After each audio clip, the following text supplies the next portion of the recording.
Chapter 120 The Past, Part 3. People want to be the best, right? I sat alone in a cold, secluded classroom. Around me were rows of empty chairs, around me were rows of empty tables, and around me were rows with no one in sight. You've finished all the work already, haven't you? I don't have anything else for you to do. You can go into the classroom next door and do what you like. I trust you. Those were the last words I heard before I was banished to this lonely, empty classroom. The colorful posters around the room did nothing but add to the isolation. I could just barely hear the distant chatter from the other class. The pure white table in front of me was all that filled my eyes for the time being. This was a reward, right? With me, I brought nothing. What was I meant to bring? A textbook? A laptop? There was nothing for me to do with them anyways. I looked up at the friendless clock which aimlessly ticked, 1 second after another, counting down the finite number of seconds I had left to live. Well, there were only 2,456 seconds left until the end of this period. I'll just sit here and wait it out, I guess. All the students began leaving the school. I made my way to the lockers a little bit later to avoid the main stream of people leaving the school. I was putting books into my bag at my locker when I realized that I had left my pen on my table. There was a very high chance that it was probably either stolen or destroyed considering my reputation. I decided to go back into the room and check anyways just in case. Slowly, I made my way inside. To my astonishment, there was a brown-haired girl standing at my table. At first, I thought she was just vandalizing my table. However, once I got a closer look, I noticed that she was holding a cloth in her hand. What are you doing? I'm not doing this for you. As a member of the student council, I can't have students vandalizing school property. You really don't have to, it's fine. Didn't you hear me the first time? I said this wasn't for you. I don't care what you think. Oh, well, did you see a pen on the table? A pen? I'm not sure. I saw a lot of garbage on the table, so I just decided to throw it all away. Well, that's fine then. Do you want me to help you? She looked up at me and thought for a little while. I mean, this is your table, so I guess so. She opened up a little bag she was carrying with her and pulled out another cloth. She also grabbed the spray bottle off the floor and handed it to me. This ink is really hard to remove. Keep spraying and wiping until it comes off. Okay. I kneeled down and sprayed some of the cleaning liquid onto the table. A little bit of foam gathered and I wiped it off with the cloth. Once I looked again, I noticed that barely any ink had come off. I looked at the area that she was cleaning and noticed that the ink was almost completely gone. She must have been doing this for a while. We continued cleaning the table for almost half an hour before it was substantially clean. That should be enough. Thanks for the help, she said. I should be thanking you. I'm just doing my job. Huh. By the way, I don't even know your name. She continued. Well, I'm Maya, a member of the student council. I guess that's how people introduce themselves these days. With that, she walked off without another word. I also decided to make my way home. I wanted to go to Haven and see what was up with the shop and missions. The walk home was relatively unextraordinary. I decided to grab some food on the way back, so I made my way into a small fish and chip shop. It was on the corner of a relatively quiet street and it seemed like it didn't get very many customers. However, I was craving some chips, so I decided to go in. It was a pretty small store which had a welcoming atmosphere. It was filled with the sound of oil frying and background talking. There wasn't anything that out of the ordinary. However, I'd find out that this wasn't just any fish and chip shop. To my surprise, I managed to see Maya again. Oh, you're here as well? I said. Yeah, I actually work here. She was still in her school uniform, so I didn't expect her to be one of the workers at this rundown fish and chip shop, but I guess I was wrong. She walked around to the other side of the counter. So what do you want? Just a half serving of chips, please. All right, coming straight up. It appeared that she was just the cashier and there was someone at the back who was working the kitchen. Just out of curiosity, why was your table so vandalized? I guess people don't like me very much. I assume that's the cause of the wounds all over your hands. For the most part. Before long, she handed me my chips, wrapped up in a big piece of newspaper. After that, I made my way back home. What was this memory? Had I met Maya before? Why didn't I recognize her the first time I saw her? For some reason, her personality was nothing like I remember it. She was much more cold, much more aloof. She seemed much more outgoing and emotional here. Something must have happened between now and that memory. Mary must have taken the memory in between. Although, I felt like Mary was only taking my bad memories at the moment, so there was a chance that something bad happened between her and I. When I first met her here in the apocalypse, she didn't seem to recognize me. I had too many questions. I didn't understand. There was something I was missing. But did I want to find out? That, I don't know. Chapter 121 Eating and Training. I decided to just choose a random meal and have it. There wasn't anything, in particular, I wanted to have since my tastes weren't exactly that elegant. After telling the guard my order, the waiter came over, taking down our orders. Once the waiter left, the entire table fell dead silent. So, Aina, how's life in the castle?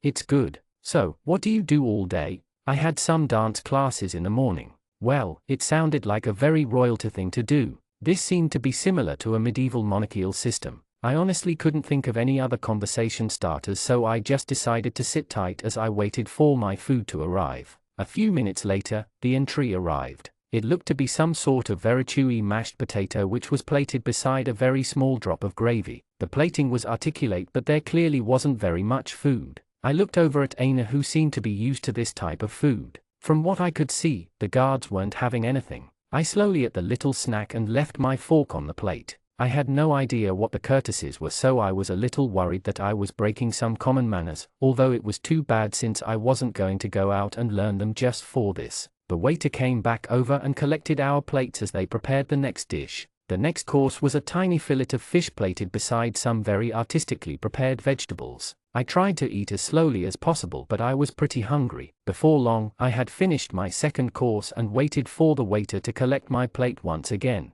I didn't really know what to do, and I wasn't getting very full from the tiny portions I was being given. Whatever the case, I just waited for the third course. A few minutes later, I was given a small cup with some chocolate mousse and various other toppings. The taste wasn't too bad, but the portion size definitely left something to be desired. I didn't really want to order more, so I decided that I'd just get some more food from somewhere else after this. Eventually, Aina finished eating as well and looked up at me. Well, thank you for the meal, I said to her. It's my pleasure. I wanted to leave since I was still hungry and wanted to get some food elsewhere. It seemed that Aina didn't have anything else to say to me, so all of us got up from our table and one of their guards paid the bill for us. As we made our way back onto the main street, I gave Aina a little wave before slowly walking away. Our meetings were always very awkward and they weren't all that enjoyable. I hoped that if we do go out again together, she'd at least open up a bit more. We went our separate ways. The closest food vendor seemed to be someone who was selling meat skewers.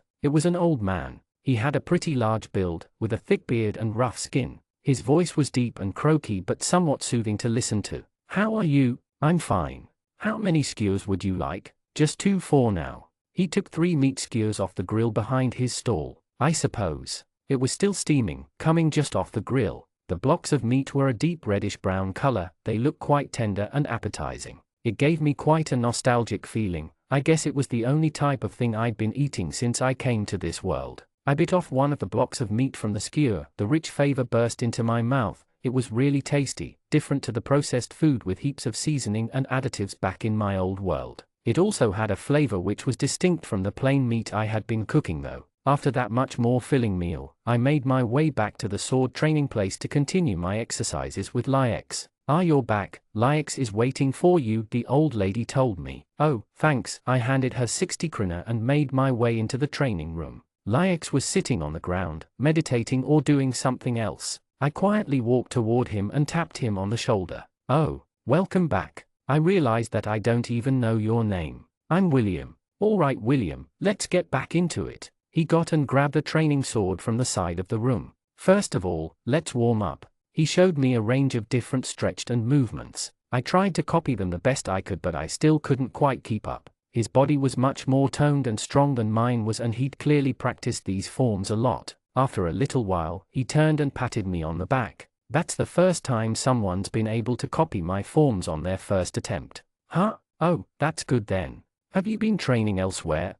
I used to mine and chop trees a lot." That doesn't really explain your balance and technical skill." Now that I thought about it, I used to play soccer semi-professionally when I was younger, although I quit before I got into high school for various reasons. Actually, I can't quite remember it, but I think I was in some sort of experimental facility. Mary must have taken some of those memories, but I still distinctly remember the harsh conditions of it. I don't really know why. Well, whatever the case, I'd like to get you some sparring practice as soon as possible. All right. Usually, I get my students to practice specific forms, but for some reason, you seem to be a really fast learner. I think you might be able to skip that stage entirely. Oh, you think so? Yeah, let's do some technique practice now, but I want you to spar with one of my top students later. It'd be good for both of you. Chapter 122 Sword Training Practice. I'll begin by teaching you some feints. You seem to be an insanely quick learner, so copy them as soon as you see one. He showed me a variety of movements, from the jolt of his leg to the swift bending and retraction of his elbow. It was extremely effective. I practiced a few times and got the hang of them almost instantly. I associated this talent with my past life in relation to soccer. Some of my skills were likely carried over. You're honestly incredible to be able to learn them so quickly. Now try them on me. I practiced some of my feints on Lix. He seemed to be able to read most of them at first, easily deflecting my shots. The more times I practiced, however, it was obvious that he was struggling more and more to be able to see where they were coming from. Eventually, I was able to confuse him enough with my movements to be able to land several blows on him. That was pretty amazing. You'll only get better with more practice, but now let's try to hone your reactions. Deflect my attacks as best you can. The roles were reversed now. His movement wasn't insanely fast unlike some of the other opponents I had fought. However, he was able to masterfully confuse the eye with the use of feints and micro-movements. I struggled to read his movement for a long time. He landed blow after blow on my body, eventually wearing down my stamina. Look specifically at the elbows, shoulders and knees. Those are the parts that will trick you when they are going to feint. I tried concentrating on those specific body parts, eventually getting more and more used to the specific movements when the opponent would feint and when the opponent would commit to an attack. I still struggled significantly to react to his attacks. However, the order of his movements would always distort my vision, causing me to second-guess myself. Eventually, after almost an hour of being beaten down, I was starting to commit to my senses and blocked several of his attacks. We continued on. I read his movements as best I could. From the movement of his fingers, his head, his shoulder, his elbow, his stomach, his legs, his knees, each body part movement was a crucial part of reading his attack. I could feel myself getting better at this, or was it that I was merely getting closer to what I had previously achieved? As his right elbow turned and the wooden blade came bolting towards my side, I pushed down on the hilt of my sword like a lever, with my other hand in support and raised it up, smacking his sword directly upwards, just barely missing my shoulder. Now it was time to counterattack. The position wasn't optimal for attacking, however his position was even worse for defending. With his sword completely out of place, his body was open to attack. I swung around my sword as fast as I could. He was pulling back his sword from an inconvenient position, requiring lots of time. In the opening, I jerked my right arm forwards, launching the tip of my blade straight towards his stomach. He had nowhere near enough time to block it and it slammed into his abs, causing a little wince. That was honestly incredible. Now that you've got the basics of swordplay, we should integrate them into a proper fight. Is it going to be that different? In a real battle, you will have to adapt to your opponent. There is a good chance you will know nothing about them, so you have to be able to make quick, split-second decisions. I waited as he made his way into one of the other training rooms. A few moments later, he returned with an elf boy beside him. "William, meet Ernest. He'll be your sparring partner." "Nice to meet you," I said. The boy was silent, not even responding to me. We both raised our weapons as Lix stepped back. "Go all out, but don't do anything that will significantly harm each other." With that, he raised his arm and initiated the fight. Ernest quickly moved towards me. However, his footwork was like nothing I had ever seen before. The way his body moved, I couldn't tell what his actions were going to be. I couldn't read him at all. It was all too unique. He swung the sword at me. I barely dodged by ducking my head, but then he raised his leg. I quickly moved back to create some room. However, he instantly lunged in at me. Crap, what are these movements? I can't predict what he's going to do at all. I tried to block his attack with my sword, but it seemed that he was delaying his strike. As I stood in an awkward posture, he waited until I lost my balance. Immediately, he swung his sword, smashing me in the rib.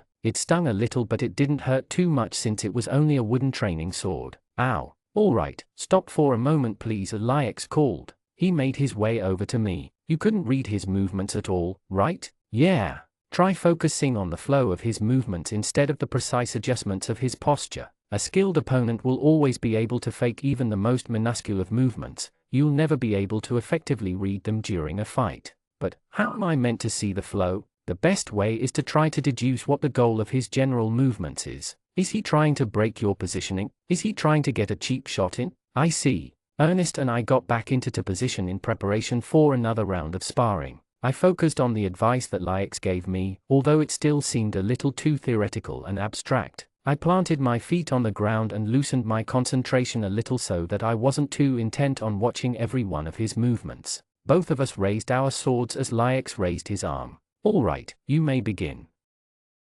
Chapter 123 An Earnest Battle. He began moving toward me once again. His movements were as awkward as always, being extremely hard to read. However, I felt a little bit more comfortable since I was only watching his general flow. I rotated my sword a little bit to prepare for a block. He quickly closed the distance in an instant and swung at me. I managed to block his attack, although it still knocked me off balance. He was very swift with his follow-up attack. The sword fell inches from my face and I barely managed to block it again. I was once again on the defensive as I tried to create more distance between the two of us. These elves were much better sword wielders than the other humans I fought. I tried to step back in order to get out of his range. However, the speed that he was pursuing me was too overwhelming. He was constantly up in my face, breaking my concentration with feints before hitting me with a powerful blow. The sword hit my shoulder with a thump as I tried to recover my position. I can't seem to get a break. His attacks are too unpredictable. No matter how hard I tried to defend, he always managed to break through and land a hit on me. Eventually, Lix stopped the fight again.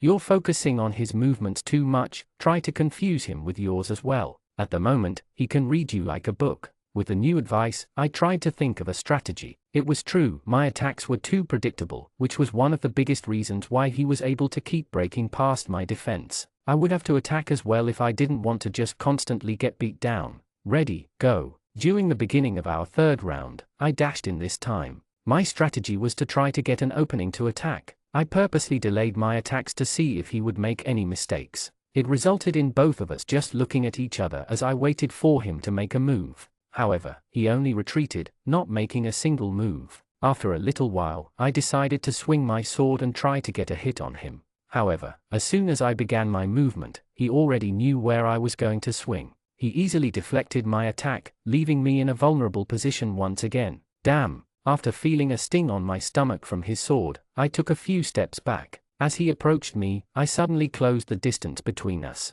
It managed to catch him slightly off guard, although he was easily able to recover. I tried a few feints in an attempt to get an opening to get a clean strike, but he didn't fall for them. Running out of space, I decided to retreat a little bit and consider my options. However, without any time to think, he pushed in and swung his sword at my chest. I sidestepped and barely dodged the attack. However, I noticed a very slight pattern in his attacks. In an attempt to predict his next move, I moved my sword into a defensive position. However, he seemed to have seen through this. His sword hit my head, causing a decent amount of pain. I wasn't having any luck at the moment. However, I did feel as if I was improving. Are you alright? Lix asked. Yeah, I'm fine, let's keep going. Again, Ernest and I raised our weapons as I prepared for the fourth round. I tried to change my strategy again. Instead of pushing in, I waited for him to come, but I didn't step back this time. I decided to stand my ground and try to match his attacks. From what I had been observing, his strength and speed were inferior to mine, but it was mostly his technique that was absolutely overwhelming me. If I could fight on equal ground, I would naturally have the advantage.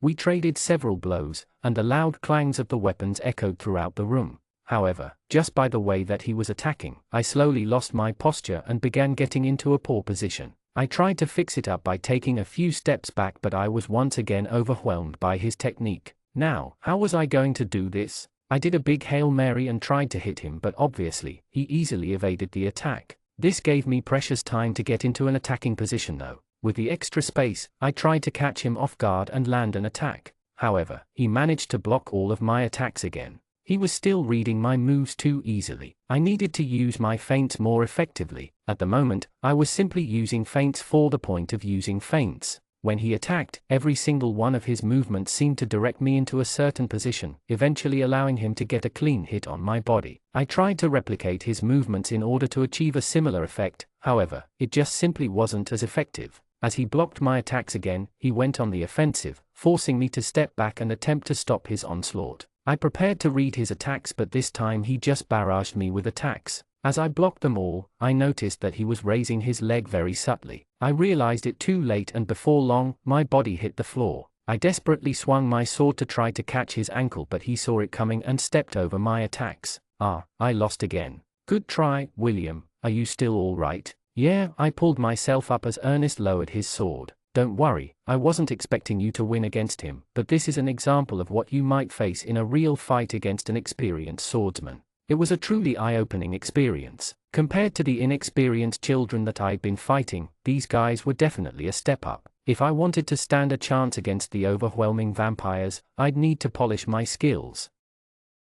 Chapter 124 Further Preparations. I continued to train with Ernest for the remaining time. Slowly but surely, I was beginning to adapt to his fighting style, but I never seemed to be able to get quite there. He seemed to be able to slightly alter his style each time, which meant I was never able to get used to the way he fought. Eventually, time was up and I wanted to go back home anyways. Thanks for today, I'll be back tomorrow. Good, I'll focus on your mistakes, we can talk more tomorrow, said Lix. I started to make my way back as the sun slowly set in the distance. I didn't really how fast time had gone by, but it was already getting quite dark. Even still, I didn't need to worry as I used to. Even at night, we were protected by the guards and the walls of the city. It had been quite a while since I last saw a zombie. However, in the distance, I could hear some shouting near the gate. I looked over and saw that there was a large group of people trying to get in. Please, the vampires killed the rest of our village. At least take my child.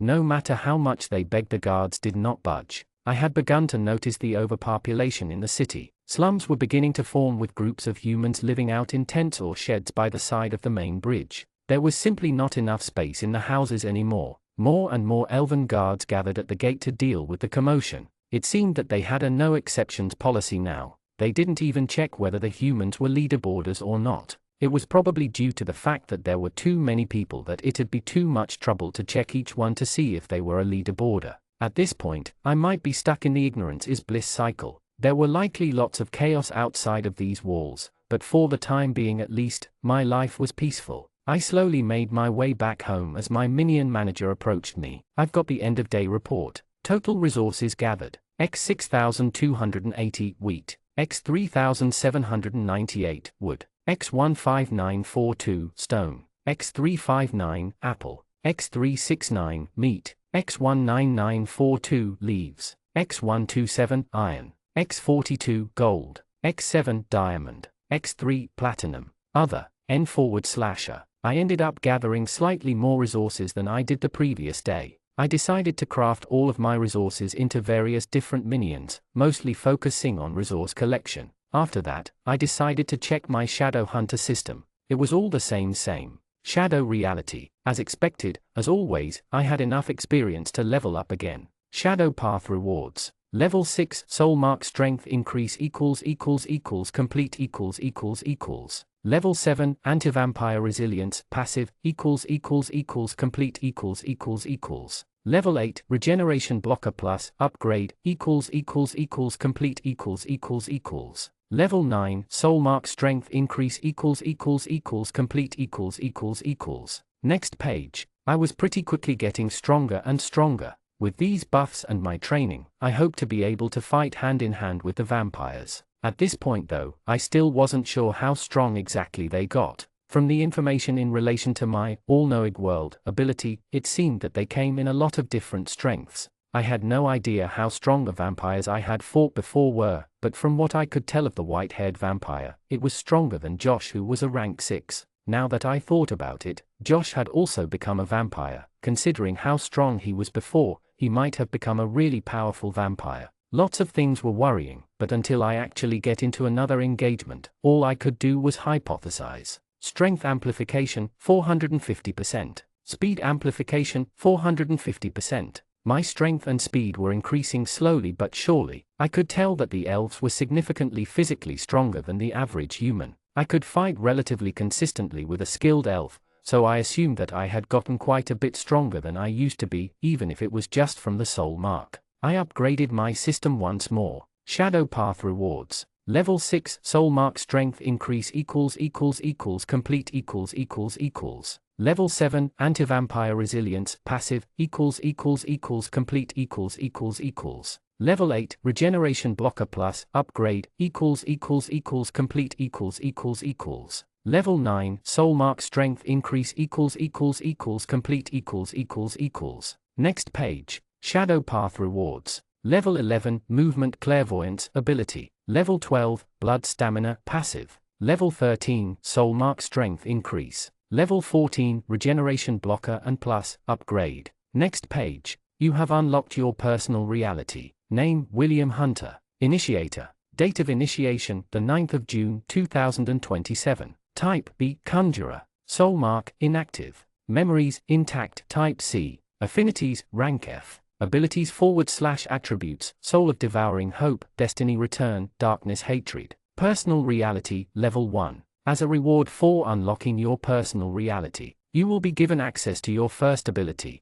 You will now have access to Darkness Hatred. You have the ability to sense vampires from a distance. It was a pretty bland and simple ability, but it was nice to have nevertheless. You have access to your personal reality menu. Personal reality menu, personal reality, life, active, type 2, control, none. Huh? What was this meant to be? I seem to be seeing a lot of new things but not receiving enough information. However, based on the general theme of the system, I would likely find out once I level up further. The system appeared to be relatively mysterious at the moment. I wondered if the others had been given similar rewards to me. I might ask Robbie the next day. I still needed to deal with the issue of taking care of the attackers who were robbing Aina that day. I spent all of today training and dealing with other issues, so I didn't really get to it. I guess I'd have to work with Robbie tomorrow to finish what I started. What a hassle. I just wanted to keep getting stronger in order to prepare for the eventual battle with the vampires. The people outside of the wall seemed to be getting more and more desperate, likely due to the vampires expanding and destroying more settlements. I wonder if the top 3 leaderboarders were getting anything done in relation to fighting the vampires. I tucked myself into bed and tried to relax. Chapter 125. I used to be an outcome, Part 0. Outcomes don't kill people unless it's to further our mission or to protect ourselves from life-threatening situations. Us outcomes don't interfere with each other's missions. Asterisk. 7 years ago, within the pure white walls of the room, a young 8-year-old Mackenzie sat, playing with some dolls. It was the facility that produced all of the outcomes, well, not necessarily produced, more like this facility was where all the outcomes were housed. The room was quite spacious, it had enough space for her to walk around, it was about the size of a standard classroom, except the room was just hers, as were the rooms for all the other outcomes. Mac, it's lunchtime. There were caretakers who frequented each room, bringing things the children requested and their designated meals. She put the tray down, and in it was a salad, some macaroni and cheese and an orange fruit drink. With hardly any interaction, the caretaker left the room, to tend to the next one. Mackenzie held onto a little white blanket as she put her dolls to the side. The main selling point of the facility was that the children would almost never interact with anyone else. None of the children knew how many other children there were. The only person they ever saw was the caretaker who would bring them things. Mackenzie's room was especially clean. Her toys were in order and there weren't any stains or dirt on any part of the room. She would often read novels, which talked about school life and teenage girls and so on. The children's only information on the outside came from these books. It wasn't long before she was to leave the facility and interact with the outside world. However, despite never properly communicating with people, all the children from the facility were perfectly capable of imitating normal interaction, for it was why they were special in the first place. But the main difference between the children in the facility and normal children was that these were superhumans. Not only that, but they have trapped their emotions deep within their hearts, never to be seen again. They were closer to robots than they were to humans, feeling-wise. They could carry out any duty without hesitation, no matter who they had to kill or what they had to do. But it wasn't like they'd just listen to any task set out by the higher-ups. They had nothing to lose ultimately, so there was no way to threaten or even convince the children to do anything. The only thing they'd ever strike for was the mission, which was partially created by their inner desires from their younger selves and the higher-ups. They only followed these missions to keep their own humanity. The thing about being unexplainably intelligent is their hyper-consciousness of their own mentality and their own well-being. They knew about the importance of staying sane, not letting their own abilities take over, and becoming an unthinking rabid animal. It was a few days later when the batch of outcomes was released into the world. They didn't really have a specific purpose. I suppose the ultimate goal of the facility was to experiment, to see what optimal humans looked like and whether they would benefit humanity. Mac, come with me. Today, you're going to be allowed to go into the world. Mackenzie looked up at the caretaker. She didn't have any thoughts on the matter. Life in the room and life outside were ultimately the same thing. She let go of everything she ever had in the room, taking out none of her belongings. She followed the caretaker and eventually, they were taken to one of the 3 schools where the outcomes were to be sent. They lived as boarders and the facility had taken care of all the registration and background information for the students. Now, they were out in the world, alone, as they'd been for their entire lives. The facility wanted to see what would really happen when these solitary geniuses were left to their own devices. The outcomes are variable in quality as well. Some of the weaker ones likely could be simply killed by someone with a gun, as long as they act in surprise and don't let them fight back in time. However, some of the stronger ones would likely need a team of people, all working in unison and with a special plan beforehand to make sure the outcome does not know of their intent. For the 2 best outcomes, there would be no certainty on defeating them and any plan would likely require other outcomes to also take part. They are truly the smartest and most cunning people on the planet. They have not only abnormal physical capabilities but their mental capabilities are indescribable. So from now on you'll go to this school. I have to leave now. Good luck, Mackenzie. With that, the caretaker left, leaving Mackenzie in front of the boarding house. She was taken in by one of the teachers and quickly assimilated into the population. Her entry into the school would be the first step towards completing her mission. 2 outcomes were sent to that school. There were only 7 outcomes in total. None of them knew of the existence of any other, but they are likely able to deduce whether someone came from the facility if they are extraordinary. Mackenzie was able to quickly make several friends by spending a significant amount of time with them. However, it was just the usual pretend to be normal and she did not have any feelings towards these friends of hers. In the end, she only desired one thing. After several weeks, Mackenzie was finally beginning to get leads on her mission. The first lead was Maisie. Thus, she chased her around the school. Little did she know, her mission would be a lot easier than she had anticipated. Her mission after all was to find the boy who came to visit her that day. I was also an outcome of the facility. Chapter 126 Training Day 2. I woke up to the sound of nothing in particular. My body is quite sore. I had been pretty active ever since being brought to the apocalypse. However, yesterday was still quite hard on my body. I wasn't in too much pain as to cause me to be unable to continue training though. I got out of my soft fluffy bed and quickly put on my clothes. I decided that I'd go over to train after I ran some errands. I made my way down my steep wooden stairs and started walking toward the guild building. I noticed that there were barely any people inside, likely due to the fact that it was really early in the morning. I approached the counter and spoke to the guild lady. "Hey, do you have a list of all the humans?" I asked. Yeah. Can you show it to me? I don't think I can do that. I just need the names and faces. It's important." What exactly do you need it for?" "It's for military purposes. I just need to find some people." "I'm afraid I can't let you do that." Looks like I wasn't going to be able to get it from her. I wanted a list of everyone so I could find the criminals. At this rate, it looked like I wouldn't be able to get anything. However, all of a sudden, Robbie tapped me on the shoulder. "Let's go, William." "Are you sure? I've already caught them." "Huh?" I pulled him away and grouped up outside. "What do you mean you've caught them?" "Exactly what it sounds like. I found them and killed them." "What? Are you sure you got the right people?" "Don't worry, I've got psychometry." "What do you mean?" "It's in my shadow hunter system." "Don't you have it?" "No. I think I've got different abilities." Well, I simply used my ability to find them." "Oh. Well, it was convenient that that problem got resolved. I really didn't want to deal with the issue anyways. Now that this was all sorted, at least I hope it was all sorted, I wanted to go back to training." "Well, thanks a lot, you've saved me a lot of time." "You're welcome, friend."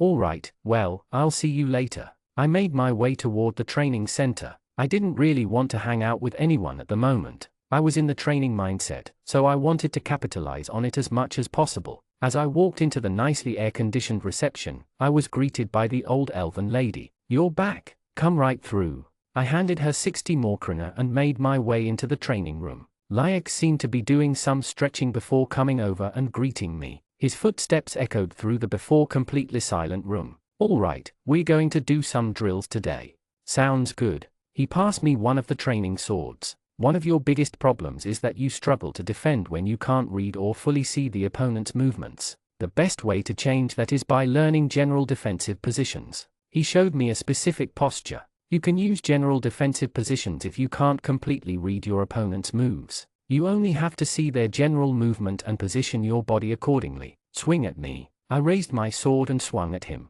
He quickly moved into a defensive position before I had begun my attack. I didn't change my attack path and instead just followed through. As expected, it was convincingly blocked. Try to copy that. Let's trade attacks for a little first. I held my blade as hard as I could, whilst keeping an eye on his movements. Our blades clashed for a little while before it looked as if he was pulling back. Usually, this occurred when a swordsman is in a bad position and has to recover. However, Lyax seems to use this movement as bait, to make me attack and leave myself open to a counterattack. Reading this, instead of instantly striking at him, I leapt to the side, avoiding whatever attack he was going to use. His sword swiftly fell upon my body. I got into the defensive posture that he showed me. His sword hit mine and I managed to stop the attack. I tried to get in an attack but he quickly recovered his position and stopped my momentum. That was good. Your positioning and posture were good. Just make sure you don't show them your intention too early, otherwise they might be able to change their attack. Alright. We continued to do various drills for the remaining time. Both he and I were able to tell that I was making rapid progress. It was likely due to the fact that I had strength and speed buffs from my Shadow Hunter system. Whatever the case, I would still need to get stronger in order to fight the vampires. I wanted to get some more information from the city as to the exact situation between us and the vampires. Ever since I began living behind these walls, I haven't been able to see how fast or how strong the vampires were. I could only assume that they were rapidly expanding and crushing human settlements. Eventually, the 5 hours were up and I made my way back to my house. On the way back, I noticed a very large poster hanging from the guild building. It was oddly colorful despite the contents of it. In very large block letters, the words, "Recruiting soldiers, vampires attacking." It seemed that the vampires were starting to threaten even the safety of such a fortified city. I decided to make my way inside and talk to the guild lady. I saw the sign about needing soldiers. Yeah, we need more defenders since there are quite a large number of vampires spotted outside. I'm willing to go. That's perfect, you can join the next battalion. I'd prefer to go by myself. I'm not sure about that. It's really dangerous. She took a second, but then she seemed to have noticed something. Ah, you're the 9th rank, aren't you? I'm 6th rank. Oh, sorry about that. Yeah, you can definitely go by yourself. All right. We can prepare some soldiers if you want to take some with you. I think I'll be fine. I've got soldiers of my own. Chapter 127 William Hunter to World, Part. The story that we all know, the story of William was not as it all seemed. Our world, everything, was broken apart and put back together. In our world, nothing is governed by logic, for nothing will ever make sense. Why did this happen? Why did that happen? There are only questions and no answers. There was only one truth: my brother will always suffer. The vampires as a species have only been around for just over a year. Like every other race, they've been transported to the apocalypse with no warning, at a seemingly arbitrary time. Vampire society is simple. Vampire existence was simple. Every single one had a life before they became a vampire. Every single vampire, including the first progenitor. In the beginning, there was the first progenitor. She was an almost godlike entity, completely overwhelming in his world. The first progenitor was the ruler of the entire world. No one could challenge her existence, and no one could ever compete against her. As time went on, she made several other progenitors.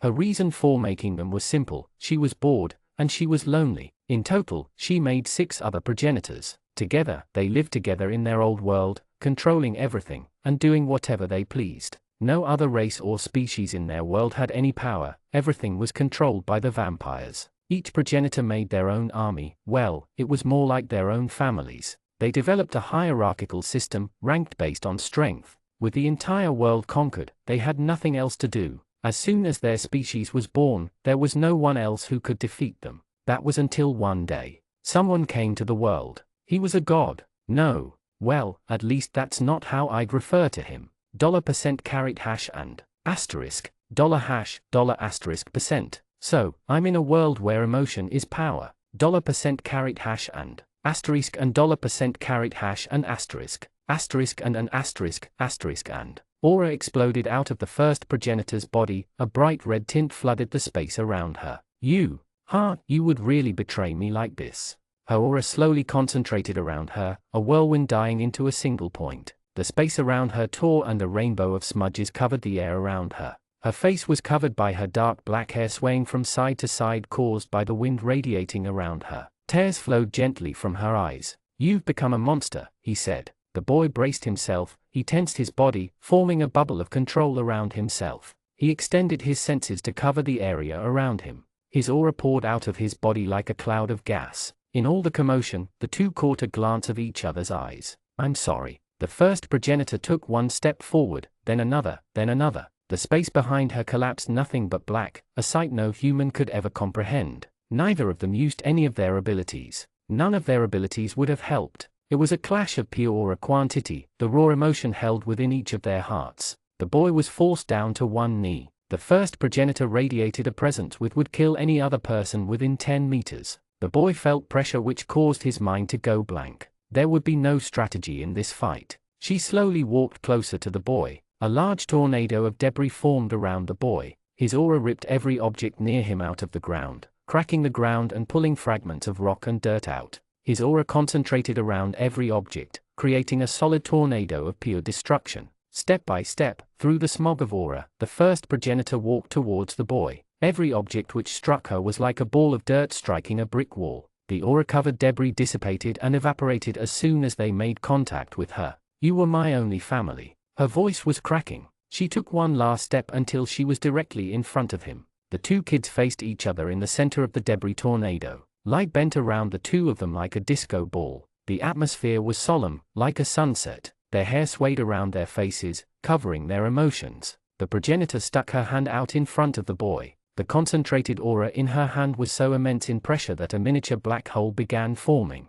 After a moment, she pulled the aura back into her body, instantly being killed by the boy's tornado. In the end, she couldn't kill him, for she loved him too much. What a privilege to see that happen. They were both once my family as well. It all happened so fast. In the blink of an eye, everything was gone. Sir William. Sometimes, I wondered what would have happened if that incident never occurred. It was a story of love, but more effeminately, it was a story of hate. As I said before, nothing in our world is governed by reason. It was a cold winter day when I found myself bleeding by the side of the road. No one was by my side, not even William. All I wanted to do was make him happy. He never felt joy. No matter what, he always suffered. That was one of the only rules of our world. I hated it. However, it seemed that it was a rule that would never be broken. Even my life was something that couldn't escape the misfortune. It's fine. Just like how nothing else made any sense. My life also doesn't make any sense. If I can't build a world where William won't suffer, I'll just build a world where everyone suffered. That'll be fair, right? I'll call it the apocalypse. Yeah, that's a good name. Now, I want to give him something strong. There are way too many rules. Actually, there is only one rule. William always suffers. Even a god isn't able to break through that rule. Surely I can at least give him a strong system. Which one shall I give him? Let's see. This is a good one. $% asterisk and asterisk hash $%. $% asterisk and asterisk hash $%. $% asterisk and asterisk hash $%. $% asterisk and asterisk hash $%. You have been given the rank system minion controller. William, did you get that? You shall take over this world. I want to see you again one day. Then, for the first time ever, we'll be able to start over. Maybe, just maybe, we'll be able to have a happy life. Chapter 128. The true enemy are the vampires, right? For the first time in several days, I made my way to the other side of the Grand Wall. The entire area had become a barren landscape. A few days ago, there were some small human camps were set up around the outskirts of the city. However, now that I was finally walking on the loose dirt of the outside world, there was not a single person in sight, aside from all of the soldiers who were fighting. I couldn't see any of the civilians who were living around the outskirts of the city just a few days ago. With my 3 elite minions by my side, I made my way through the battlefield. Most of the fights were occurring a significant distance away from the wall, between mostly elves and vampires. It seemed that they weren't able to recruit many humans to help in the battles. As I made my way further away from the wall, I noticed more and more battles. From the general scene, it appeared that the elves and vampires were fighting on a pretty even level. I had a look around, using my all-knowing world to look at the strengths of the different vampires. Most of the vampires didn't even have a rank. Vampire detected. Rank, none. Remaining blood, 86%. They were the weakest vampires in terms of the system's ranking criteria. It was pretty obvious that they weren't very strong considering they were struggling to overpower the elves, who are just stronger humans with no abilities. I looked around to see if there were any stronger vampires I could fight. I was sending my minions around the place to aid with some of the smaller engagements, but I didn't see any places where my personal aid was required. The elves were slowly taking down the weaker vampires, one by one, clearing the general area. I considered just returning and letting my minions help with the defense. However, I saw something approaching from the distance. Vampire detected. Rank, Earl. Remaining blood, 100%. Now this was something. Earl was the third highest rank from what I knew. This would be a good opportunity to see the relative strength of all of the vampires. I drew Mayor Lucky Eye and positioned my minions in front of me. The vampire was slowly making its way over to me. It was wearing a long black cape, with its signature dark, red sword attached to its hip.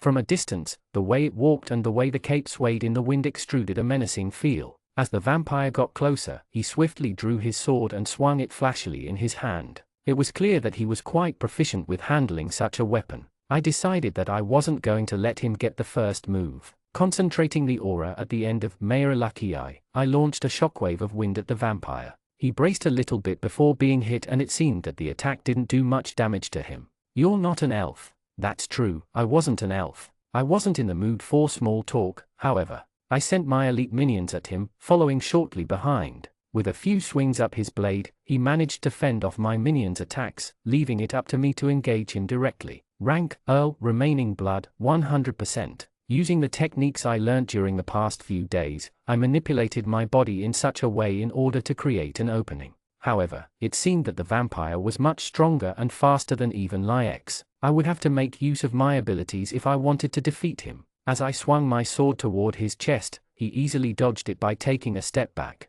I pushed in to continue engaging him, but he managed to block all of my attacks with his blade. Looks like I'll have to turn up the heat. With my left hand, I drew Tenjin Kyo-rin and raised it into the air. Chain him down, Tenjin. I still wasn't capable enough to dual-wield my demonic weapons, but I could access their abilities just by holding them up for a little while. Powerful steed chains were conjured, immobilizing the vampire. I could see that the chains were instantly suffering a lot of stress from the vampire's movements, but it bought me a precious few seconds. I quickly charged in and swung Mayor Lucky Eye once again. Unable to defend my attack, the purple blade of Mayor Lucky Eye dug into the vampire's flesh, drawing out a violent stream of blood. The vampire grabbed his chest in pain and looked down in shock. Why am I regenerating so slow?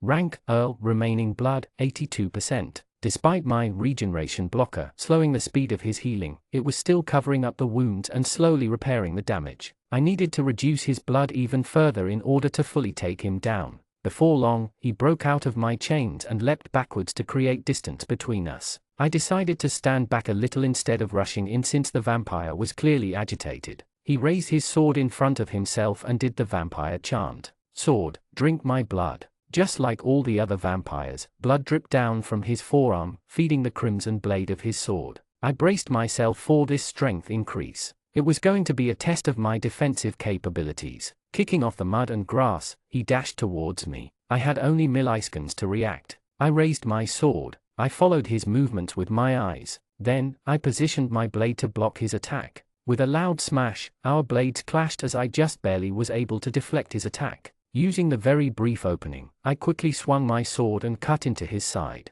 It wasn't a very deep wound, but it was enough to draw some more blood out of his body. This was going to be a long fight. Chapter 129. The vampires are the real enemies, right? The vampire's crimson blade swung centimeters from my face. I felt the breeze brush up against my nose. Holy shit, I just barely managed to dodge it, but it was way too close for comfort. I couldn't get negligent in this fight. Even just a moment of hesitation and my face would have been ripped up. I brought Mayor Lucky Eye in front of me and braced for his next attack. The vampires could continue to fight even if they receive injuries during the battle. Humans, on the other hand, are basically dead after receiving even a single serious injury. Sword, drink more blood. Crap, I need more space. As fast as I could, I stepped back and sent my elite minions forwards to buy time. Damn, my minions really aren't made for taking down strong enemies. The vampire easily deflected their attacks and struck them, sending them crashing to the ground. Suddenly, I made eye contact with it. There was no time to watch its movements. I need to get into a defensive position right now. Trying to remember what I learned, I positioned my sword the best I could. In the blink of an eye, the vampire was right up against my body. Cut him down, Mary. I didn't have any time or space. With all the strength I had, I launched another attack with Mary. The shockwave barreled through the air, forcing the vampire to take a step back in order to avoid the explosion. I was struggling to keep up with the immense speed and strength of the vampire. Rank, Earl, remaining blood, 65%. The vampire seemed to still have quite a lot of blood remaining. I'd need to deal some more damage to it if I wanted to make it out of this battle alive. The vampire charged at me once again. Its speed was incomprehensible. All I could see was a blur as he dashed towards me. I swung my sword in order to force him to make a move. However, he managed to evade my attack. Oh no, I suddenly felt a sharp pain in my side. I tried to recover my position as fast as possible, forcing the vampire away with a swing of my sword. However, I was bleeding from underneath my clothes. I quickly lifted up my shirt and wrapped my healing bandage around the wound. I had only seconds before the vampire's next attack at this rate. Luckily the wound wasn't very deep, but it was still somewhat painful. Although, with all of the adrenaline, it only had a small impact on my performance. After wrapping the bandage around, I quickly raised my sword and blocked the vampire's next attack. Again, I drew Tenjin Kyo-rin with my left hand. Chain him down, Tenjin. Steel chains were again conjured, holding the vampire in place. I needed to capitalize on the opening, so I charged in as fast as possible. Gripping Mayor Lucky Eye as hard as I could, I frantically swung the sword around, cutting away at the vampire's body. He shouted before breaking free from the chains again. Rank, Earl, remaining blood, 39%. The vampire came in with a wide sweeping strike. I quickly ducked my head in order to avoid the attack. Immediately, I lunged forwards, trying to stab him in the stomach. He managed to see this coming and quickly turned to the side, forcing me off balance. I saw his arm move, implying another swing of the sword. In response, I prepared to block it with Mayor Lucky Eye. Ow! Why did I feel pain in my side? As I crashed to the ground, I saw the vampire had his leg raised. He must have kicked me while I was too focused on watching his sword. I was struggling to breathe. With all of my remaining strength, I pulled myself off of the ground and tried to get into a defensive posture. He rushed in toward me and our blades clashed as I tried to stop him from pushing into my space. His attacks were extremely heavy, like an ocean wave. I had no choice but to keep taking steps back in order to stop the momentum. His attacks were strong, but I was beginning to see his movements, the slight biases in his swings. I was beginning to see it all. As we traded swings, I noticed that his attacks were gradually getting easier to defend. With a loud smash, I blocked one of his attacks. Then, I blocked another. Then, I blocked another. Slowly but surely, I was degrading his positioning. He was beginning to lose balance after having so many of his attacks get blocked by me. I planted my right foot into the ground. This is it. Putting two hands on the grip of Mayor Lucky Eye, I swung it directly at the vampire's neck. With only a split second to react, the vampire lowered his head, trying to avoid the swing. That was what I expected to happen. Now the vampire was only mere centimeters away from me. With all of my strength, I raised my knee, hitting him directly in the face. I could feel a distinct crunch as my knee connected with the cartilage in his nose. Rank, Earl, remaining blood, 33%. He fell backwards, holding his face in pain. Blood was gushing out of his nose as his body tried to heal the damage. Leaving no time to spare, I charged in, launching several attacks at his head. He desperately tried to block all of my attacks, but he wasn't able to get up off of the ground. I put a hand on the grip of Tenjin Kyo-rin. Chain him down, Tenjin. It was a weaker attack, with only a single chain being conjured on the vampire's ankle. However, that was all I needed. Unable to get up, the vampire could only watch as my sword fell upon his head. No, wait. In one swift strike, his head came flying off of his body. Rank, Earl, remaining blood, 0.1%. Finally, after a long perilous fight, I had won. You have defeated an Earl, ranked vampire. You may collect your rewards in the system. Looks like I get rewarded for killing vampires.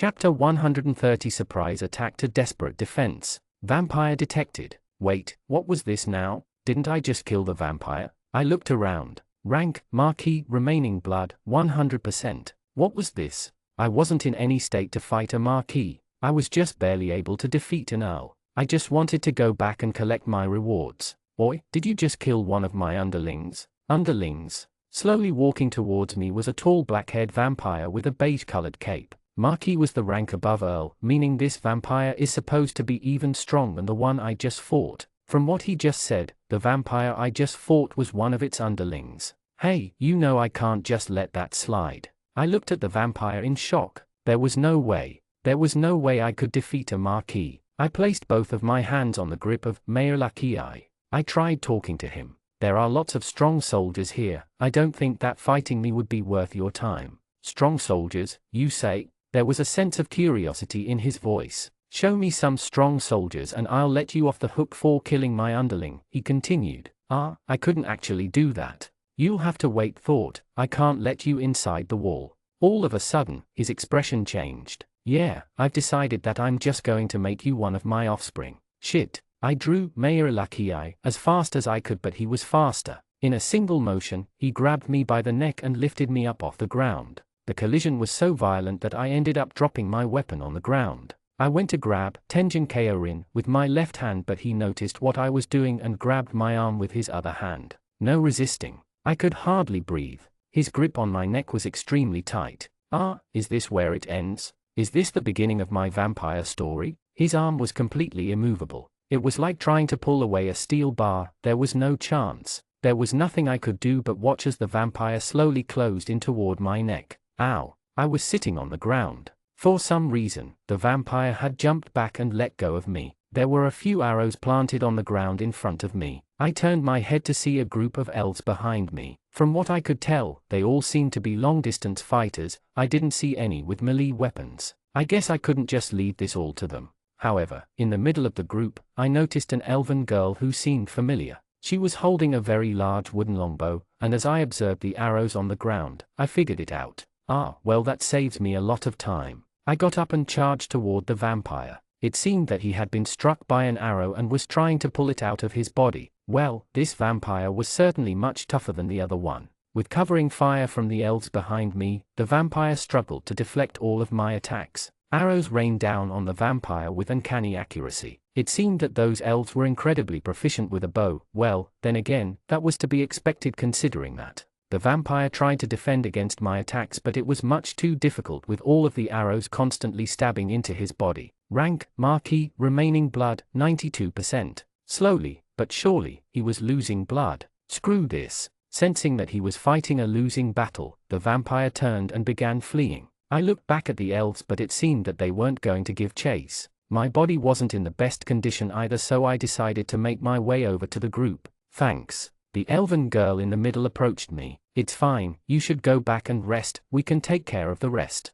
Are you Alana? I asked. She seemed visibly shocked when I said her name. Yes, how do you know my name? I thought she'd be quite famous considering her skill, but her name appeared to be somewhat unknown to most. Ain, does this boy know you? One of the other elves asked her. She suddenly grabbed my arm and pulled me to the side. How do you know my name? She asked. I see what was going on here. It seemed that she had a nickname aside from Ilana for whatever reason. Oh well, this would be quite useful to me if Elric was to be trusted. Her archery talent should be incredible. Elric told me, I simply replied. Elric told you, how did you? She was in pure shock. He stayed with me when he ran away from the village, I said. What? No, is he alright? That was a tricky question to answer, but for the most part, I guess you could say that he was going alright. Yeah. Where is he now? I looked down at her. For several reasons, I can't tell you right now. What do you mean? It's what I said. Well, as long as he's still alright, I'm happy. Anyways, there are some things I want to discuss with you. Are you free tomorrow morning? Well, I have to lead the archers since we have a military operation tomorrow. Surely you can make some time. I'll tell you more about Elric as well. Well, I guess I can make time. What's your name? It's William. Alright then, William, where do you want to meet tomorrow? Do you know the cafe near the guild building? Yeah. Meet me there tomorrow. I've got some things that I know you'll want to hear. With that, I made my way back toward the wall. I checked the wound on my side and it seemed that the bandage had managed to heal it significantly, although it was still quite sore after the kick. I was walking with a slight limp as a result of it. Whatever the case, I wanted to get back to the other side and check what rewards I managed to earn from defeating the vampire.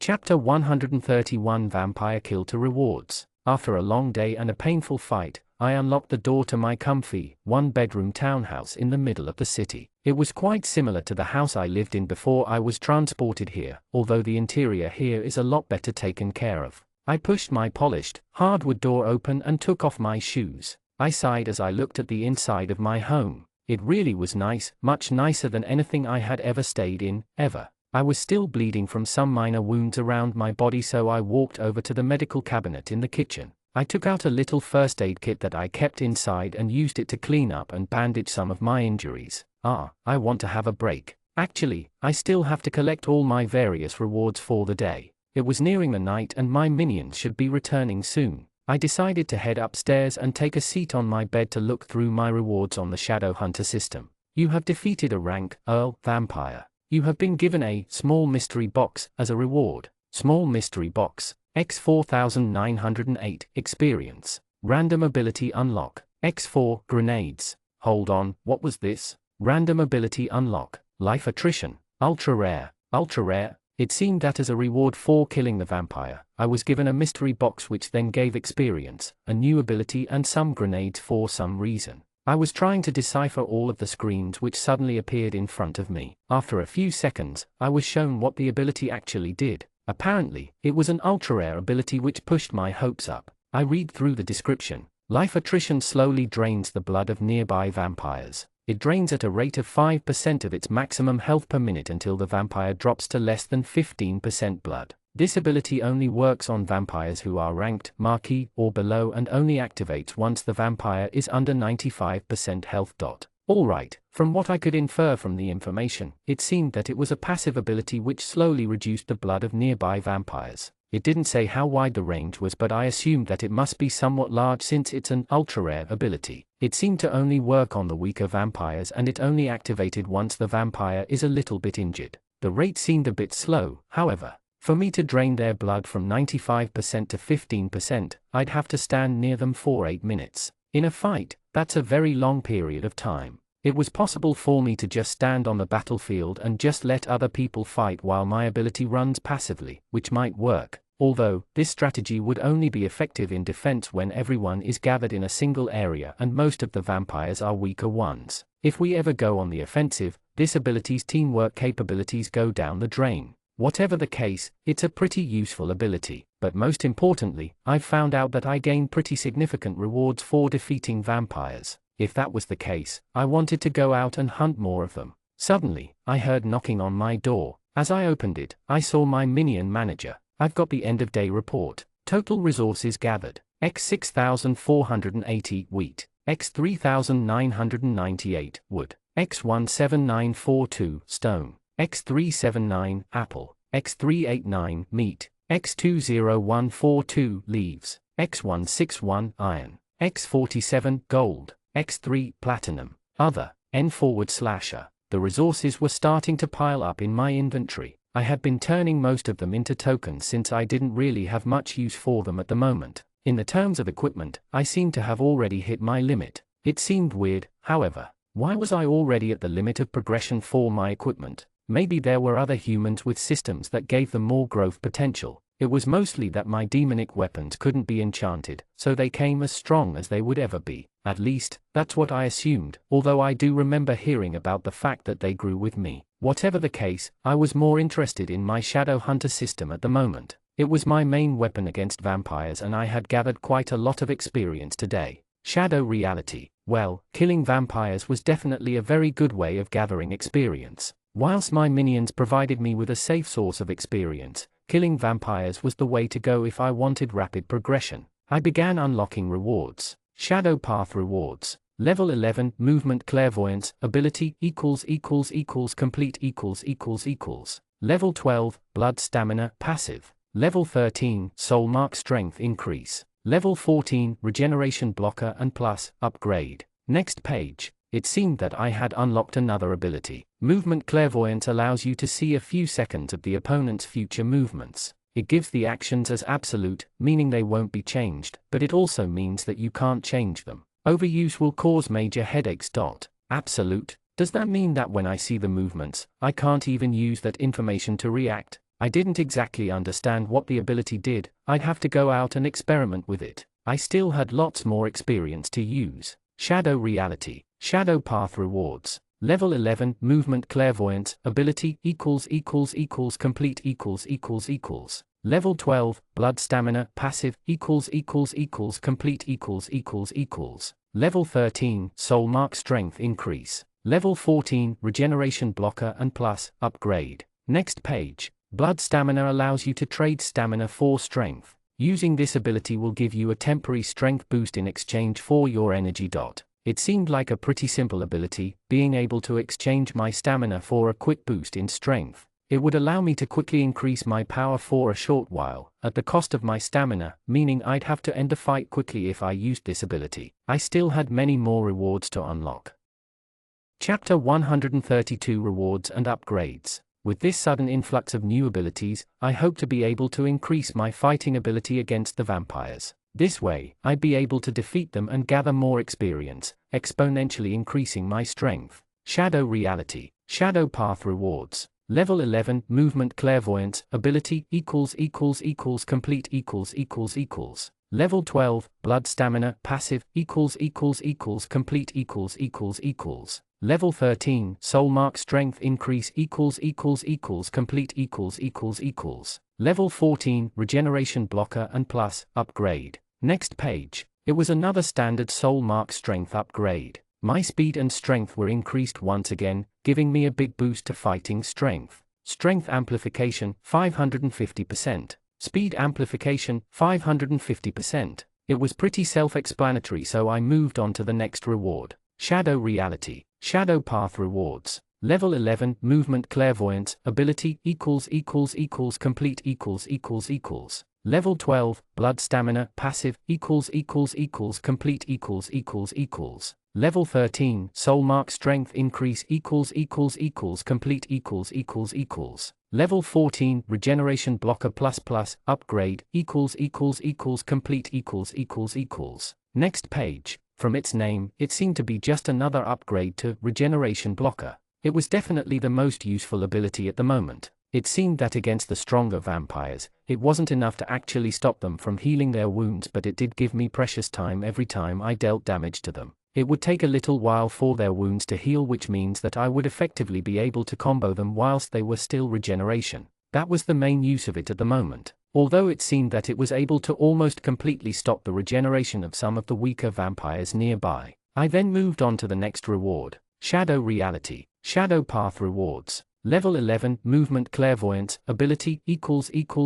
complete Level 12, blood stamina, passive complete Level 13, soul mark strength increase complete Level 14, regeneration blocker plus, upgrade complete Next page. You have upgraded your personal reality. Name, William Hunter. Initiator. Date of initiation, the 9th of June 2027. Type, B, Conjurer. Soul mark, inactive. Memories, intact. Type C. Affinities, rank F. Abilities / attributes, soul of devouring hope, destiny return, darkness hatred. Personal reality, level 2. As a reward for upgrading your personal reality, you will be given access to your second ability. You will now have access to destiny return. Upon killing a vampire, you are able to absorb its strength, thus increasing the power of your soul mark. The increase is dependent on the rank and strength of the vampire you killed. These buffs will infinitely stack with each other. Ooh, it looked like there were more benefits to defeating vampires. From what I could see, I could continuously improve my soul mark by hunting vampires and consuming their strength. It also specified that there was no limit, stating that they infinitely stacked with each other. This could be a breakthrough. Personal reality. Life, active, type 2, control, none. It seemed that nothing changed within my personal reality menu. Now that I had unlocked all of the rewards on this page, I was shown the next. Shadow path rewards. Level 16, Soul Mark Strength Increase. Level 17, Blood Stamina Plus, Upgrade. Level 18, Clairvoyance, Upgrade. Level 19, Soul Mark Strength Increase. Next page. I still had more experience to spend, so I continued. Shadow Reality. Shadow Path Rewards. Level 16, Soul Mark Strength Increase complete . Level 17, Blood Stamina Plus, Upgrade. Level 18, Clairvoyance, Upgrade. Level 19, Soul Mark Strength Increase. Next page. With all of these upgrades, I really wanted to get out the next day and fight some more vampires. I should be significantly stronger, and with all these different abilities, I wanted to see how they play off of each other. I was still quite a bit behind the highest leaderboarders, and I hoped that these upgrades would bring me closer to them. At the moment, our main enemy was the vampires, and as such, most of my abilities would be used against the vampires. But assuming that there would be life after our war with vampires, these abilities would not only be used against vampires, but against other humans as well. Most of them, like Regeneration Blocker, would be all but useless, but some of the other ones, and especially my Soul Mark, would be permanently useful. Strength Amplification, 650%. Speed Amplification, 650%. I actually wanted to have a look at the global rankings now that I had gone through so much progression in this new Shadow Hunter system. Global rankings. New Gen Humans. 1. Mackenzie Franklin, 3908. 2. Noah Gate, 2689. 3. Oliver Moran, 2543. 4. Robbie Soley, 1791. 5. William Hunter, 1577. 6. Maya Keller, 1501. 7. Louis Talman, 1421. 8. Jack McKenna, 1409. 9. Thomas Ford, 1400. 10. Ethan Hickey, 1324. Your rank, #5. Your estimated progression score, 1577. Well, it seemed that I had managed to pass Maya and sit in 5th place. Although, I was still behind Robbie, and the distance between me and the top rankers still wasn't shrinking. Obviously, they also had access to the Shadow Hunter system, so I didn't exactly have any advantages in that regard. In terms of fighting against the vampires, they would likely have to act as well if we ever wanted to defeat them. Even with me in 5th, I was still struggling to fight against Earl-ranked vampires. Considering there were still 2 entire tiers of vampires above me and maybe even another rank above that, we were going to need all the manpower we could muster. Not only manpower, but we needed humanity's strongest soldiers to work together against the vampires. At the moment, their strength was still incomprehensible. They were completely out of reach from us or the elves. It would likely be quite a while until we could fight hand in hand with them. At the moment, we were just being bullied by them. Shadow Reality. I had used up the remainder of my experience, so I decided to take a break after looking through all those menus and words. I would be having my meeting with Ilana tomorrow, where I wanted to discuss the current situation between us and the vampires. I felt as if I had been somewhat left out of the loop, so I wanted to get some up-to-date information from one of the top officials.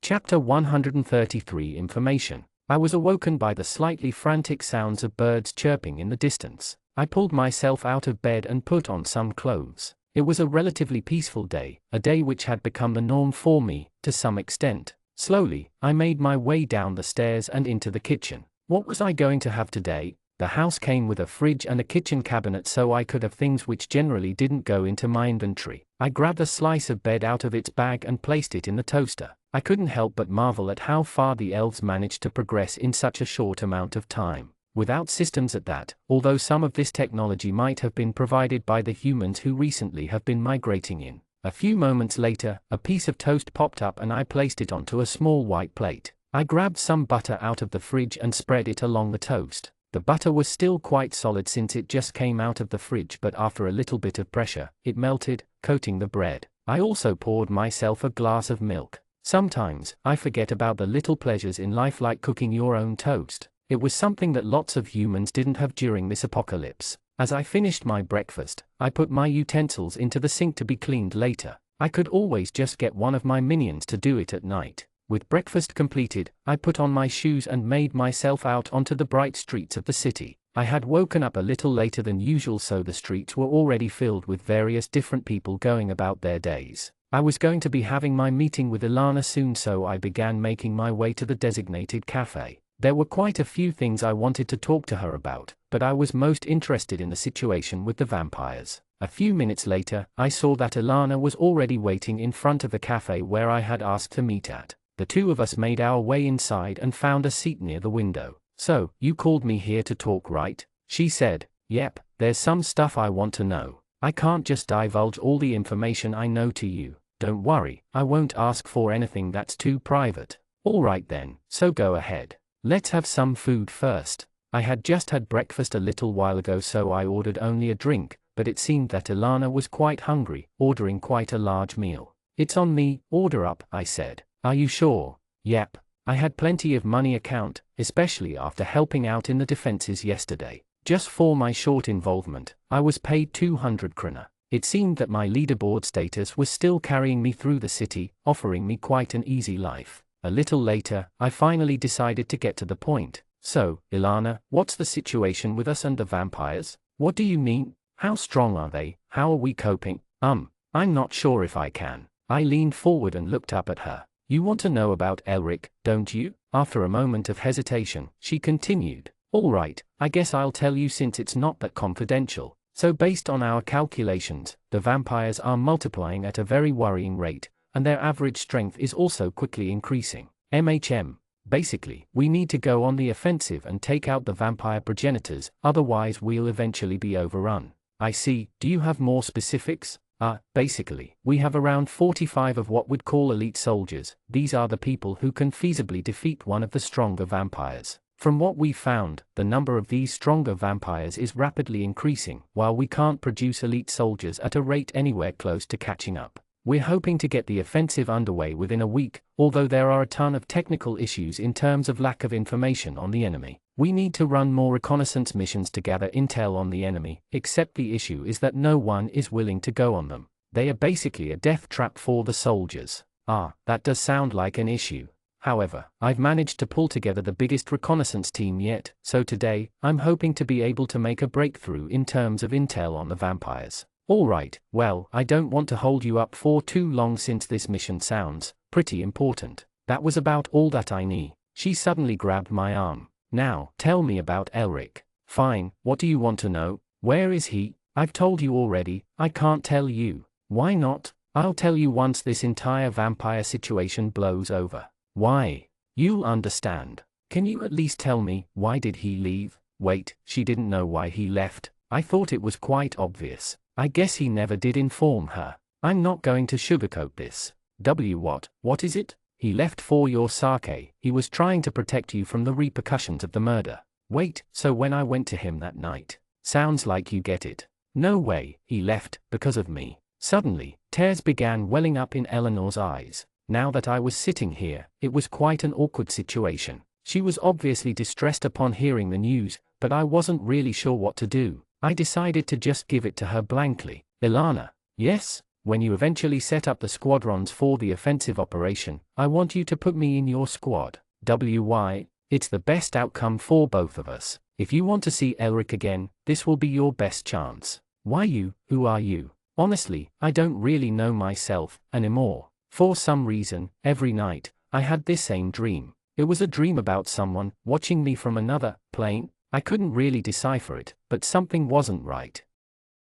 Chapter 134 Vampire Growth to Chaos, Part 1. "Lest, I need blood." Fuola, you're hungry for blood again? Let's go then." Lest and Fuola began making their way out of the cave. It seemed that Celeste was sleeping, so it was just the two of them at the moment. Through the night, the two vampires searched for their prey. Vampires have the ability to detect even the faintest smell of blood, hundreds of meters away. However, just recently, the entire vampire population was beginning to run out of food. Some groups tried to fix this issue by keeping humans like livestock, but without the equipment and knowledge required to do so, many of the humans they kept either escaped or died. It was cruel, but it was no crueler than what humans used to do to other animals. Life had a hierarchy, and humans were no longer at the top. The two vampires dashed through the forest, searching for any signs of human civilization. In the past few days, the vampire population exploded. As a result, many groups of humans have been wiped out as the insatiable hunger of the vampires slowly culled them all. Now, there were a very small number of humans who were still vulnerable and sitting out in the forest as easy prey.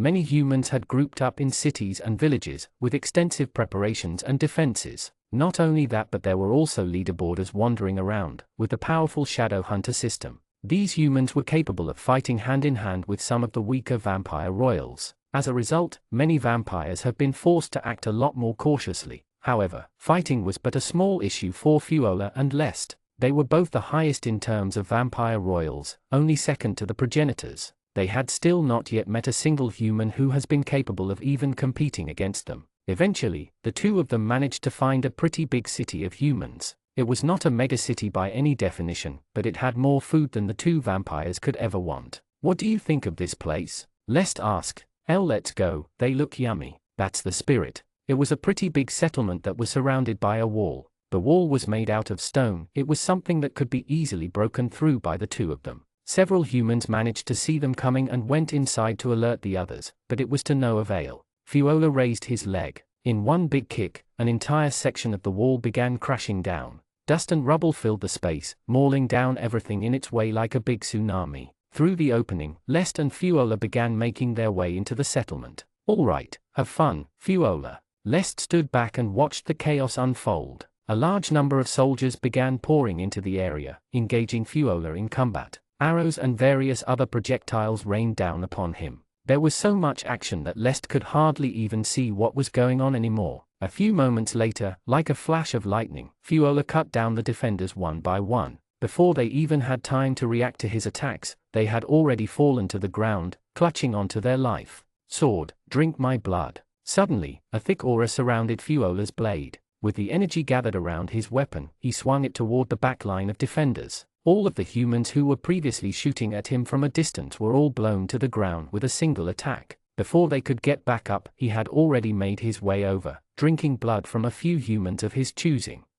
"Come on Fuola, how come you don't drink from any of the girls?" Lest picked up a young girl from the ground. "Come on, they are tastier." Suddenly, Fuola's expression darkened. In one swift swing, Lest's arm was cleanly cut off. It fell to the ground with a thump as blood began gushing out of the wound. That was a little bit scary, even for me. Lest placed the girl back on the ground. Fuola still appeared unhappy. "Fuola, I didn't mean to push you like that. Can you forgive me?" "Fine, but don't do it again."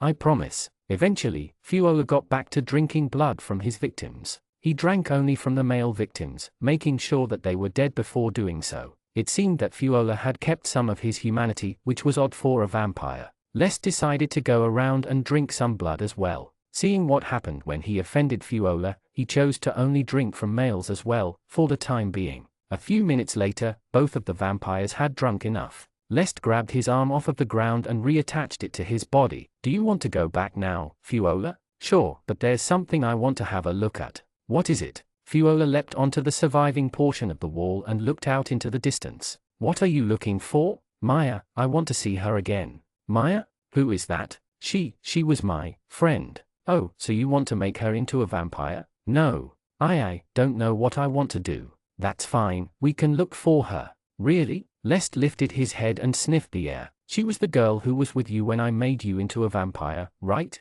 "Yeah. I can't seem to get her scent. We can keep looking around if you want." Yeah, I want to see if she's going well." "Or, aren't you a little emotional boy?" "Shut up." The two of them jumped down from the wall and began making their way through the forest once again. There were quite a few zombies lurking around, but it seemed that they generally avoided the vampires. Fuola continued to walk around with a distressed expression on his face.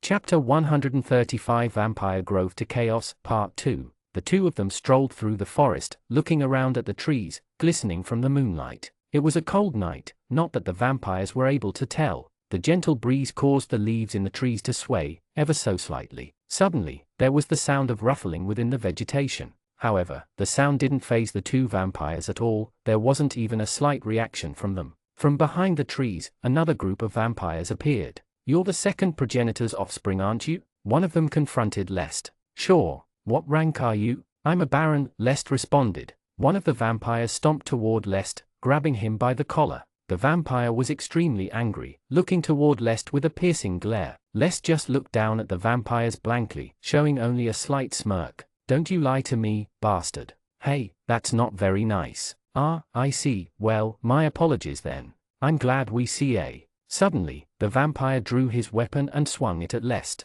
However, Lest simply opened his hand and caught the sword in his palm. Oh, I thought we made up. The other vampire was extremely stressed upon seeing how easily Lest had stopped his attack. Bullets of sweat dripped down from his forehead as Lest held his blade in the palm of his hand. The vampire quickly withdrew his weapon and took a step back. Don't tell me, you're a duke? I don't know, I guess I won't tell you. Stop messing with me, you're asking for it. Slowly, Lest began taking steps toward the vampire. The vampire began retreating out of fear, but he didn't take his eyes off Lest the entire time. Let's be friends now. Lest quickened his pace and drew his crimson sword. He flaunted it in the air before poking the vampire in the neck with the point of his blade. The vampire clung against the tree as the point of Lest's blade dug itself further into his neck. I thought we were going to be friends. Oh, I changed my mind. Suddenly, Lest lowered his sword and grabbed the vampire by the neck. Tell me, which progenitor do you belong to? Why do you want to know? It's customary, before killing someone, to know who they belong to, right? What? Lest pressed the vampire's neck into the tree, to the point where the vampire struggled to breathe. Coughing and gasping for air, the vampire struggled, but it was nowhere strong enough to compete against Lest's grip. The other vampires were too afraid to act, only watching as their friend was slowly being choked by Lest. Fiola was standing not too far behind him, watching all of the other vampires who surrounded them. Come on, tell me. Scary. All of a sudden, the vampire drew his weapon and stuck it into his own stomach. Blood gathered at the wound, leaking out like a broken dam. Slowly, the vampire lost consciousness. Lest let go of the vampire, letting him die on the ground. Oh man, I didn't even get to kill him. As he turned, all of the other vampires avoided his gaze, aside from Fiola of course. Lest, what are we going to do about the rest of them? Well, I don't really care about them. We can just leave if they are not bothering you too much. Their gazes are annoying. I don't like being watched. Well in that case, do you want to finish them off? Sure. Fiola drew his weapon and looked around at the various vampires. Since they were all offspring of the fourth progenitor, there was no rule against killing them. Sword, drink my blood. Blood dribbled down Fiola's arm, feeding his dark red blade. Go Fiola. Fiola dashed toward the group, swinging his sword at the vampire standing at the front. They were just able to block the attack with their own weapon. However, they had nowhere near enough time to stop Fiola's second attack. The vampire was quickly cut into two, with no opportunity to regenerate. The other vampires confronted Fiola, but they were also no match. Fiola was a duke, the same rank as Lest, albeit still significantly weaker. However, against these vampires who weren't even marquis level, he was comparable to a god, easily cutting them down, one by one. His sword danced through the air, slicing the other vampire royals, easily killing them all. The corpses lay strewn on the ground, slowly eroding away as Fiola finished them all off. His swordplay was so fast that the vampires didn't even have time to regenerate their injuries, let alone defend against his attacks. Less than a minute later, Fiola returned to Lest's side and watched as the various corpses slowly became nothing but dust in the dirt. Hey, Fiola, do you want to try making some offspring? Why me? It'll be a good learning opportunity for you. Only high-ranking vampires like us can make them. But I don't want any. Don't be like that, offspring are pretty useful. For what? Oh come on, you're my offspring, and I can get you to do all my fighting for me. I don't mind fighting. Well when you're hungry, you can get them to bring food. Like how we have to collect some food for the progenitor.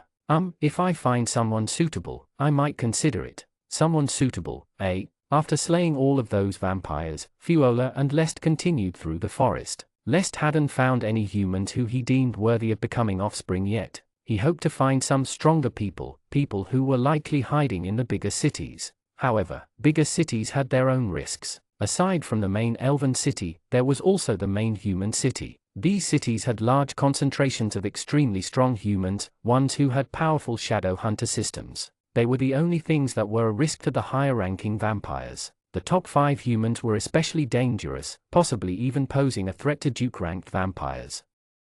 Chapter 136 Vampire Weakness to Failure, Part 1. In another part of the forest, the 7th progenitor was slowly trying to grow his strength. The 7th progenitor was easily the weakest of the 7, being the youngest of them and also the least mature. For hundreds of years, he struggled to compete against the others. However, with this new opportunity, he hoped to finally accumulate more influence. Karnstein, how many offspring did you make today? I managed to make 12. The The seventh progenitor's strategy was very different from that of the second progenitors. Instead of aiming only for high-value humans for offspring, the seventh progenitor made it a rule to make every single human the royals found into offspring, regardless of their strength or ability. Although, some of our offspring got killed by the third progenitor's royals. That's fine. How many did we lose? We fled as fast as we could, but we lost quite few peons and barons. That's fine. Go out and make some more. I caught sight of some dukes of the second progenitor. I don't want to get into contact with them.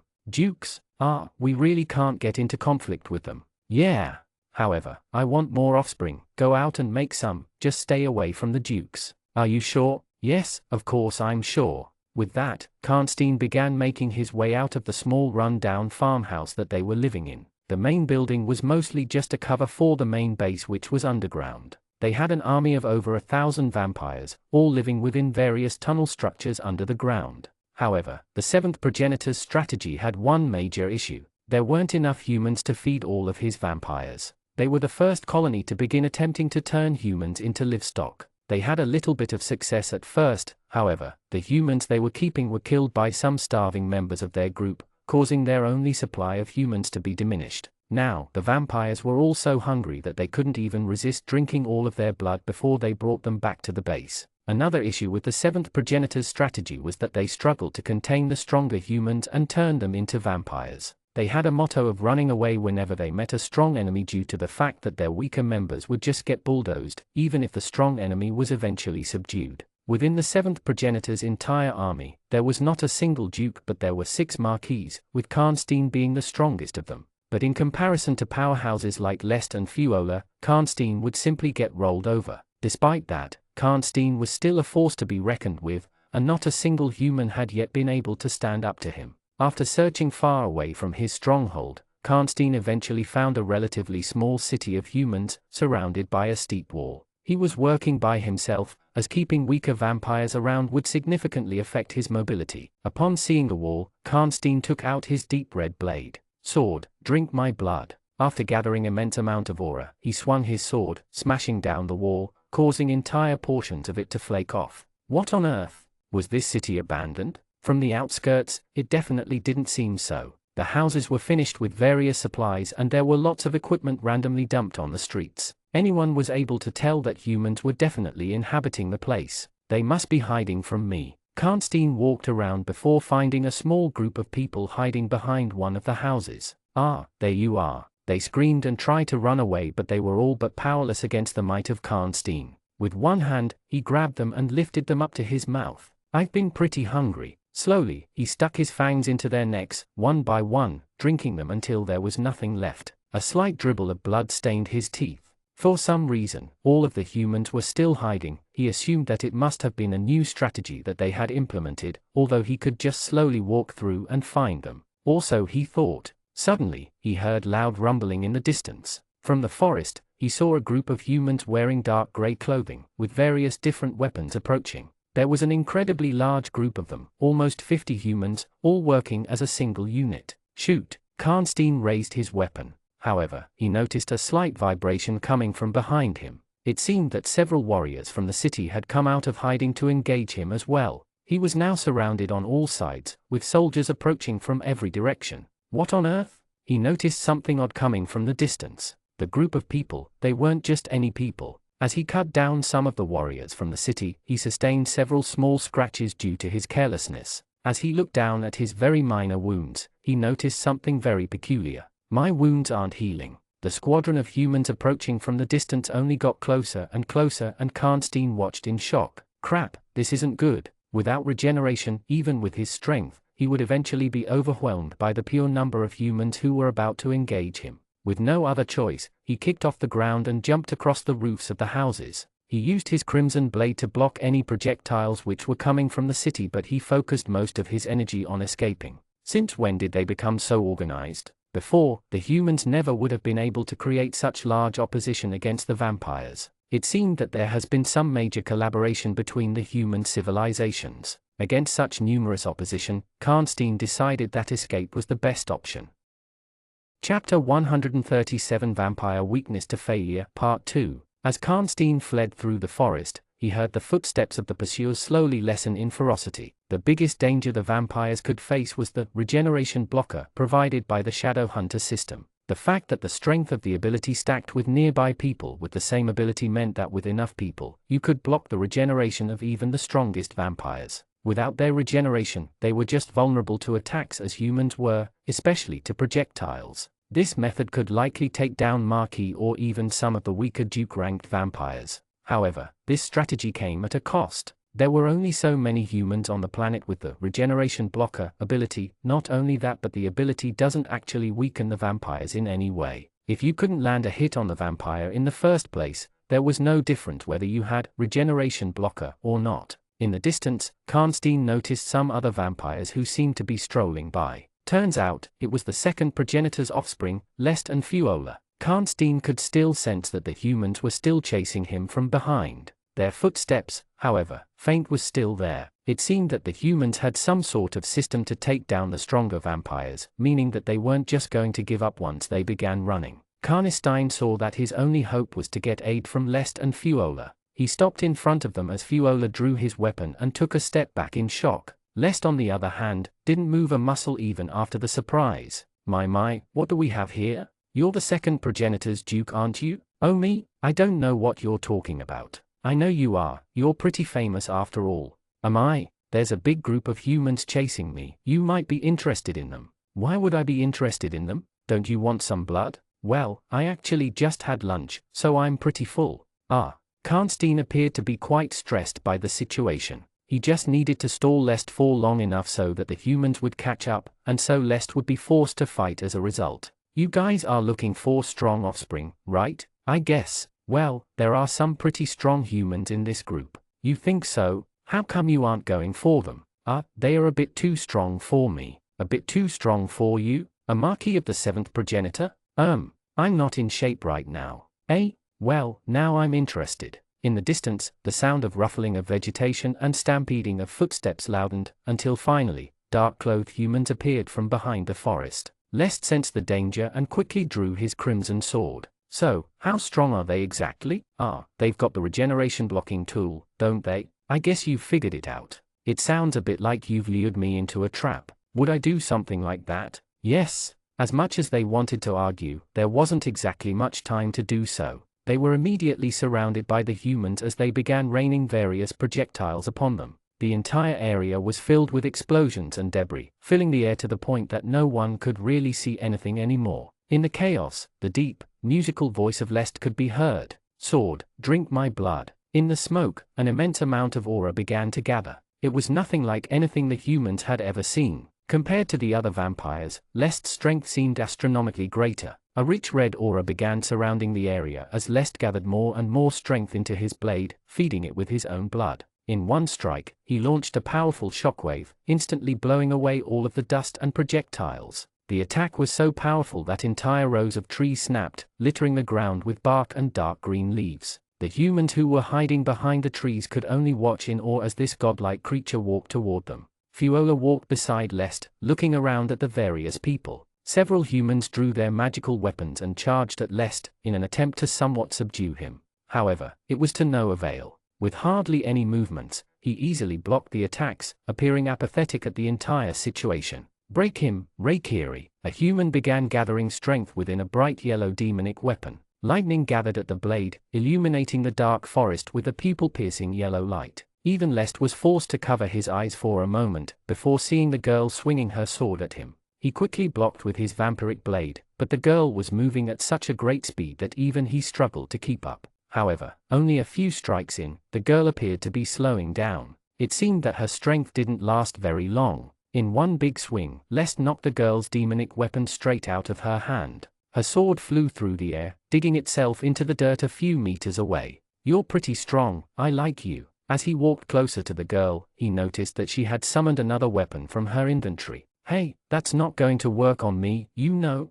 However, instead of stabbing Lest, she turned the knife onto herself. I can't have you doing that either. Before she could stick the blade into her neck, Lest swiftly grabbed her wrist and disarmed her before picking her up by the neck. You'd make a pretty strong vampire. What's your name? D-Die, you filthy blue, DS sucker. I can't really hear what you're saying. Loosening his grip on her neck, he slowly moved his jaws toward her. Before he could stick his fangs into her neck, he felt a metallic taste in his mouth. It seemed that his mouth had been pierced by a blade. Come on, Fuola, she's such a good specimen.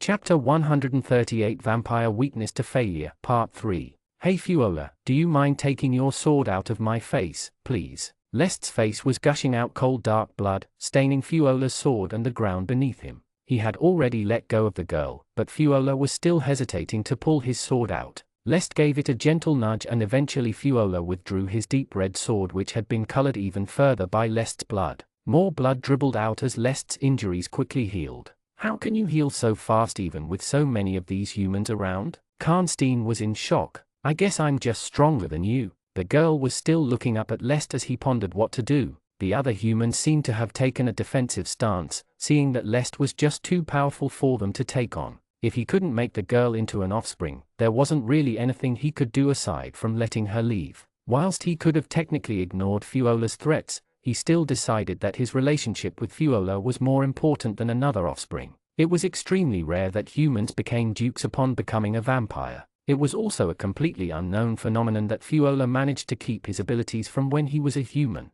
Fuola was a powerful tool, so Lest decided to just let him do what he wanted for the time being. So, Fuola, what do you suggest we do with them? We'll take some of them back to become livestock. Ah, but no girls, right? Yes. But how are we going to breed them? We can figure that out later.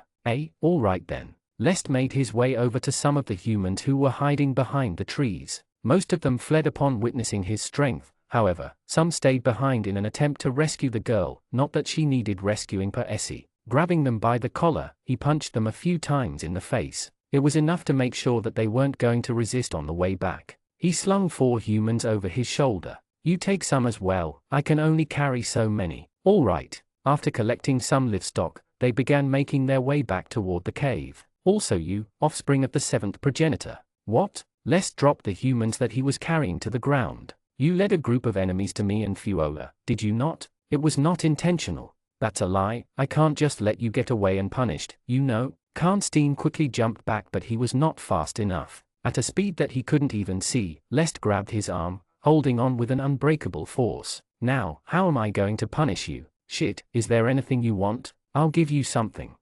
Something I want, HM. He turned to Fuola, is there something you want? Not anything that he'd be able to provide, he replied. Well that's that then. Lest raised his leg and kicked Karnstein in the head. The force of the kick sent Karnstein barreling into the ground, splattering his entire body with dirt. Even though more powerful vampires had the ability to regenerate practically any injuries, they still felt pain. Lest's kick sent shockwaves through his body, causing immense pain. Karnstein curled up into a ball, holding his stomach in his hands. I'd like to have a word with the 7th progenitor if you will. I'm not taking you to them. I'm afraid that's not an option. I'll kill myself before you can force me. All this about killing yourself, that's all everyone goes on about these days. Karnstein glared at Lest from the ground. You know, I've already got the 7th progenitor's scent.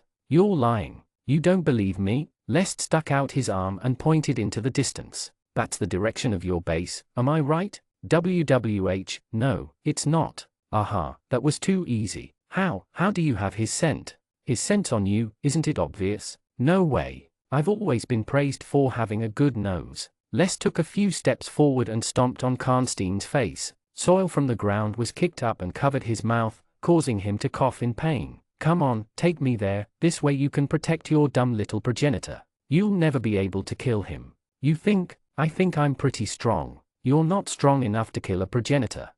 Let's test that then, shall we? You know what, fine, I'll take you to him. After we're done with you, I'll have your head hung up on the wall.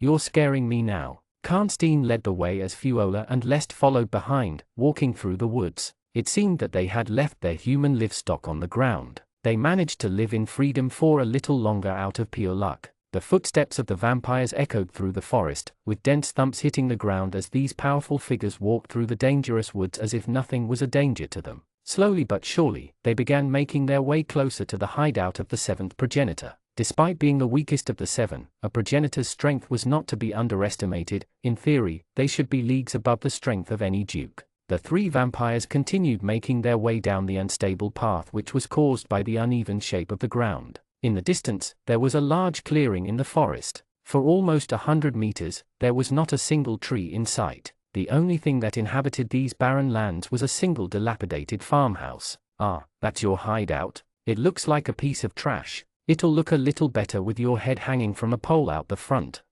I'm not sure about that. Eventually, the three of them made it to the entrance of the seventh progenitor's base.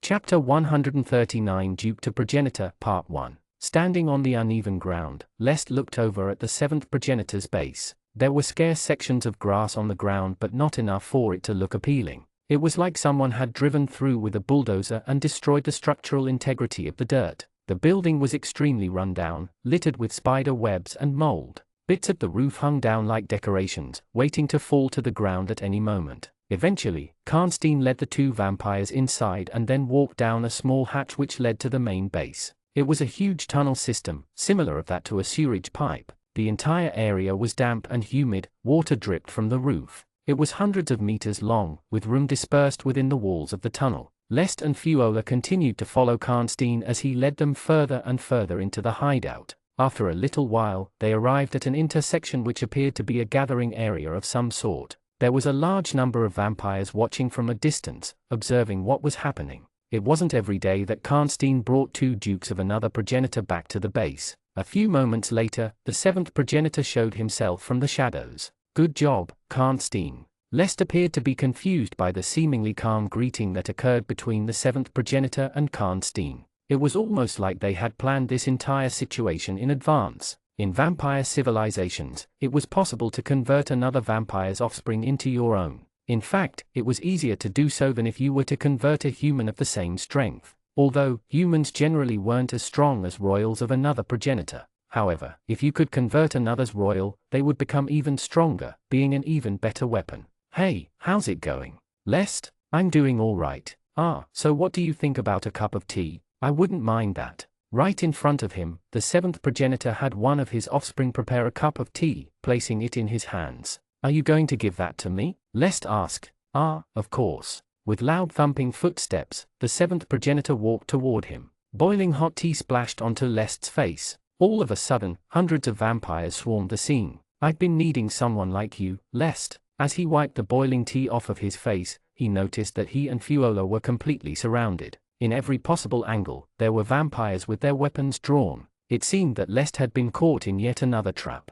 This isn't good. Fuola and Lest quickly drew their swords. However, the other vampires didn't give them a single second of time. Instantly pushing in droves, the various offspring of the seventh progenitor charged at Lest and Fuola. Sword, drink my blood. A huge cyclone of aura formed with Lest at the center. It seemed that he had gathered even more power than last time. An endless stream of blood flooded his arms, pouring into the blade of his weapon. It was the most energy that Lest had ever used in one engagement. He was pouring every last ounce of spare blood into his sword. For the first time, Lest looked around with an angry expression on his face. Within seconds of the engagement beginning, Lest and Fuola were split up from each other. Neither of them had time to worry about the other since they were both in the most peril they had ever been in. With a powerful swing of the sword, Lest launched out an unimaginably large amount of energy, causing such a big explosion that the foundations of the cave began to collapse. The single attack wiped out a huge number of the seventh progenitor's forces.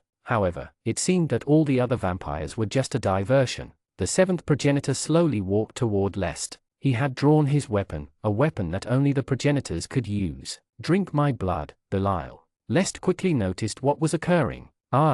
Before he could react, he was sent crashing into the wall. The force of the seventh progenitor's weapon even managed to overwhelm his strength. As rubble tumbled down from the roof of the hideout, Lest gradually pulled himself up off of the ground. Behind the seventh progenitor, it seemed that Fuola had managed to kill a large number of his men. Hundreds of vampire corpses lay strewn on the ground, clasping onto life. The progenitor walked toward Lest once again. Lest raised his weapon, but the progenitor's strength was much too overwhelming. He was once again sent crashing into the wall, slowly regenerating his injuries. However, before the progenitor could land another strike on Lest, he was forced to turn and engage another enemy. Invoke Magic Armor Type 0. Surrounding Fuola was a glistening pure white barrier. It was extruded only a few centimeters from his body, but one could feel the denseness of it from meters away. It was like a separate dimension, a completely unbreakable defense. The seventh progenitor swung his sword, smashing into Fuola's magic armor. The collision caused a huge explosion of dust and rubble. However, as the smoke settled, Fuola was still standing where he was before. No way, what is that ability?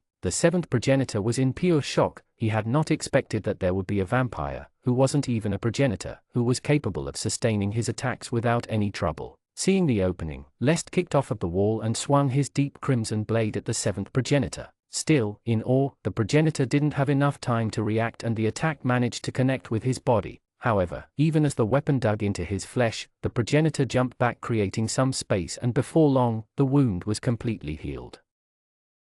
Chapter 140 Dupe to Progenitor Part 2. Huge amounts of rubble scattered throughout the area as the vampires continued their fight. Entire portions of the base came crashing to the ground as the shockwaves from their attacks broke the foundation of the walls. Amidst the dust and smoke, the seventh progenitor once again raised his weapon. Drink more, Belial. In one powerful strike, Lest was once again sent crashing into the back wall. He covered his head as massive chunks of stone and cement fell down upon him. The pieces of material broke as they smashed into his arm, raining on the ground like sand. Fuola tried to attack the seventh progenitor with his sword, but the progenitor managed to block every single one of his swings without much issue. Fuola simply wasn't fast or strong enough to break through the seventh progenitor's defense. Less than a second later, the progenitor raised his sword and slashed at Fuola with immense strength. Fuola's magic armor consumed the attack once again. However, it was clear that the armor was beginning to get worn down. Even the seemingly invincible armor was struggling against the pure might of the seventh progenitor's sword. Again and again, Fuola was unable to block the attacks, relying on his magic armor to protect him. A few moments later, Lest rushed toward the progenitor, swinging his deep red blade at his neck. The progenitor managed to stop his attack. However, Fuola's blade was now approaching his side. He quickly maneuvered to dodge the attack, but Lest was swiftly pushing into his space. The progenitor swung his sword, attempting to cut Lest down, but all of a sudden, Fuola stood in the way and absorbed the attack. In the split-second opening, Lest concentrated his strength and swung his blade, cutting the progenitor's arm clean off. With no hope of recovering it in the situation, the progenitor was forced to retreat. It didn't take long for his arm to grow back, however, but the delay left his body wide open. Unable to block both Lest and Fuola's attack, he opted to position his blade to deflect Lest's, allowing the full strength of Fuola's swing hit his side. Lest, how did you manage to create such a powerful offspring? Ah, so now you're recognizing his strength. I don't understand, why does he have such a strong ability? Me neither, honestly. There wasn't much time for small talk since the three vampires were again clashing blades. The seventh progenitor was clearly faster and stronger than them, but he still struggled to land effective strikes on the two of them. Despite slowly whittling down Fuola's magic armor, it was still proving to be a massive thorn in the progenitor's back. A few swings later, Lest managed to gain an opening and kicked the progenitor into the wall. The impact wasn't enough to even cause a slight scratch on him, but it did buy time for the two to trap him in the corner. Now, the progenitor had nowhere to run aside from through them. They continued to smash each other's weapons, attempting to land a clean hit. Fuola's magic armor was still stopping the progenitor from dealing any significant damage. Eventually, the progenitor managed to gain some space and broke through the swings. In one big strike, he managed to break through Fuola's magic armor, cutting into Fuola's flesh. Lest cut off the progenitor's hand as Fuola began regenerating his injury. The scene was pure chaos. Rubble and dust filled the air as the vampires continuously fought each other. In a fit of desperation, Lest sacrificed more of his blood to his sword. Sword, take any spare blood I have, drink it all. The remainder of Lest's spare blood dribbled down his arm into his sword. His vision began getting blurry and his balance was slightly off. However, the strength in his sword was unparalleled. At this point, his sword had more power than the progenitor. Fuola, get out of the way. As Fuola dived out of the way, Lest swung his sword as hard as he could. The progenitor tried to block it, however, it was simply too strong. He broke straight through the progenitor's guard and launched him several meters, digging a huge hole in the wall. The entire area was filled with so much dust and debris that it became difficult to breathe. However, as Lest walked closer to the progenitor, he saw that he was struggling to get back up. Both of the vampires had used up an incredibly large amount of energy and now they looked at each other with a dark glare. Lest, your progenitor is just lucky. I was born weaker than all of them. All I could do was make more offspring. I don't care. This world isn't fair, no world is. I hate it, I hate all of it. Raising his sword above his head, Lest prepared to finish him off. However, before he could swing it, the progenitor stabbed him through the stomach in one last show of dismay. Unfazed by this, Lest jerked the sword, causing the progenitor to fall to the ground, hugging his sword in his arms. Belial, I sacrifice myself, cursed the second progenitor. Ha, what are you do? Suddenly, a bright light filled the room. It illuminated the entire area, blinding everything in its path. A few moments later, the corpse of the seventh progenitor slowly fizzled away. As Lest looked around, he noticed nothing out of the ordinary, but the seventh progenitor's last words worried him. Curse?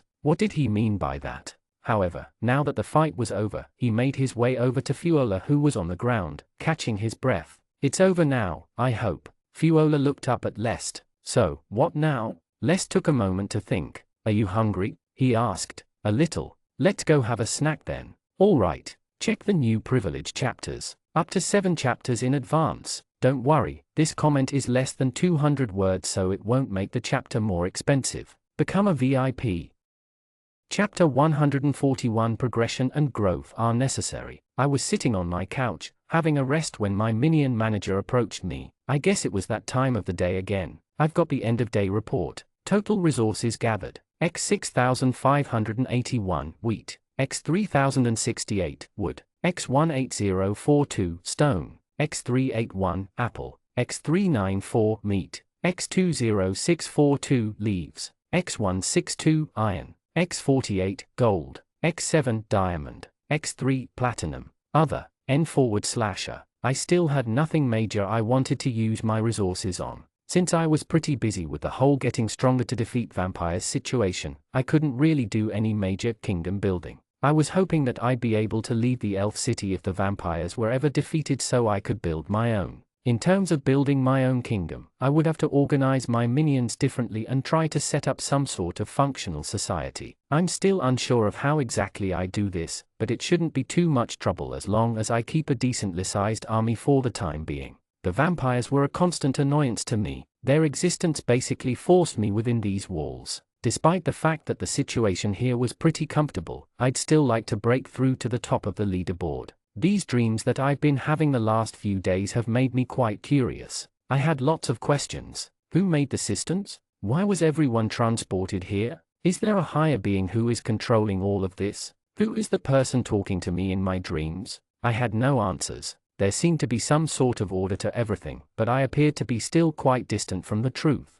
Oh well, I guess I'll focus on what I was doing. I opened my Shadow Hunter system. Shadow reality. My experience gain was as steady as usual. I'd like to go out and slay some more vampires in the coming days. It seemed that it was the best way to gain experience, although my minions were doing a decent job. Shadow Path rewards. Level 16, Soul Mark Strength increase complete .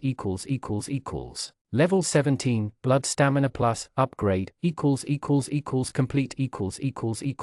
Level 18, Clairvoyance, upgrade. Level 19, Soul Mark Strength increase. Next page. The next reward was just a simple upgrade to one of my abilities. It was nothing special, so I quickly moved on to the next. Shadow Path rewards. Level 16, Soul Mark Strength increase complete .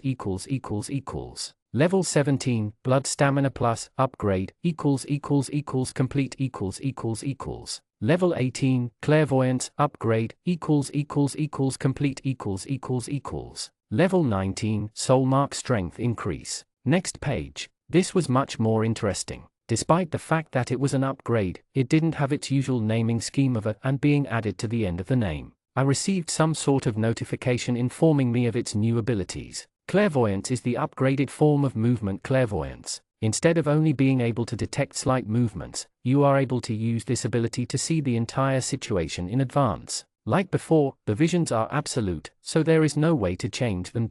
At first, this ability seemed to be pretty useless. Seeing visions without being able to change them doesn't seem to provide any benefits. In combat, the ability was practically useless. Aside from predicting the outcome, there didn't seem to be anything else I could do. However, if the visions show my victory, I'd technically be able to do anything and still win. In terms of the true capabilities of this ability, I wasn't sure, but it seemed like it could be really powerful if used correctly. but more importantly, it seemed to be a key to learning more about this world. Whatever the case, I had used up all of the experience, so I decided to get up and make my way upstairs. It was quite late, so I was going to go to bed soon. Before that, however, I was a little peckish. Like a clueless person, I walked up and then back down my stairs as I realized I had more I wanted to do. I slowly made my way into the kitchen and looked in the cabinet. There wasn't really anything I wanted to eat inside. I hadn't replenished my stock, so all I had was some plain bread and spreads, mainly for breakfast. I decided to go outside and have some food at a restaurant instead. It'd be the first time I was leaving my home this late, but I'm sure that at least one restaurant would be open. As I opened the door, I was greeted by the night sky, with the street being lit by a few archaic streetlights. I walked toward the commercial area and looked around to see if there were any stores open. Most were closed, signified by their dark storefronts. However, I noticed a group of elves making their way toward a brightly lit building. I decided to follow them a little bit and see what was going on. From what I could hear from the outside, there was either loud talking or singing. It was pretty hard to tell from this far away. I followed the group for a little while as they walked inside. Once I walked a little closer, I could tell that it was a bar. Technically, I'm sure there was nothing stopping me from having alcohol, even though I'd be underage. I was hungry, so I decided to just go inside. Usually, bars sell food, right? I was greeted by a worker. How old are you? I'm 18. There's no way you're 18. Huh? He looked down at me suspiciously. Stop lying, he said. Oh, are you over 80 years old? 80 years old? Ah, I finally understood. Elves must age differently. I'm a human. You're a human? Yeah. I guess it might have been a little difficult to tell since it was so dark outside. After hearing what I said, the worker changed his expression. Well, come in then, I don't really know what to do. Chapter 142, The Past, Part 4. It was Saturday. I didn't really know what there was to do. Life in the facility was completely planned out by the higher-ups. Some of the other children had things they wanted to do, however, I would always just do whatever they told me. It wasn't like I liked doing anything in particular. I was now standing out the front of the mall, in the wide, spacious parking lot. The bright sun glared down towards the tarmac, causing some wavy effect. Cars drove past me as I slowly made my way towards the entrance. I came here because Hannah said that this was what she did on her days off. I didn't know what I was meant to do here though. I made my way inside to be greeted by the cold breeze of air conditioning. There were a variety of stores to choose from if I so desired to buy something. I had a decent lump of cash, provided by the facility when they dropped us off. I had spent very little of it. My room was quite minimalistic, with not much furniture aside from an empty cupboard and a bed. The school provided us with meals and most essentials that we would need to stay hygienic and healthy. I wasn't sure what most of the other outcomes did, but Hannah did talk about buying things from the mall on her off days. I didn't have anything I wanted to buy, all I needed was already provided to me. I just wandered around the inside of the mall aimlessly. As I looked at some of the meaningless storefronts, I managed to catch a glimpse of a girl, sitting alone, crying in the corner of a retail store. I decided to go and have a look at what was going on. It was going to be more interesting than wandering around the mall for several hours. She was huddled up in a ball, with her arms wrapped around her knees, and her face tucked into her legs. What's wrong? It wasn't that I necessarily cared about her condition, but I needed to keep my facade of normality, so showing empathy would be an important step. It was obvious that she could hear me, however, she still chose not to respond. At this point, I contemplated whether I wanted to continue attempting to console her. Even if she decided to speak to me, it would still be a hassle from then on. I wanted to get back to the school to have lunch in the dining room. I decided to try one last time. Are you okay? She seemed to show a slight twitch of movement, however, she still did not respond verbally. It looked like this sideshow was going to be more pain than it was worth. My mission always took priority, anyways. After looking down at the crying girl, I decided to turn around and leave the store. I might get some flavored toothpaste or something that might be interesting to try. Wait. I stood still, waiting for the girl to continue. What's wrong? I asked again. I'm lonely. It wasn't exactly what I was expecting. It seemed I was going to be building the persona of the nice boy then. This would likely draw some attention, although sometimes being overly inconspicuous is suspicious in itself. In the end, it was all about making sure no one knew who you were. Her answer was quite vague. I had no idea how she managed to get herself into that situation in the first place, judging from her appearance, marks on her clothes and the fact that she was in this particular mall, she had likely either run away from home or got abandoned by her friends. That was the conclusion I came to, although it didn't really matter. I grabbed her wrist and pulled her up. It was quite an overt thing to do, but this was the best way to quell such a situation. If she was lonely, then I would accompany her.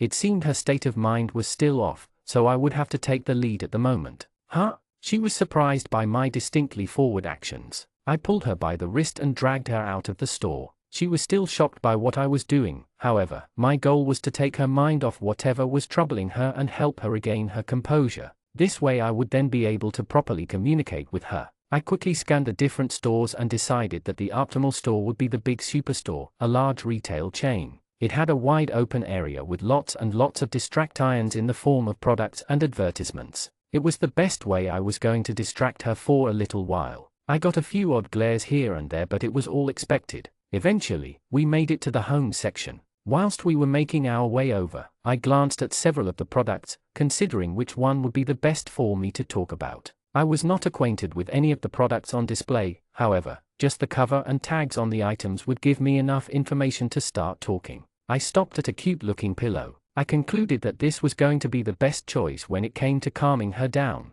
I quickly read the packaging, logo and tags in order to gather a baseline understanding. The pillow seemed to be based on some television show that I had never watched before, although, from what I could tell, it looked like a kid's show about underwater sea creatures. That was enough to get me started, and I began talking to her about the funny shape of the pillow and how fluffy it was. I looked over and saw that it was working. Her distant demeanor had lightened, and she seemed to be listening to what I was saying. I continued talking for a little longer, and eventually, she even responded to some of the things I was saying. Asterisk. I guess my sister could do with another friend. Chapter 143: Hunger and Satiation. The inside of the bar was decked out with wooden tables and chairs, with a central bar area which was stocked with various different types of alcohol. The hustle and bustle were quite vibrant. There were lots of big groups of elves, either partying or drinking away their sorrows. From what I could see, there weren't a lot of seats available, so I was forced to sit beside some other elves near the central bar. I looked up and saw that there was a restaurant menu plastered behind the various different drinks on the back counter. I was starving at this point, so everything on the menu sounded good. In the end, I decided to just buy some chips to start off with and a porterhouse steak with sauce as the main. I signaled the bartender, who made his way to me. "What would you like?" he asked. "Just some chips and the steak, please." "How would you like your steak made?" Medium rare." "All right, was that all?" "Yeah. Are you sure you don't want any drinks with that?" I looked at the various different bottles of alcohol stashed behind him. Part of me wanted to try some, but I didn't really see that much intrigue in the concept of alcohol. It wasn't like I never tried it in the past. I looked around to see if there were any other drinks. Do you have any drinks aside from alcohol?" "We've got juice or mocktails or basically anything." I'll just have an apple juice with that then." The loud noise coming from the nearby table drowned out the sound of my voice. I was forced to increase my tone so it almost sounded like I was shouting. However, the bartender was able to understand me well enough, so he made his way around and began pouring my drink. The prices were pretty steep, but I received quite a lot of money for participating in the defenses, and also I still had plenty of reserve from the initial payment. I looked around at all the elves who were happily partying with each other. It was a feeling and experience I had never really experienced before. Maybe here, I'd be able to change things. "Your drink's ready." He placed the freshly poured apple juice in front of me. There were a few ice blocks floating on the surface with a straw sticking out of the cup. I wasn't that thirsty yet, so I took a few sips before moving it to the side. The bartender was still standing in front of me. "So, how's your day been?" he asked. It was pretty good." "You're a human, right?" "Yep, that's me." He seemed to be somewhat intrigued by the fact that I was a human. I thought that we were relatively common within the city, but it seemed that our existence was still somewhat foreign. "You guys have this leaderboard ranking system, don't you?" He must have been talking about the global rankings. "Yeah. How does it work? I've always wanted to know." To be fair, I'm not that sure myself. Everyone has something called an estimated progression score, and then you're ranked based on that." "I see. What is the estimated progression score based on?" "Honestly, I have no idea. It's just that stronger people generally have higher scores." All right." The bartender turned around and looked at something in the distance before turning back over. "I haven't seen many humans come to this place," he commented. Really? I thought that we're pretty common around here now. Yeah, that's what I thought, but it seemed that you guys don't really hang around this area. I think I saw what was happening. Based on some prior experiences, it seemed that humans, well, at least the weaker ones, struggled to get a decent amount of money. They likely lived in the slum-like areas which I saw around the outskirts of the city. I guess I was lucky to be such a high-ranked human, otherwise, I'd probably be subject to a similar fate. Just looking at the prices, it didn't really seem like anything a poorer human could afford. Just my meal was over 30 krona. If my experience at the bank was anything to be considered, there weren't exactly a lot of people who could freely eat here. A few minutes later, the bartender brought over a small basket of chips. The appetizing smell instantly filled my nostrils as the vapor from the hot chips radiated upwards. I couldn't resist salivating as I took down the nourishment. I was starving due to how long I had to wait. As soon as the basket was placed in front of me, I quickly stuck my hand in and grabbed a nice, crunchy chip. The flavor dispersed through my mouth, giving me more happiness than I'd ever felt, well, figuratively. After scoffing down a few, I slowed my eating pace and looked at the bartender who was still standing there. "How's the job?" I asked. I continued snacking on the chips. "The steak should be done soon so you won't have to wait too much longer." "Ah, that's good." There weren't enough chips to fully satiate me, so I was still looking forward to the steak that I'd ordered. Just that dish was 22 krona, so I hoped that it'd be worth it. I finished the rest of my chips and the bartender collected the empty container. When he came back, he was holding my steak dish in his hand. After placing it in front of me, he continued the small talk. "So what do you do as a job?" he asked. "Well, I guess I'm part of the military to some extent." "Oh, so you're in the fight against the vampires?" "Yeah, I've heard about them, although I've never seen a vampire in person though." After a little while, I finished my meal and made my way back home. It was the latest I had slept since I came here. I felt more tired than usual. Chapter 144, Memories and Messages. William, you probably can't tell who I am. Maybe you don't even remember me. However, I loved you. We're all just unfortunate. The world hated you, it also hated me. This is my last resort. Hopefully, you can get through all of this. There's light at the end of the tunnel. When we meet again, let's start over, shall we? I was suddenly awoken with a jolt. What was that voice that was talking to me? I slowly pulled my blanket up, splashing my body with a wave of cool air. It wasn't too bad, especially with the sun shining through the window. My bed squeaked as I began getting dressed for the day. I wanted to begin with a morning shower, but for some reason, I feel as if something is off. I couldn't quite remember, but in my sleep, there was some voice talking to me. It was familiar, but I had no idea who it was. I made my way downstairs and looked around. I was still pretty full from last night, so I didn't really want to have breakfast. I decided to go over to the guild and see what was going on. There wasn't really anything, in particular, I wanted to do anyways. As I reached the large building, I noticed the recruitment sign was still up. However, there were a few other recruitment signs plastered around it. It seemed that the situation with the vampires was getting more and more dire. Now that I thought about it, killing vampires was a very efficient way to gather experience for my shadow hunter system. Regardless of how useful it would be in the future, getting more experience was always a good idea. I'd like to get as strong as possible before the inevitable offensive operation that the elves and humans are going to initiate. I assumed that things would be similar to last time. I made my presence known to the guild woman so I'd receive my payment before heading over to the main gate. From what I could tell, it seemed that the human presence outside of the gate had all but disappeared. I guess it was practically impossible to survive out there without the protection of the wall. After a few minutes, I was out in the near-empty wasteland that was the outside world. The forest was still as vibrant as always, covering most of the land, and providing shade to the vampires. The elven guards and vampires didn't seem to be in direct confrontation, unlike last time. The guards were mostly standing around, on standby. I made my way over and tried to get an understanding of the situation. "What's happening at the moment?" I asked. "Who are you?" "I'm here to help with the defense of the wall." "Ah, I see. How come there aren't many vampires today?" "I'm not sure."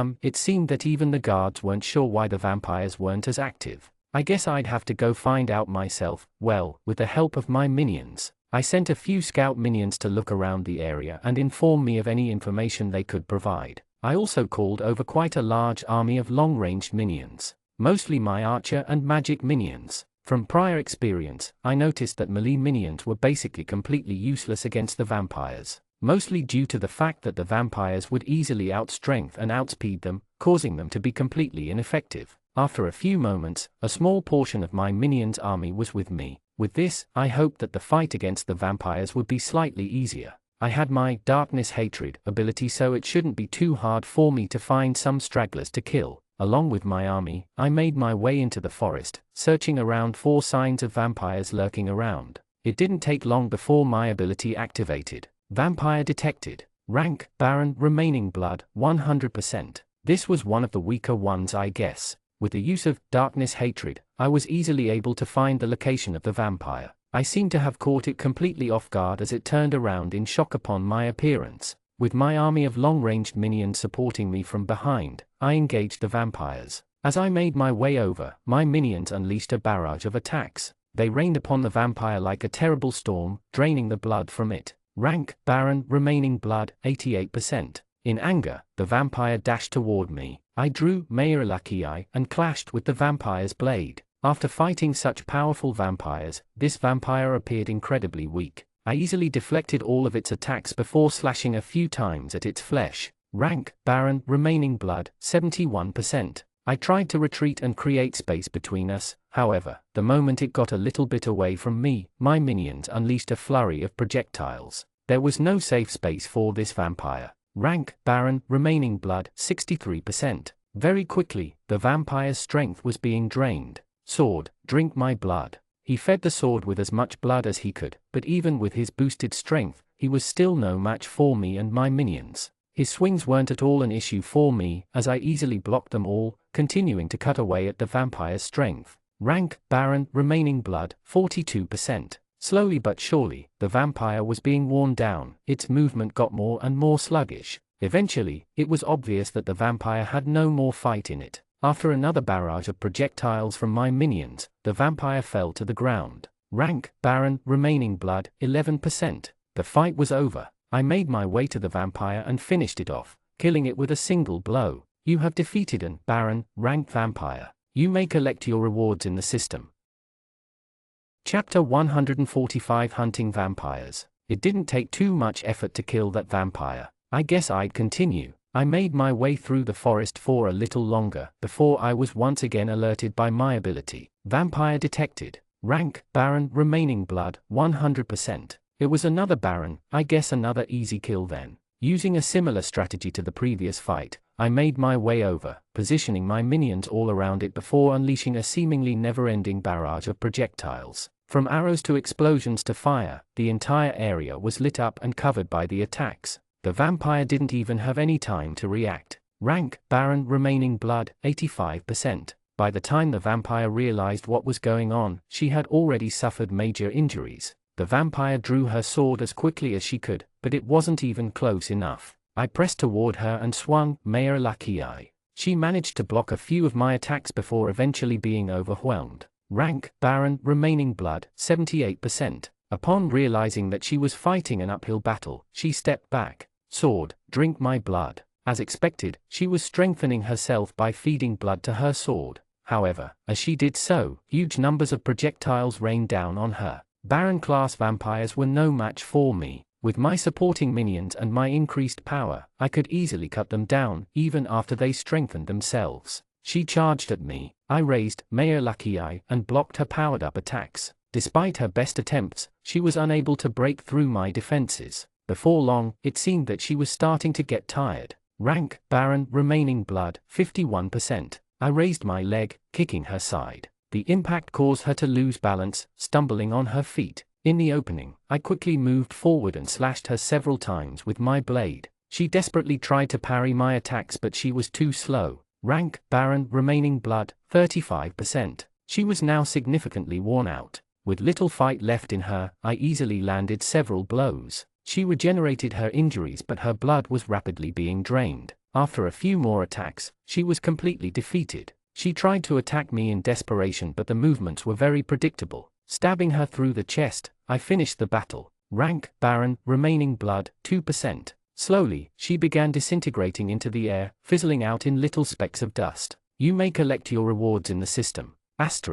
I took a short break to catch my breath before continuing my hunt. I hadn't even needed to use the abilities of my demonic weapons yet. Walking with relative caution, I made my way between the thick trees, searching for my next victim. My group of minions followed behind, ready to provide covering fire at a moment's notice. Vampire detected. Rank, Earl, remaining blood, 100%. Looks like a stronger vampire was in sight. Earl-ranked vampires were 2 tiers above barons. I fought one a few days ago and it took all of my effort to do so. However, I was stronger than before and I also brought support, so I assumed that I'd be able to defeat it. However, this wasn't going to be an easy fight. Through the cold, dark forest, I made my way toward the vampire. It looked similar to all the other ones I had fought. It had long silver hair and sharp, extruding fangs. On the vampire's hip was a sheath, holding its sword inside. He managed to sense my presence from pretty far away, so there was no element of surprise this time.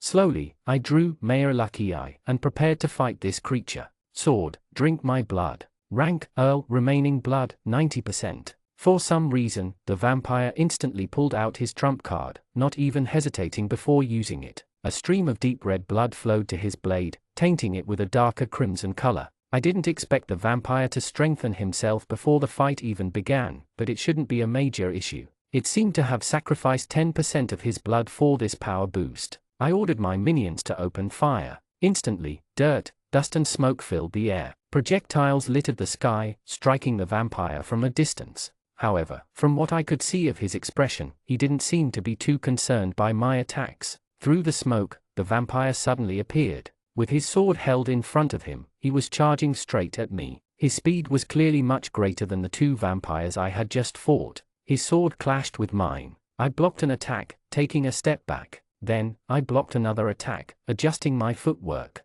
He swung again and I parried his swing, causing him to show an opening. I jabbed at his stomach. He swiftly jumped back to avoid the attack. However, the tip of my blade connected with his body, causing a slight wound and a little bit of blood to drip out. It took less than a second for the vampire to regenerate it though. Without hesitation, the vampire pushed forward again, swinging his blade at me. I pivoted my right foot and blocked his attack again. He showed a wide stance so I prepared for a large swing. His blade clashed with mine. After deflecting a few more attacks, I saw another opening. Cut him down, Mayeri. Aura gathered all around my blade, emanating a rich purple color. I felt the strength pouring through my body at that moment. As fast as I could, I swung Mayor Lucky Eye at the vampire. A heavy shockwave exploded out and smashed into the vampire, even though he managed to avoid the blade of my sword. He was sent crashing into the trees behind, knocking them over. I pushed in as quickly as possible but he had already recovered. I landed 2 clean blows on his body before he created more space between the 2 of us. Minions, fire at the vampire. Chapter 146 Vampire to Strength. The forest was filled with the sound of explosions. The vampire raised its weapon in an attempt to block the projectiles to some degree. They weren't doing much damage to it in the first place, although it was certainly annoying him. Rank, Earl, remaining blood, 83%.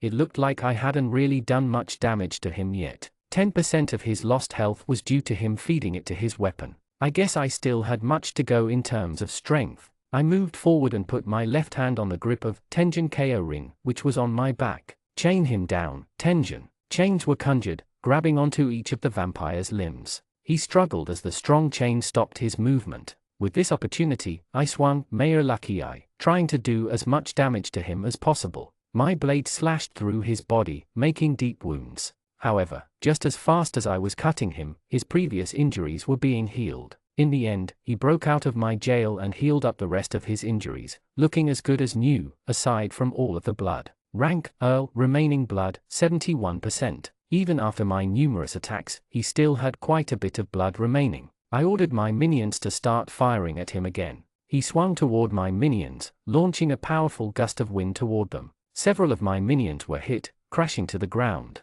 Rank, Earl, remaining blood, 70%. I needed to deal some more damage if I wanted to defeat this vampire. I decided to go on the offensive, attacking him with Mayor Lucky Eye. The 2 of us traded blows. The loud clanging of our swords echoed through the forest. All of a sudden, there was a break in the fighting. I planted my back foot into the ground and tensed my entire body. With Mayor Lucky Eye raised in front of me, I braced for his attack. However, instead of charging towards me, he took slow, deliberate steps, closing the distance between us. What? All of a sudden, he quickened his pace and swung his sword from quite a distance away. I jumped back as fast as I could and the tip of the blade just barely missed my neck. I felt the breeze from the attack brushing against the skin on my neck. Where did that sudden jolt of power come from? He seemed to be quite surprised by the fact that I managed to dodge his attack. The swing left him off balance, allowing me an opening to strike. Cut him down, Mary. With aura circling around the blade, I slashed at his body. He didn't have enough time to dodge the attack and as a result, he was forced to take it head on. My strengthened sword cut into the vampire's flesh, making a deep obvious wound. This time, the injury didn't heal instantly, instead, taking a few seconds to slowly close itself up. Rank, Earl, remaining blood, 55%. It was clear that the vampire was starting to get weaker. As soon as there was space between us, my minions instantly began attacking with their projectiles. It was the only way I could attack the vampire without getting caught in the crossfire. Rank, Earl, remaining blood, 53%. I needed to wear the vampire down even more. It had yet to fall below half of its total blood yet. As I charged in for my next attack, I suddenly felt a pain in my leg. In response, I quickly jumped back and looked down. There was a long, red line, a red mark on my leg. A few seconds later, blood began dripping out of the wound. Did he manage to slash me with his sword? I didn't even see it happen. He suddenly dashed toward me again. I got into a defensive posture and prepared to defend against his attacks. After trading a few blows, I suddenly felt another pain in my leg. How? I didn't see his sword connect with my leg. I took a few steps back to try to observe the situation. However, the vampire was constantly up in my face. I had no opportunity for a break, so I was forced to continue swinging. Mayor Lucky Eye. Our swords clashed again and again. I had no space. I had nowhere to go but backwards. I grabbed the grip of Tenjin Kyorin. Chain him down, Tenjin. As expected, I conjured fewer chains than before. However, it was enough for me to gain a small opening to attack. With all my strength, I swung the sword, slashing the vampire. I cleaved into his body, trying to cause as much damage as I could. Rank, Earl, remaining blood, 48%. Damn, he's not going down without a fight. Suddenly, I felt a stinging sensation on my face. What in the world? I quickly wiped my face with the back of my hand. Then, staining the back of my skin was some faint red liquid. He managed to cut my face. Why wasn't I seeing these attacks? Something wasn't right. I kicked him in the stomach before ordering my minions to open fire. Rank, Earl, remaining blood, 47%. Before long, he was right up against my face. I swung my sword at his neck, but he ducked and avoided the attack. Crap, I'm wide open. As fast as I could, I brought the sword down to defend my body. However, it wasn't enough. A sharp pain echoed through my body. Shit. He took a step back to avoid my swing. Feeling my chest, I noticed that there was quite a lot of blood gathering. His sword had managed to make contact with my body. I was able to notice it this time. I need to put my bandage on. Blood was dripping out, staining my clothing. There was a deep red color imbued on my shirt. This was not good. Chapter 147 The Past, Part 5. Can you stop staring at me? The short, blonde-haired girl who sat in front of me decided that she had had enough of me existing. Granted, I was looking at her, but not in a way that suggested anything improper. She turned around on her seat, her hair whiplashed on her face like a cat o' nine tails, which was fitting because she looked like she was about to show me some severe punishment. She didn't let me finish my word. Crash. My belongings were splattered along the floor like a bucket of paint. It wasn't very nice, but I wasn't exactly completely guilt-free. A few moments prior, I stumbled and accidentally bumped into her. Turns out it was a very bad time to bump into her because she was trying to sort something from a little pocket she was holding. What resulted was a few sealed condoms dropping out of her hand straight onto the ground. Her scathing glare towards me didn't seem to dissipate. I picked my stuff up off the floor and placed them back on my table. The room was relatively empty at this point since we were the earliest arrivals, which was quite lucky. Otherwise, some other people might have seen the contents which fell out of her hand. I stacked my books back up on the corner of my table. After a moment of introspection, I decided to move to a different seat. Otherwise, she might accuse me of having my eyes open again and have to resort to corporal punishment. Eventually, the room began to fill up with more students. They began flowing in like a small leak on a pretty sturdy dam. Everyone began choosing their seats and talking to each other. No one decided to talk to me. No wonder. I didn't really have social skills. After a little more of a while, the teacher walked in. All of you who are in here, I don't know why you're in here and not with your orientation partners. The teacher commented. Huh? The people in the class responded with confusion. Why are you all looking at me like that? Check the phone that the school gave to you. We all opened the phones that we were distributed upon entering the school. Instantly, I was notified that the time was 8:23, very helpful. There was a short verification before I was let into the main screen. On the main screen, I was greeted with a few apps. Personal information, pre-sector, which was grayed out, bank, weather, contacts, mail and map. They were all pretty self-explainable except for the app called pre-sector. Next to the mail app, there showed a little notification. I tapped on it, opening the message screen. National High School. First years, please meet your orientation partner at the class stated below. Meeting time is 8:30 a.m. Your partner, Akira Ino. Class 3C. It looked like I and many of my classmates had not checked their phones. I opened the map app and began making my way towards class 3C. I walked through the sleek, bright hallways of the school building. There were plenty of large windows letting waterfalls of light into the path. The natural light was so extensive that almost the entire area was illuminated by the sun alone. Pots of shrubbery and vegetation were also placed around the area to show that the architect really knew what was hip and modern. I finally made it to the third year's classes and began looking for 3C. There was a huge amount of students all gathered in a relatively small space. For such a prestigious-seeming school, they didn't really organize this event that well, unless this was intentional. Maybe they were trying to encourage students to socialize, I wouldn't know. It was like a parade was happening. The cumulative voices of all the students raised the average noise level of the area to that of a construction zone. As I looked around a little more, I noticed that there was at least some order to the chaos. Most of the students who found their partner seemed to be walking off, and those who hadn't stood in their general class area, waiting. The closer it got to 8:30 a.m. the quieter it became. Just 1 minute before the designated arrival time, I managed to find my partner. It was convenient that all the third years were given name tags, even though we weren't for some reason. Yep. Alright, I was worried you weren't going to show up for a second, thank goodness. I'm Akira, nice to meet you. I wasn't sure why he seemed so relieved. Alright, I'll show you around now. Which room are you in?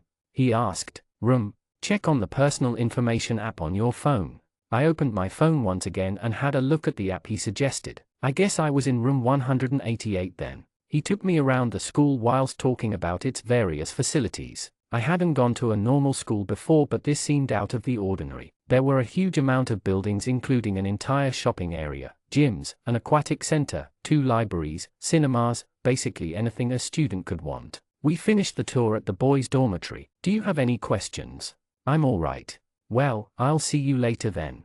He left me at my dorm and walked off. Each other the rooms had an electronic lock which could be opened by our phones. I scanned my phone and after a clicking noise, the door opened. I was greeted by an empty corner kitchen and 2 beds. It appeared that I would be sharing the room with someone else. Apparently, we didn't have classes today, so there wasn't really much for me to do. I looked at my phone and opened the bank app. It was as you'd expect from a typical bank app. After the explanation from the senior, I learned that each point was approximately a cent in value, which could be spent at the school facilities. There was nothing else profound about the points. Everything else on the phone appeared pretty normal, so I called it a day at that point. Suddenly, the door creaked open as a boy walked in holding a large sports bag which looked like it was packed to the brim. Oh, you're already in here. He spoke with quite an upbeat voice. Yeah. I'm Oliver Moran, nice to meet you. I'm William Hunter. He walked over to the other bed and plopped his stuff onto the ground. His bag hit the ground with a dent splat sound. It was obvious that there was quite a lot of stuff in it. He looked quite fit. Well, as far as I could tell, I assumed that he either did training or at least played quite a lot of sports. The clothing that he began pulling out of his bag made me believe he was like one of those jocks in those American movies. The school's pretty amazing, isn't it? He said. I suppose so. I didn't exactly know what a school was meant to be like, but even I could tell that this was pretty abnormally well fitted. Chapter 148 The Past, Part 6. It was the next morning. I was gently awoken by the beeping of my alarm clock. What time is it? Groaned Haruto as he lethargically swiped open his phone. 5:15 a.m. Jesus Christ, why did you set your alarm clock so early? I thought I was someone who woke up early. Did you used to go to some really early sports training? This is the time I always wake up. Well, what do you do this early in the morning? He asked, hardly legible due to how tired he was. He was crumpling his blanket towards his face. My life used to be completely monitored and organized by scientists. I didn't exactly have anything I wanted to do, but my circadian rhythm had hardened to waking up at this time, so I didn't really feel the desire to sleep anymore. It was pretty much pitch black out the large window at the side of the room. There were a few small lights turned on, but for the most part, you couldn't really see anything. The room was heated, so I didn't feel any of the early morning chilliness that is emblematic of waking up at this time. I don't really know, I guess I'll have a walk around. I'll be back later. See ya. He quickly tucked himself back under the covers and went back to sleep. I made my way outside the dormitory building. It would be a good opportunity to get used to the layout of this place. I guess I'd go to the library or something afterwards. Now that I had left the heated air-conditioned building, the cool air quickly informed me that it was very early in the morning, that and the fact that it was practically pitch black. I began strolling around the courtyard in front of the dormitory building. Is someone there? I heard the deep voice of a man nearby. I decided to reply in order to appear less suspicious. Yeah. He walked over to me, and the dense thumping of his boots echoed through the silent footpath. He was wearing a large black leather jacket with a tag that said security. The school even had staff who patrolled the area at night. What are you doing this early in the morning? He asked. This is the usual time I wake up. Geez, you elite students really are something. Earlier, I saw a girl wandering around the yard as well. Oh. Anyways, just don't be too loud, all of the teachers are still sleeping. Okay. Apparently, there'd been a girl who was walking around as well. I decided that I would see what she was doing. A quick detour before going to the library. She couldn't have gone far if the security guard had just seen her, so I had a quick look around. Eventually, I saw the figure of a girl. Her dark hair flowed graciously below her shoulders. She seemed to be hurrying somewhere. I decided not to speak to her, but I did notice something that looked like a note in her hand. It was slightly crumpled with what seemed to be a pretty long paragraph of handwritten words. I only managed to get a very brief glance of its contents, but I could make out a few of the sentences with a little bit of inference. Save up as many points as you can. The first special exam will destroy the lower classes. Spend as few points as possible wherever you can. I won't be able to bail you guys out during. It was 7 a.m. I decided to return to the dorm to prepare for class. I wandered around the school for too long and forgot to go to the library. Oh well, I could always just go at another time. How was your walk? Asked Haruto. He had gotten up and was doing some stretches by the wall. He had already packed his bag and all of the supplies for the day. It was all right. Well, I'll be going. Apparently, some people in class are organized this group meeting this morning. I'll see you later then. No one in our class decided to organize something of the like. I brushed my teeth in our bathroom. After a few minutes, I decided to take my leave and began making my way towards the classrooms as well. Once again, I stepped out of the large dormitory building. The fresh air brushed against my face. This time, the bright sun had also exposed itself from behind a thin layer of clouds. On my way, I was greeted by the smiling face of a cute-looking girl. It was quite a surprise to have someone talk to me for once, especially someone who looked like her. She walked up closer to my face. It was lunch. I decided to go over to the cafeteria for some food. The cafeteria had basically everything you could want, from a large number of options for different foods and a self-serve drink station to hundreds of seats and generously wide tables. The prices of the foods were displayed on the menu, which was posted on big television screens behind the counter. This wasn't even the only place you could purchase food. There were also several cafes around the campus which sold more elegant meals. I purchased the cheapest meal on the menu. It was a vegetable mix with rice and a side of miso soup. The total came to 350 points. In less than a minute, the meal was prepared and I picked it up at the collection zone at the end of the counter. For the cheapest meal, it still looked decent and smelled alright. It was better than what I expected. I found a seat alone and began eating my meal. The portion was quite generous and it was enough to fill me up for the time being. I threw out my trash and went back to the classroom for the rest of my classes. Suddenly, I felt a vibration on my leg. My phone had received a notification. Chapter 149 Vampire to Death. Using my system, I called more of my combat minions toward me. They were hanging around in the forest, but they weren't very close by. It would be a few minutes before they could arrive. I just needed to hold on until they arrived. I ordered my archer and mage minions to open fire upon the vampire, keeping him back for as long as possible. I was still bleeding. I couldn't feel the pain that much. I guess it was all the adrenaline. I wanted to wrap the bandage from the mummies around my chest. However, I didn't have an opportunity to do so. With Mea Lakii in my hand, I tried my best to deflect all of the vampire's attacks. I just needed to hold out until some more of my minions arrived for backup. Swing after swing, our weapons clashed. Every once in a while, another wound would appear on my body. The wounds were small but just substantial enough to be noticeable. My clothes were now quite visibly stained by all of the blood that was dripping from the cuts. I continued to focus on his attacks, trying to block all that I could. In the short breaks between bursts, my minions fired upon the vampire, slowly wearing him down. However, at this rate, I was going to fall first. Rank Earl, remaining blood, 45%. The sounds of the blade hitting blade filled my ears. Everything else had been blocked out, my senses were only focusing on this battle. My eyes were watching every small movement he was making, from the slight adjustments in his posture to the slight movements of his elbows. I needed to predict his attacks so I could deflect them. Our swords clashed with each other. My arms were tiring. I wasn't going to be able to keep this up much longer. Rank Earl, remaining blood, 44%. Suddenly, the vampire was forced to retreat. He frantically swung his sword, deflecting the various blades which were aimed toward him. From around the corner, several of my minions appeared. A few of my warrior minions attacked it. They had leveled up quite a bit in the last few days, drastically increasing in strength. With this overwhelming advantage in numbers, I charged at the vampire again with all of my combat minions. Despite trying his best, the vampire was not able to block all of the attacks. They came from every angle, slashing away at his body. My elite minions had also arrived. Bishop and Rook led the attack, cutting away at the vampire's strength. Rank Earl, remaining blood, 36%. All of a sudden, the tables had turned. The vampire was now struggling to stay alive, constantly fighting off blades which were being swung from every angle. The swords cut into his flesh, cleaving away at his body. Slowly, the vampire was getting slain.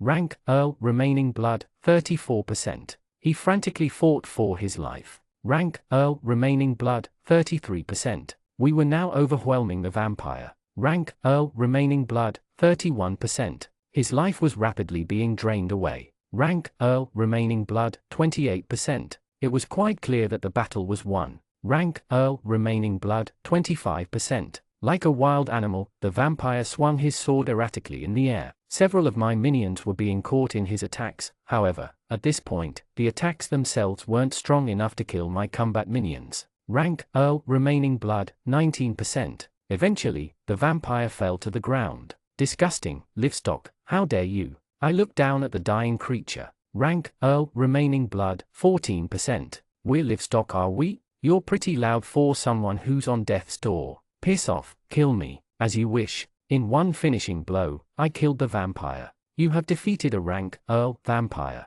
You have been given a small mystery box as a reward. Ah, I almost forgot about the nice rewards that came with the kill. Back on the safe side of the wall, I sat on a wooden bench. The bandage I had was slowly healing my injuries as I rested. I was thinking about what the vampire said, calling us livestock. I wasn't sure if it was just a final insult, or if it meant that the vampires were really holding humans as livestock. Considering that we were their food source, it was completely possible that the vampires had captured humans, keeping them as livestock wherever they lived. After a little while, my wounds disappeared, being quickly repaired by my special healing bandage. I decided to get up and make my way back home. It had been a few hours and I wanted to check my rewards. Small mystery box, X5101, experience. Random ability unlock. Ah, as I expected. It seemed that I didn't get any grenades this time for some reason. It didn't really matter that much though. I was mostly looking forward to the ability and the experience. They were the most important of the rewards anyways.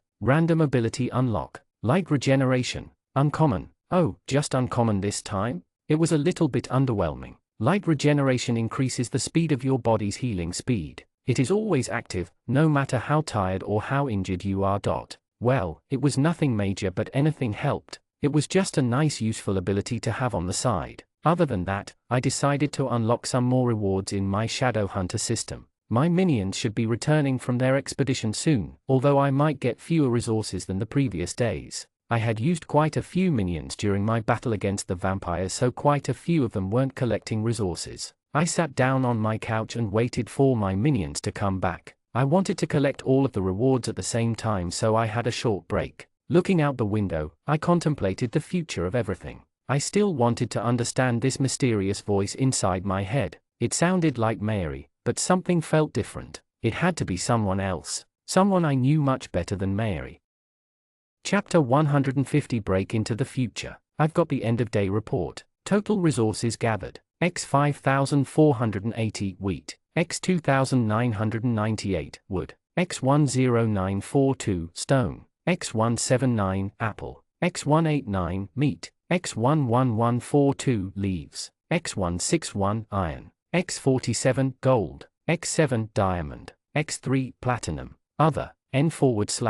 As expected, the resources were slightly less than usual, although at the moment, resources weren't that important to me. What was important was the experience. It had only been reduced by a tiny bit and it was completely made up for by the experience gained from killing the 3 vampires. Shadow reality. It looked like I had gathered around 1,000 experience for each of the barons I killed. It was quite a nice amount of experience, enough to upgrade my system quite a few levels. With that, I began collecting my various rewards. Shadow Path rewards. Level 16, Soul Mark Strength Increase complete . Level 17, Blood Stamina Plus Upgrade complete . Level 18, Clairvoyance Upgrade complete . Level 19, Soul Mark Strength Increase complete . Next page. The first one was just another simple strength increase. Strength amplification, 791%. Speed amplification, 791%. Oh wait, it seemed to have increased by a little more than last time. I wonder what the reason for this was. I remember that I had the Destiny Return ability. I completely forgot that there was a strong increase for each vampire I killed. I guess I got even more bonuses for killing vampires. It was a pleasant surprise. I quickly moved on to the next reward. Shadow reality. Shadow Path rewards. Level 16, Soul Mark Strength Increase complete . Level 17, Blood Stamina Plus Upgrade complete . Level 18, Clairvoyance Upgrade complete . Level 19, Soul Mark Strength Increase complete . Next page. You have upgraded your personal reality. Name, William Hunter. Initiator. Date of initiation, the 9th of June 2027. Type B, Conjurer. Soul Mark, inactive. Memories, intact. Type C. Affinities, rank F. Abilities / attributes, Soul of Devouring Hope, Destiny Return, Darkness Hatred. Personal reality, level 2. As a reward for upgrading your personal reality, you will be given access to your second ability. You will now have access to Soul of Devouring Hope. What was this? The only information I had was the class of the attribute, which was S. It should technically be really good, but I have no idea what it does. Was this an error? Why wasn't it displaying anything? No matter what I tried, I couldn't find out what the ability did. Well, it looks like there's nothing I can do about it. Personal reality. Life, active, type 2. Control, none. It seemed that nothing changed within my personal reality menu. Now that I had unlocked all of the rewards on this page, I was shown the next. Shadow Path rewards. Level 16, Blood Stamina and Plus, Upgrade. Level 17, All-Knowing World Plus, Upgrade. Level 18, Soul Mark Strength Increase. Level 19, Soul Mark Strength Increase. Next page. I still had more experience to spend, so I continued. Shadow Reality. Shadow Path rewards. Level 16, Blood Stamina Plus Upgrade complete . Level 17, All-Knowing World Plus, Upgrade. Level 18, Soul Mark Strength Increase. Level 19, Soul Mark Strength Increase. Next page. The first upgrade was just a simple upgrade to my Blood Stamina ability. Shadow Reality. Shadow Path rewards. Level 16, Blood Stamina Plus Upgrade complete . Level 17, All-Knowing World Plus, Upgrade complete .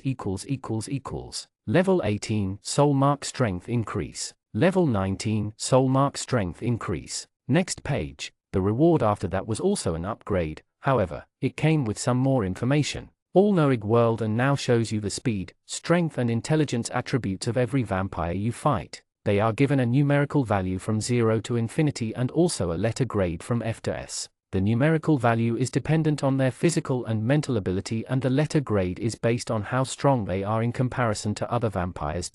It'll be nice to see each of their stats separately, although it still doesn't provide that much of a bonus since I'd still have to fight them. It'd give me a slightly better gauge of their strength. I hope that the next upgrade might give me some more useful stats, like their abilities or something else. Whatever the case, I moved on to the next upgrade. Shadow Reality. Shadow Path Rewards. Level 16, Blood Stamina ++, upgrade, complete Level 17, All-Knowing World Plus, upgrade, complete Level 18, Soul Mark Strength Increase, complete Level 19, Soul Mark Strength Increase. Next page. Shadow Reality. That was my last reward of the day. Strength Amplification, 891%. Speed Amplification, 891%. It was just another simple strength and speed boost. I was already significantly stronger than I used to be. I could hardly even feel the weight of Mayor Lucky Eye anymore. When I first got the weapon, it felt like holding a heavy metal rod. Now it felt like I was holding a small wooden stick. I could move it around freely, without worrying about getting tired at all. Not only had my strength and speed increased, but my stamina also increased. Without any external pressure, I could probably run a marathon without issue. The soul mark had really had an impact on my physical abilities. It was getting pretty late into the night once again. It was slightly earlier than the time I usually went to bed, so I decided to continue sitting on my fluffy, comfortable couch. My injuries from the fights were basically completely healed. There was a little bit of residue soreness, but aside from that, I was in fighting form again. I took forward at the wall as I took a deep breath. The offensive against the vampires was probably going to start soon. I wanted to gather as much strength as I could before the main fight. My Destiny Return ability was going to be quite important, as I increased my strength by fighting more vampires. I decided that I'd meet back up with some of the humans I came with, like Robbie, Chloe and Maya. It'd be nice if I could form a team to hunt vampires with. It'd make the process a little easier, and I'd likely still be able to collect the full rewards. Anyways, it's getting pretty late.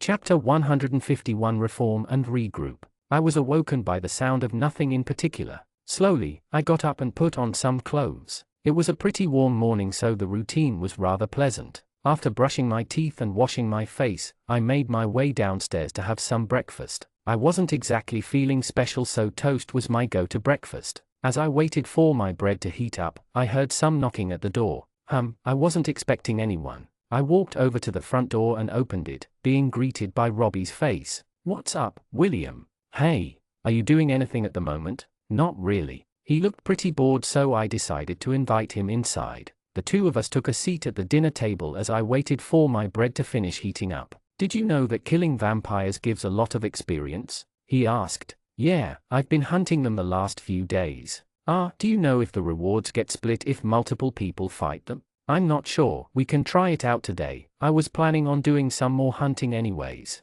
"Sounds good to me. I'll get Maya as well." "Oh, you've been talking with Maya?" "She's been pretty distressed ever since Josh was captured, but I think she's still in fighting condition." "All right." I could hear my toast sizzling in the pan. I got up from my seat and served the toast on a plate. I got some butter and smeared it all over until it was completely melted. I looked over at Robbie. He didn't seem too interested, so I decided that I'd just eat it myself. "I might try to get Chloe as well," I said. "Chloe? Is she the girl that came with us?" I guess so." That wasn't exactly the best description of her, but it was close enough. "Anyways, I would like to get Ilana to join our group as well if possible. Our group is somewhat lacking in terms of ranged support. Granted, I could make up for it a little bit with my minions." I finished my breakfast and the two of us left the house. We made our way through the street as Robbie led the way to Maya's place. I hadn't even talked to her since we came here. I guess I'd been pretty isolated. Her house is just over there. "All right." We made our way over and knocked on the door. After the sound of a few footsteps, the door clicked and swung open. "Hello?" she said with a lethargic voice. "Hey, do you want to come vampire hunting with us?" asked Robbie. "Yeah, I'll come." All of a sudden, she seemed a lot more motivated. I guess Josh's situation had taken quite a toll on her, although I guess it had given her quite a bit of motivation as a side effect. She grabbed some weapons which were just strewn on the ground and came back out, joining our group. Let's go to Chloe's place now, suggested Robbie. Actually, I'm not sure where she lives. All of a sudden, Robbie seemed to have been hit by an influx of information. All right, she lives just that way. Again, he led the way as we continued to grow the size of our group. We walked up to a small yet cozy house and knocked on the door. Like before, we were greeted after only a few seconds. Hey, we're going vampire hunting, you coming? Asked Robbie. Sounds good to me, just a second. She closed the door and quickly prepared everything she needed. After a few minutes, she rushed back out, adding another member to our group. We then headed toward the wall as a collective, nodding at the guards before entering the wasteland. I guess we'll be going into the forest then, said Robbie. Yeah, do we have a strategy? Nah, let's just see how it goes. I wasn't sure how our large combat group was going to function, especially with all of our different abilities, but I guess I'll find out. We strolled through the dark, cold forest, searching for vampires to hunt. My darkness hatred ability hadn't gone off yet, so it seemed that we were still in the safe zone. After more walking, my ability finally detected a presence. Vampire detected. I found one, I announced. Everyone drew their weapons and looked around. From behind the trees, a vampire walked out. The moment it showed itself, lush green vines immediately wrapped around its legs. I guess Robbie was pretty quick with his reaction time. The vampire began struggling as it tried to break itself free from the grasp of Robbie's plants. Without hesitation, Chloe rushed over and engaged it. Rank, Baron, remaining blood, 100%.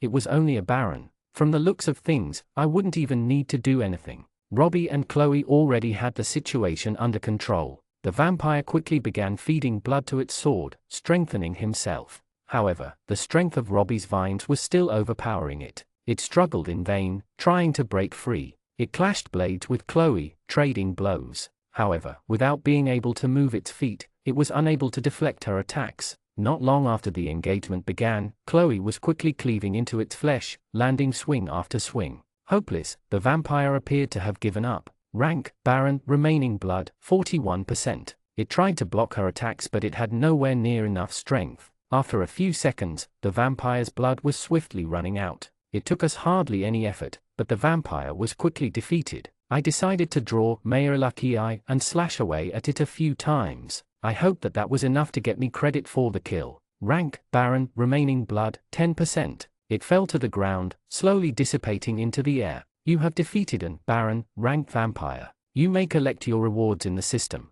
Did everyone get the notification? Yep. Chapter 152 The Despair of a Marquis. We continued to scour the forest for our next victim. There wasn't even a need to collaborate in the previous fight, but our group seemed to naturally have synergy. I didn't realize how strong Robbie's vines were. They were definitely stronger than Tenjin Ko-Rin's chains, since they could permanently immobilize a Baron-ranked vampire. As we continued to travel through the woods, I heard the sound of footsteps in the distance. My darkness hatred ability wasn't going off, so it mustn't have been a vampire. I led the group and explored the general direction of the sound. All of a sudden, we were engaged by a group of elves. You guys should have said something. One of the elves shouted. In the chaos, I managed to see that it was Ilana's group. Our two groups stared at each other for a little while. Are you guys hunting vampires as well? I asked. Ilana made her way to the front and began talking to me. Kind of, we're technically on a reconnaissance mission at the moment. Do you want to join our group? It'd be nice if we could work together. My hope was that I could bring some ranged support into the group. With our combined strength, we'd be able to defeat some of the higher-ranked vampires. The stronger the vampire, the greater the rewards. I was hoping that I'd be able to get some pretty significant rewards with the strength of our current group. Ilana thought about it for a little while. That sounds good to me. A bigger group means more safety. All right. No one seemed to disagree with the idea, so we all formed one large squad. Ilana's group had 3 elves with bows, including her and a single swordsman. With them, we were now a group of 8, with a pretty good balance of fighters. We made our way through the forest together, searching for the unlucky vampire who was going to become our victim.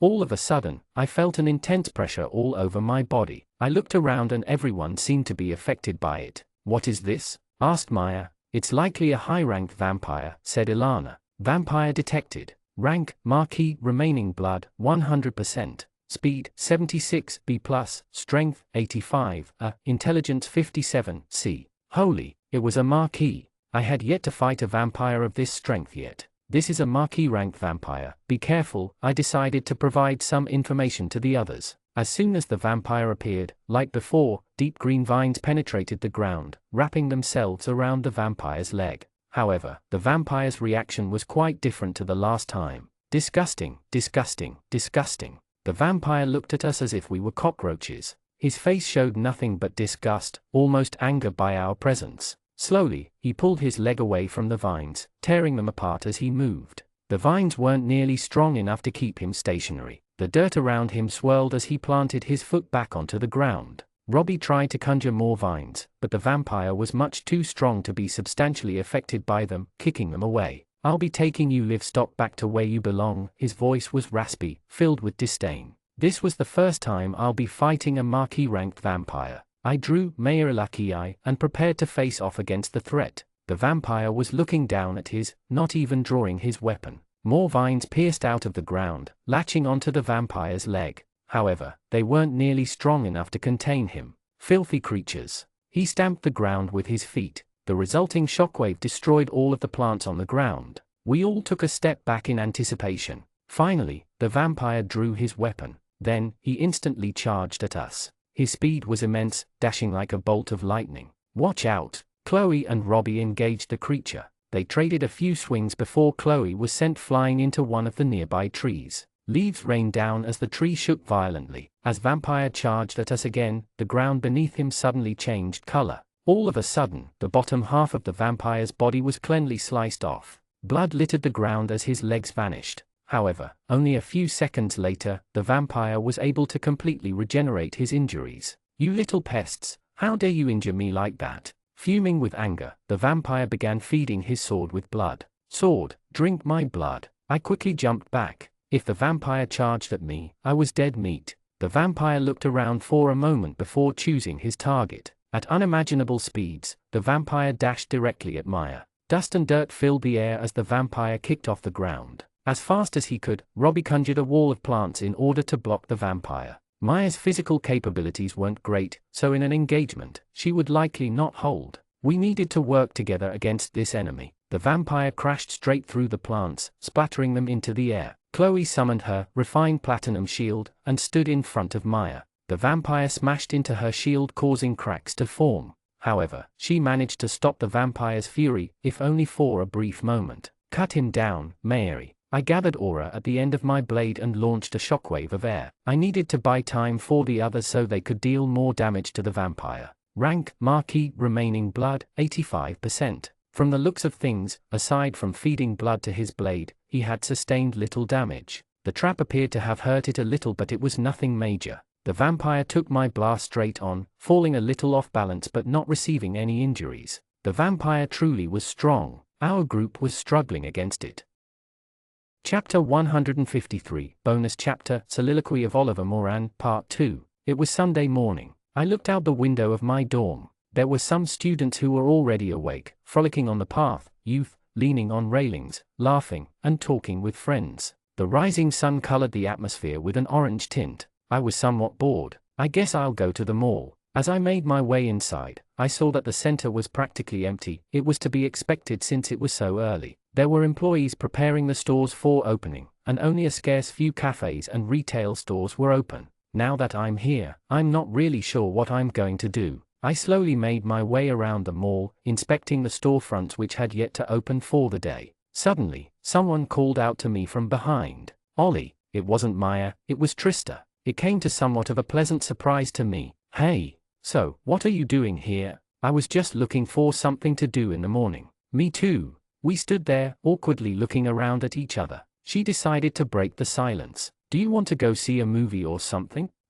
Not in a romantic way or anything, just as friends. I hadn't taken the proposal in that direction anyway. The thing was, I wasn't sure if the cinema was even open in the morning, but then again, I didn't have anything better to do. Sure. All right, let's go. We ambled around the mall and made our way to the escalator. I looked down the side of the escalator as we were going down. So how's the mission going? It isn't. She looked into my eyes and pouted teasingly. Come on, you have to do it. I will, eventually. When I looked at her like this, she was surprisingly pretty. Suddenly, she blushed and looked away. It's embarrassing when you stare at me like that. Oh, sorry. It's okay, I'm not mad or anything. We silently made it to the bottom of the escalator. Down here, the purple lights lit the area, creating a peaceful mood. The space was rather empty. There was a single lonely vending machine beside a playfully shaped couch. The two of us made our way to the ticket counter, populated by a single employee. The worker seemed especially excited by our arrival, watching us dawdle toward him.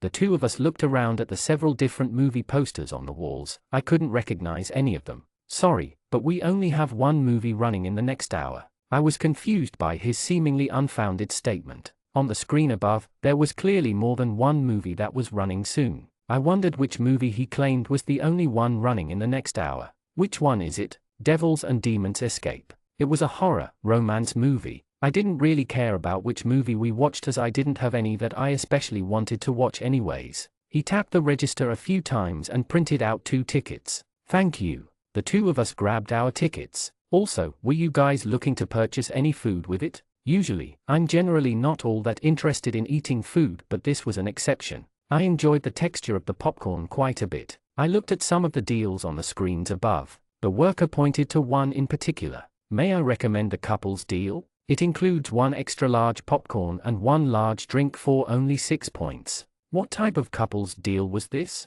They didn't even bother making it 2 drinks. Like, this deal might as well just be for 1 glutton. Then again, this deal was significantly better value than the other deals. I could see that Trista was also considering the logistics of the offer.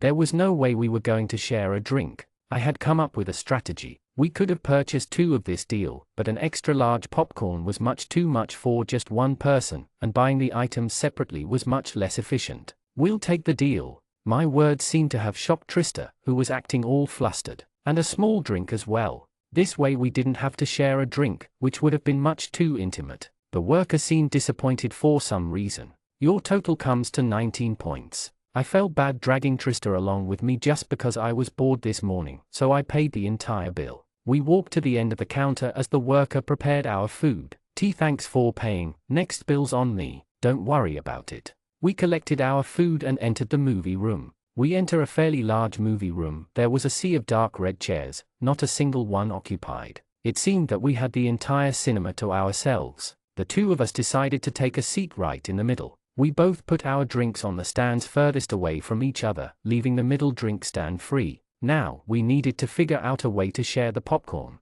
It was obvious that there was no way the huge popcorn box was going to fit in the little drink stand. I tried maneuvering it so it balanced on the middle armrest. After realizing the position was way too unstable, Trista proposed placing the box of popcorn between her leg and the middle armrest. This seemed to be the most effective solution, so we awkwardly adjusted our body positions to fit the setup. In the end, we both had a few pieces of popcorn and waited for the movie to begin. Overall, the movie was pretty poorly made. Neither of us was scared by any of the supposedly scary moments of the movie, and the romance seemed awkward and contrived. Well, that was pretty fun. I dumped the rest of my drink and the popcorn into the bin on the way out. Let's hang out again someday. Sure. Or, you don't sound that enthusiastic about it. No, it was fun. I enjoyed today quite a bit. That's good. With that, she smiled and walked off. I wonder if I'd see her again, in this harsh cold world. The only reason I continue to push for the top is so I can meet her again.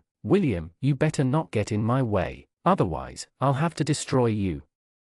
Chapter 154. An impossibly strong enemy. Ilana and the other elves began firing arrows at the vampire. He managed to deflect most of them with his sword, but a single round managed to connect with his leg. The vampire easily pulled out the arrow and threw it onto the ground. The wound healed shortly afterwards. At this point, we weren't doing enough damage to it. Robbie sent another wave of vegetation at it, but the vampire easily broke through and crushed all of his plants. If Robbie's plants weren't strong enough, then my Tenjin Kyo-rin wouldn't be able to do much against it either. The vampire didn't seem to have any openings or obvious weaknesses. It was extremely fast, extremely strong, and had incredibly fast regeneration. Even with all of our regeneration blockers combined, it was still healing its injuries before we were able to kill it. It scanned the surrounding area again, looking around at each of us. All of a sudden, it made eye contact with me. Shit. I raised Mayor Lucky Eye and grabbed Tenjin Kyo-rin with my left hand. This was a fight for survival.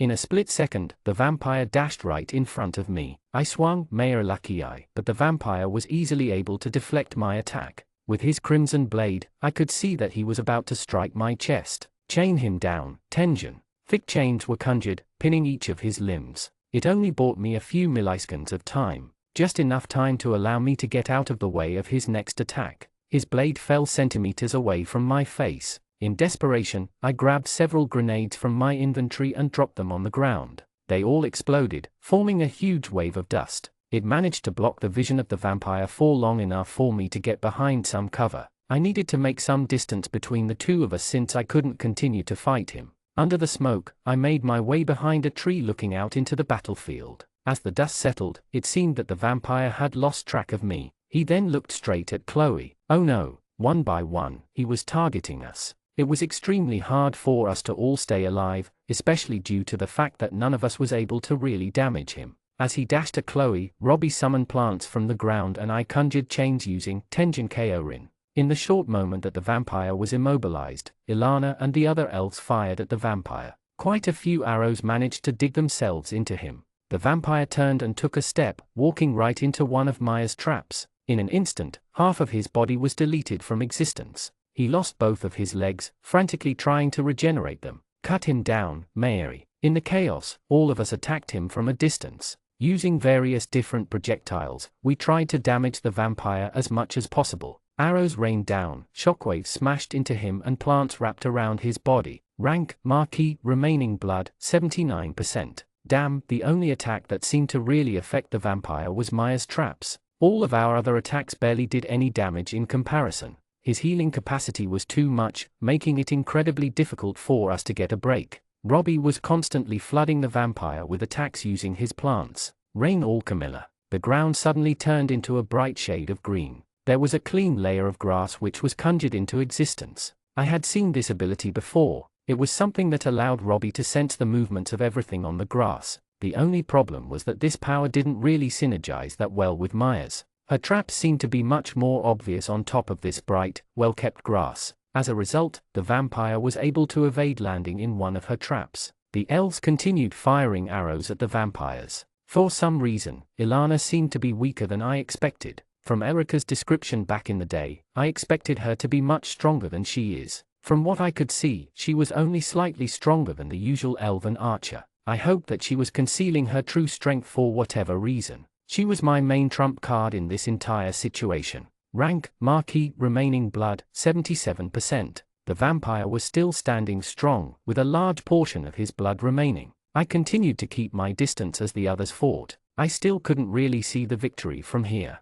I was struggling to stay alive, let alone deal significant damage to the vampire. Rain Helleborus. Thick green vines were extruded from Robbie's arms, grabbing the vampire. These were Robbie's strongest vines, the ones which defeated Joel. The vampire seemed to have been distracted for a short moment, resulting in the vines managing to wrap themselves around him. The vampire seemed to have expected to be able to just easily break free. However, the vines didn't break as he expected. Immediately, projectiles rained on the vampire. Now that he was being held by the vines, the projectiles were able to connect with his body. We managed to deal a significant amount of damage to it. However, as expected, it wasn't going to be this easy. Sword, drink more blood. Crap. Suddenly, aura burst out of the vampire's body. A rich red color surrounded his entire body. His strength had drastically increased. Slowly, I could see rips forming within the vines. Even Robbie's strongest weapon was being slowly torn apart by the vampire. The fibers of the vines were being torn as the vampire broke free. A few moments later, the vines were being ripped to shreds. The vampire's power was simply too overwhelming. We were back to square one.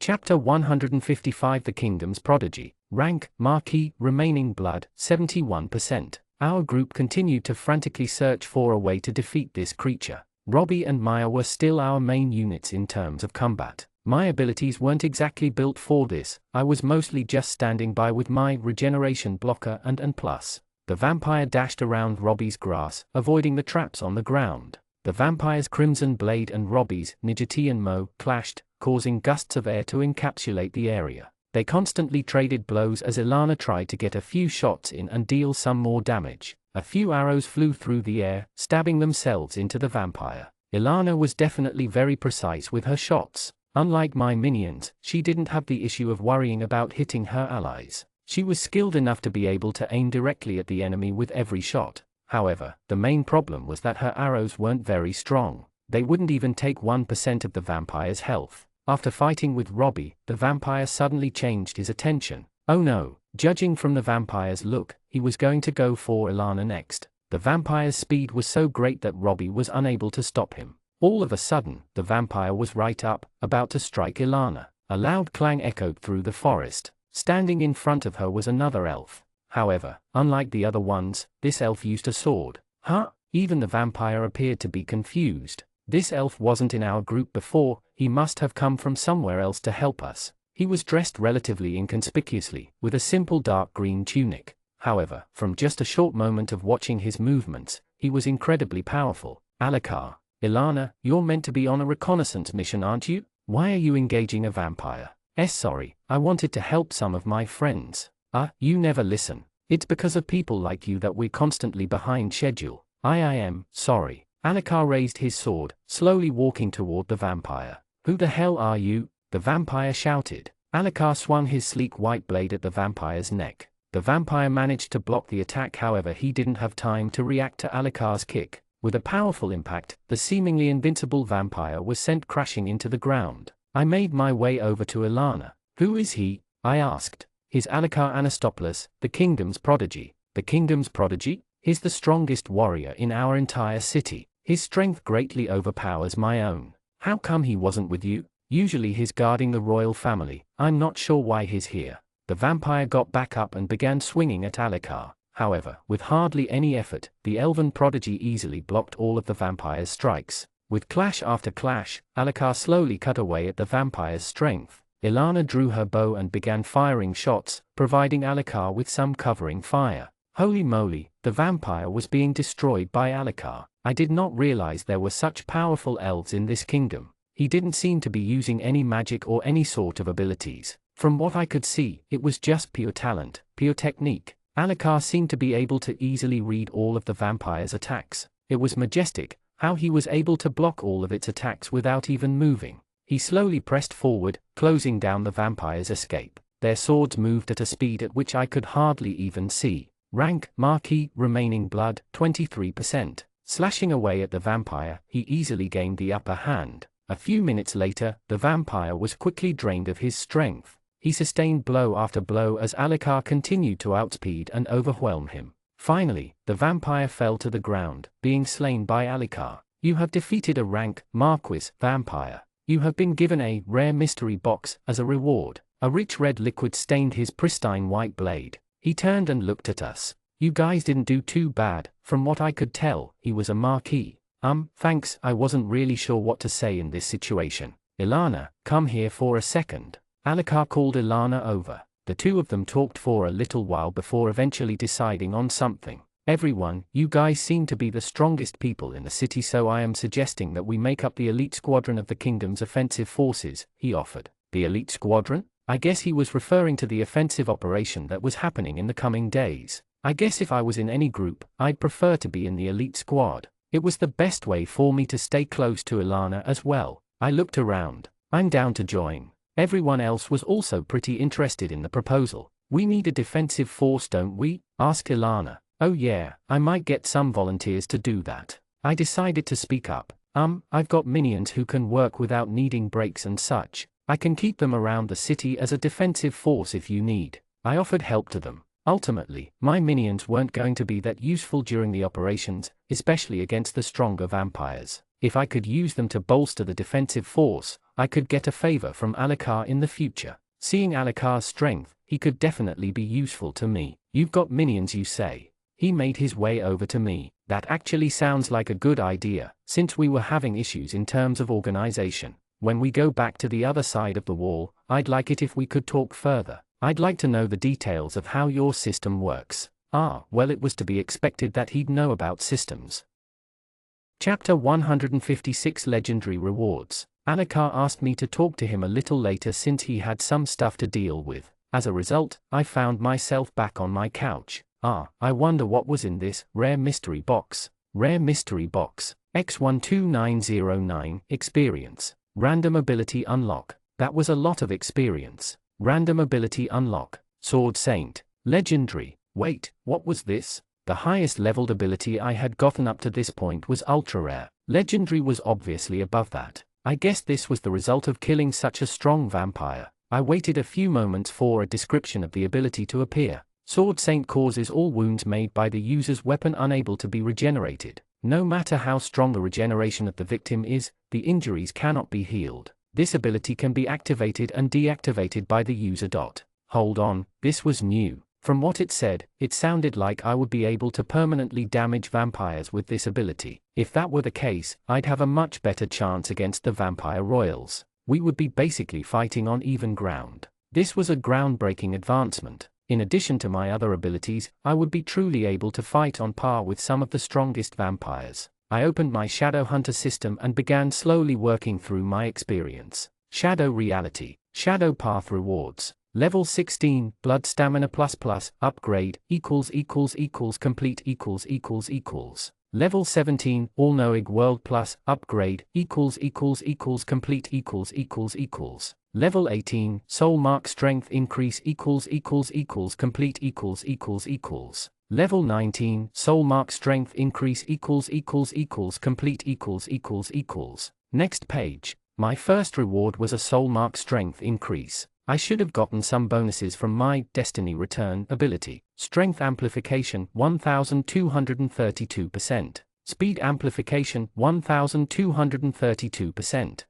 That was nice to see. I had indeed gotten rewarded for the vampire kills. I was more than 10x stronger than I was when I first got my Shadow Hunter system. No wonder it's been easier to kill vampires recently. I had a lot of experience to go through, so I moved on to the next reward. I opened my Shadow Hunter system and began slowly working through my experience. Shadow Reality. Shadow Path Rewards. Level 16, Blood Stamina ++, upgrade, complete Level 17, All-Knowing World Plus, upgrade, complete Level 18, Soul Mark Strength Increase complete Level 19, Soul Mark Strength Increase complete Next page. You have upgraded your personal reality. Name, William Hunter. Initiator. Date of initiation, the 9th of June 2027. Type, B, Conjurer.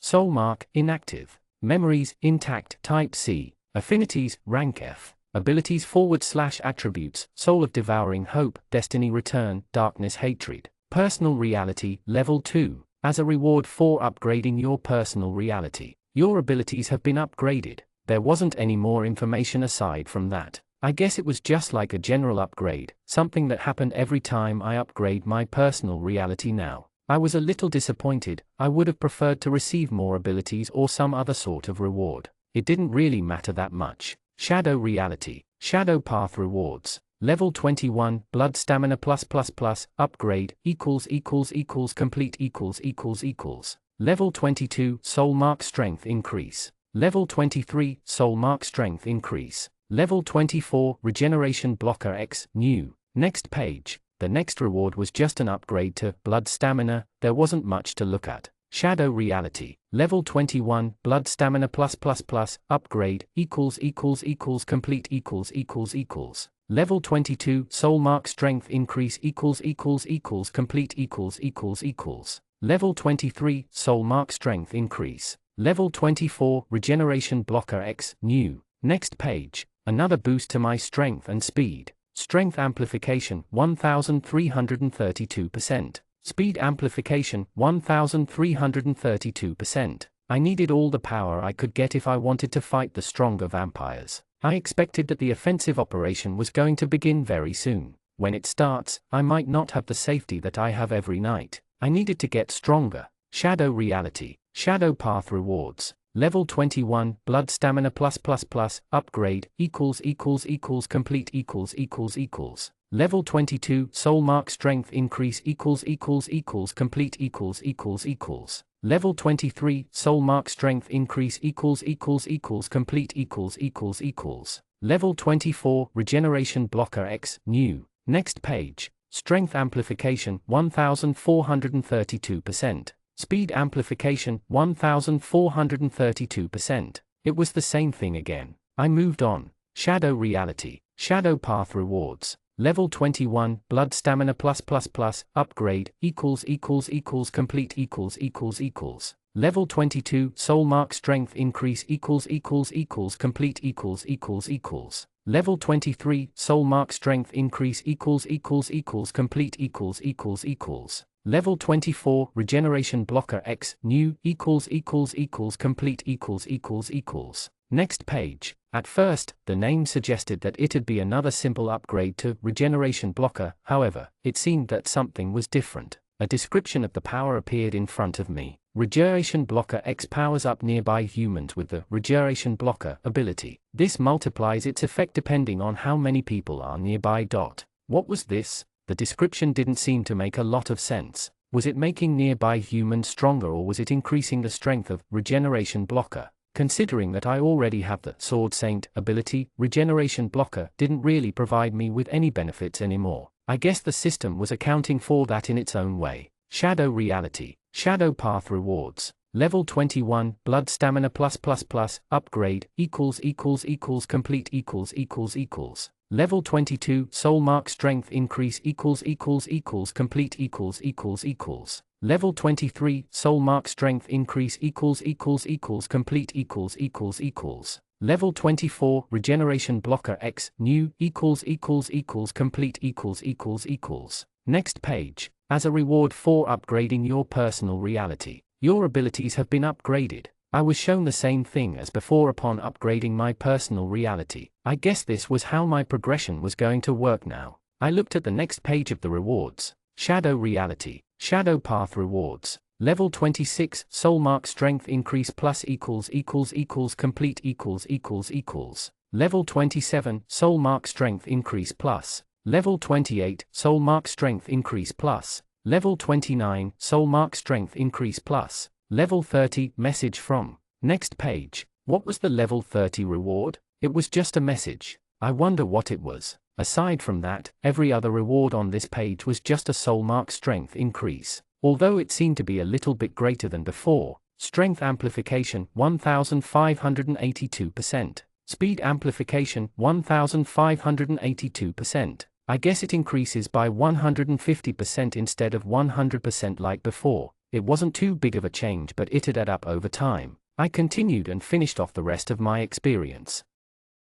Chapter 157, Talk to the Prodigy. I had some experience to collect from my minions. Shadow path rewards. Level 26, soul mark strength increase plus complete Level 27, soul mark strength increase plus complete Level 28, soul mark strength increase plus. Level 29, soul mark strength increase plus. Level 30, message from. Next page. It was just some more strength and speed increases. Strength amplification 1732%. Speed amplification 1732%. Shadow reality. Shadow path rewards. Level 26, soul mark strength increase plus complete Level 27, soul mark strength increase plus complete Level 28, soul mark strength increase plus complete Level 29, soul mark strength increase plus. Level 30, message from. Next page. Strength amplification 1882%. Speed amplification 1882%. Shadow reality. Finally, I was at the end of all of my experience. It took me quite a long time just to go through all of the rewards. With all of these boosts to my soul mark, I assumed that I'd be able to easily defeat Baron class or Viscount class vampires by myself. Especially with my Sword Saint ability, those vampires shouldn't be a problem for me. I had organized a meeting with Alucard. It was already pretty late in the night, but I decided to just go along with whatever he wanted. We were going to talk in regards to using my minions as a defensive force for the city. I made my way out my front door. Being brushed by the cool wind of the outside, I walked through the street. Apparently, he would just be waiting near the barracks since he was doing some work there. I wasn't really sure where it was, but I assumed that it was probably near the main gate. As I walked through the city, I looked around at some of the elves walking down the street. Who would have known that I'd be living alongside elves who were nothing but fictional characters back in my old world? After a few minutes, I saw Alucard sitting underneath something that looked like a little military tent with a wall removed. "You're here." "Yep." He gestured for me to take a seat and I sat down in front of him. "So you said that you control minions, correct? All right, so how many do you have?" "I've got around 600, although only around 400 of them have any capacity for combat." "I see, that might be just enough, but I might keep a few garrison brigades around the city as well." Could you show them to me?" I knew he'd ask something like this, so I brought an archer, a mage and a swordsman. My 3 minions stood behind me as Alucard carefully observed them. "They don't feel pain or anything, right?" "That's right, they also don't need to eat or sleep." They seem pretty sturdy. Get your sword minion to attack me." I ordered my warrior minion to swing at Alucard. As expected, the attack was easily deflected as Alucard drew his weapon in the blink of an eye. "Not bad, they should be good enough for defense." "That's good." He began taking down some notes. I decided to add something. "After this, can I ask for a favor?" "A favor?" "Yeah. What favor are you looking for?" "It's still in development. I'll talk to you about it after the vampire operation." Well, you are committing a lot of your resources to us, so I'll give it some thought. Having someone with Alucard's strength on my side would be invaluable. By the way, you agreed to be part of the elite squadron, right? I suppose so. I'll be sorting that out. I'm organizing an elite squad for the purpose of taking out the progenitors. The progenitors? You might not know about them. They are basically the parents of all of the vampires. Every vampire you fought has been an offspring of one of the progenitors, he continued. "I see. How strong are they?" "Well, we don't have that much information either, but they are definitely the strongest entities in the vampire civilization. They are much stronger than the Marquis you fought today." Do you think we'll be able to beat them?" If we struggled so much to defeat the Marquis, I had my doubts about us being capable of taking down a vampire progenitor. I'm honestly not too sure how we'd be able to either. Even at my strongest, I probably couldn't take one out. That's the main reason I'm building an elite squadron though. I'm going to try to figure out a way to use all of our abilities. "I see, so when is the operation planned?" "Well, we're hoping to be prepared by the day after tomorrow, although that depends on how the reconnaissance missions today went." Anyways, that's all I needed from you. You're free to go home." With that, I made my way out of the tent and back onto the main street of this elven city. The sky was pitch black. I guess time has really flown. Under the shade of the night sky, I walked through the main commercial area. There were still quite a few stores open. I wasn't sure whether it was because there was some sort of event happening or something else. I decided to take a stroll around, having a look at what there was to do. I was a little bit tired, but the atmosphere was too nice not to have a walk around. This was about as close as I was going to get to the old world. I guess when it came to it, people would eventually work together and rebuild what they once had. I could feel strength pulsing through my body. It was likely due to the huge increases in strength and speed I had accumulated from my soul mark. If anything, I was itching to get out and kill some more vampires. After having a quiet walk around the commercial area of the city, I finally decided to make my way back home. I still couldn't stop thinking about the voice that was inside my head when I slept. Who was it? Was it related to my level 30 reward? Everything was still a mystery to me. Chapter 158 Elf Girl's Wishes. I was awoken by the sound of someone knocking on my door. Who was it, at this hour? Based on what I could see outside the window, it was pretty early in the morning. I made my way downstairs and opened the door. William. It was an elf girl with silicon-like pale skin, a cute face and long hair. Behind her were 2 large elven guards dressed as if they were going to ask to collect my debt. I was pretty free today since I wanted to rest before the main offensive operation. "How's it going, Aina?" It's going good. Do you want to go on a walk together?" I asked. What? It's fine if you don't want to." She tucked her face behind her sleeves. "No, I want to go." I made my way outside and looked down at her. "Let's go then." "Oh, okay." She followed behind me as I made my way onto the bright city streets. It was pretty early in the morning, so there weren't many people strolling around. I would have liked to have a walk around the park since that was what I was planning to do anyways. I felt the sensation of something tugging on the back of my shirt. Is something wrong? Nothing. I decided to just think nothing of it and keep walking. She continued to tug on the back of my shirt. Now that she was walking so close to me, I noticed that she really was quite pretty. She had long pointy ears, those that were symbolic of being an elf. Aside from that, she was just like a normal human. Her skin was pristine, the type you'd only see from a princess. She had large round eyes and a slender body, however, her chest was only accentuated by her curves. Her dress swayed hypnotically in the wind as she walked behind me. "Hey, William, where are we going?" "We're going to an inn, it's by the center of the town." "An inn?" she squealed. "Yeah. But at this time of day, what are we going to do there?" Her face was bright red at this point. "We're not going to do that, right?" We walked a few more meters along the footpath. The inn that I was planning to arrive at was only a few blocks away. This was the point of no return. I turned and faced her. "Aina, if you don't want to, feel free to walk away now." Her. I continued to stare into her eyes. Her face was completely red, it seemed her mind was completely scrambled. I didn't want to force her to do anything. I stuck out my hand and offered to take hers. She looked at me in pure shock. William, is this really happening?" I stayed silent. She had to process this herself. It seemed she was seriously thinking about this. After a brief moment of silence, I felt the soft touch of her palm on my hand. "William, this is my first time. Don't worry, we can go through it together."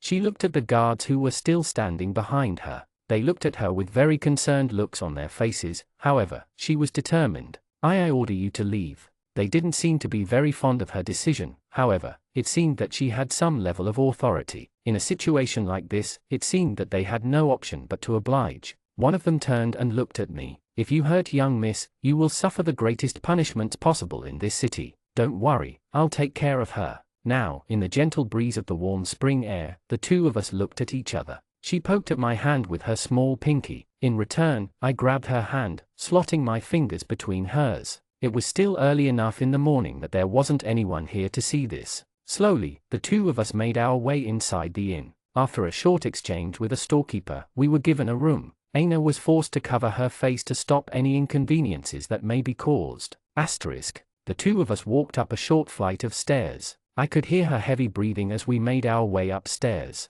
I also noticed that her palm was also starting to get sweaty. Her cute face was constantly being covered by her hand whenever I tried to look at her. Eventually, I unlocked the door to our room. It was a cleanly kept room. There were some nice pieces of furniture. There was a single large bed. Letting go of her hand, I laid her down on the bed. She looked away as I slowly climbed onto the soft sheets, placing my hand by her face. We held each other as I showered her with the deepest affection I had.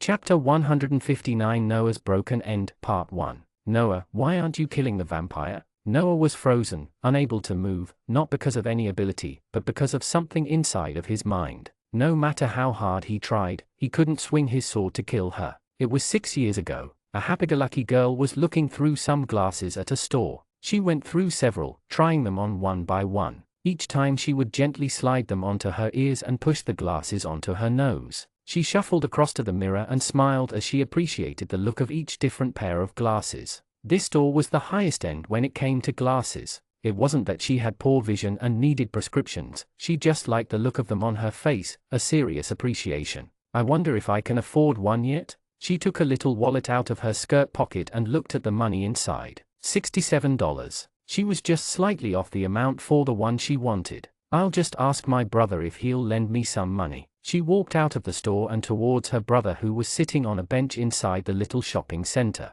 Her brother seemed to be intensely observing a little note. "Theo, can you lend me some money?" She received no response from her brother who was engrossed in something much more important. "Is this a love letter?" he muttered. What was that? Suddenly, her brother realized her sister's presence and swiftly folded up the note. "Why yeah, can you lend me some money?" No. It seemed her brother was not particularly interested in this offer. She pouted and made a sad face. "Please, what do you need it for anyway? I just need $15 more to buy these glasses I really want." Her brother felt a minimal amount of sympathy for his begging sister. "Fine, just leave me alone." "Yay." Her brother reached into his wallet and pulled out a $5 and $10 note. "Thank you. You better pay me back." His little sister smiled happily and wandered back into the store. She made her way over to the huge display of glasses on the wall and took the one she wanted down. "It's so cute." Content, she walked over to the cashier to buy her long-awaited gift for herself. After a little interaction with the cashier, she held a bag with the glasses in a case, tucked inside. She had been made fun of several times at school for wearing glasses even though she had no problem with her eyesight. Due to this, she made a personal rule to only wear the glasses in private. As she made her way out of the store, she looked across to the spot that her brother was previously sitting in. It seemed he was no longer there. I guess I'll wait here for him. She took a seat on the bench that her brother was originally sitting on. After sitting there for a little while, she decided to take out the glasses that she had just bought. There's no harm in trying them on for a little while. The little girl swung her legs on the bench, happily appreciating the glasses which sat on her nose. It's taking a while. She began to be worried. What if her brother had left without her? Did I make him mad when I asked to borrow the money? She decided to stay and wait a little longer. Why is my brother not coming back? It had been almost 10 minutes since she started waiting. She was careful to make sure no one could see that she was alone in a shopping center. Whilst never being invited by any friends, she held on to her fragile pride and made sure no one saw her alone. He didn't leave me, right? Tears were beginning to form in the young girl's eyes. She decided to get off the bench and search for her brother. She wandered around the shopping center, glancing at the front of the stores. After not being able to find her brother, she decided to walk out of the shopping center and look around the car park. She was slowly losing the ability to hold in her tears and distress. After quickly scanning the car park, she walked over to a vending machine and took shade at the side of the vending machine. Oh, look who it is. A group of 3 girls who just happened to walk past saw the little girl who was on the verge of breaking. What's up, glasses girl? You're hanging outside alone? How sad. Hey, don't bully her too hard, otherwise she might cry. The girl snickered at the retort. I'm surprised someone like you would even bother to go outside despite not having any friends. She looked down at the ground, trying not to make eye contact with the group of girls. I feel bad for you. Want to join us? You look pretty lonely by yourself. She looked up at the girl who offered her this proposal. There was a ray of hope in the lost girl's eyes. Just kidding. I'd hate to have someone see us hanging out with you. Maybe if you were cooler, we'd hang out with you. The ray of hope was crushed by a statement so painful the little girl felt as if her heart would break apart right then and there. Eventually, she couldn't hold it in anymore. She took off her glasses and rubbed her eyes, tears building upon her eyes and slowly dripping down her cheek. She held her knees against her body and covered her eyes. Sorry, did we say too many mean things? It was an apology as empty as the young girl's heart. Seeing the scene, the other girls decided to take their leave and enter the shopping center. This is all my fault, isn't it? If I stopped wearing glasses, people would stop thinking that I was weird. If I were cooler, people would want to hang out with me. I thought I could have fun for once with my brother, but even he didn't want to be with me. The broken little girl sat alone under the shade of the vending machine. Chapter 160, Noah's Broken End, Part 2. Why are you crying? In front of her, a young boy wearing a pair of dark blue jeans and a green shirt looked down at the sad girl. The boy was around the same age as her, an average-looking boy, with nothing seemingly special about him, aside from an eerily apathetic voice. The girl didn't respond to his question. She wasn't going to be tricked by any more false hope. What is this place? Huh? Is this boy lost or something? After not receiving a response the second time, he decided to just leave and make his way towards the entrance of the shopping center. Unknowing why, the little girl had a sudden urge to speak to the boy. Whether it was out of a desire to help someone else, or a desire to be helped herself, she got up and walked towards the boy. Wait. The boy turned around after hearing her voice. This is the main city shopping center. Are you new here? The little girl's voice trailed off as she spoke to this stranger. I've never been outside the orphanage before, so I guess you could say I'm new to this place. The boy responded. Orphanage? You live at an orphanage? Yes. The two of them slowly made their way into the shopping center. So, what are you doing here? The little girl asked. The orphanage manager said he wanted me to experience this. Huh? This boy was here to experience a shopping center? I don't know why he sent me here. I didn't have anything to buy. Well, not everyone who comes to a shopping center has something they want to buy. Sometimes people come here just to have fun with their friends. As soon as the girl said that, she felt a sharp pain in her heart. To have fun with their friends. I see. The boy suddenly looked around. He turned to face the girl. Where are your friends? She broke eye contact with the boy, hoping he would change the topic. Nevertheless, the boy remained staring blankly at her. They went home already. I see. The two of them were aimlessly walking around the shopping center. The boy looked down at the glasses she was holding. Why aren't you wearing your glasses? The other kids make fun of me when I wear them. Why would that make you stop wearing them? The girl was surprised by his response. Of course, it would make me stop. It hurts when people make fun of you. So it hurts. I see. Why are you so weird? You act as if you've never felt anything. I'm weird. She looked as if the boy was something completely incomprehensible to her. Despite how weird the boy was, she found it comforting how she could talk to someone so easily. I wonder if I changed, would I be able to make lots of friends? The little girl muttered to herself. What's good about having a lot of friends? Huh? The girl jolted in shock at the response. He heard me? Well, if you have lots of friends, you get invited to parties, you can talk to people at school and you can hang out with them on weekends. And? So what? The boy continued. Well, that would make me happy. Tears welled up in her eyes. The two of them continued down, eventually making their way to the food court. The boy observed some of the restaurants scattered around. After looking at one after the other, he sighed. What's wrong? Asked the girl. I don't know what to eat. The girl thought for a little while. How about I take you to my favorite place? Okay. She grabbed the boy by the arm and pulled her towards a restaurant. It was a takeaway fast food restaurant. The storefront seemed relatively archaic in its design. The menu was stuck near the top as a sheet of paper instead of being displayed on televisions, giving off an old-fashioned aesthetic. The color design was relatively bland, in contrast to many of the other stores nearby. As the two kids walked closer to the store, a pungent smell of spices flooded the girl's nostrils. She smiled happily as the nostalgic smell activated her taste buds. The subtle background noise faded away as she was consumed in a world of flavor and intrigue. This is the place. The boy observed it for a little while. I guess I'll get something from here. The boy decided. As he reached into his pocket to pull out some money, he could feel the girl's eyes glued to his hand. When he pulled out the money, the little girl awkwardly looked at him. The boy walked up to the counter. A worker dressed in flowery clothing with a dirty apron greeted him. What can I get for you? The worker spoke in a somewhat irritated tone. Anything else? No thanks. The worker tapped the register and stuck out his hand. That'll be $11.30. The boy handed him the $50 note and the employee seemed annoyed. He sluggishly opened the cash drawer and impatiently counted the change. He handed the change back to the boy along with a receipt. As walked back to the girl, he could feel a sense of unease.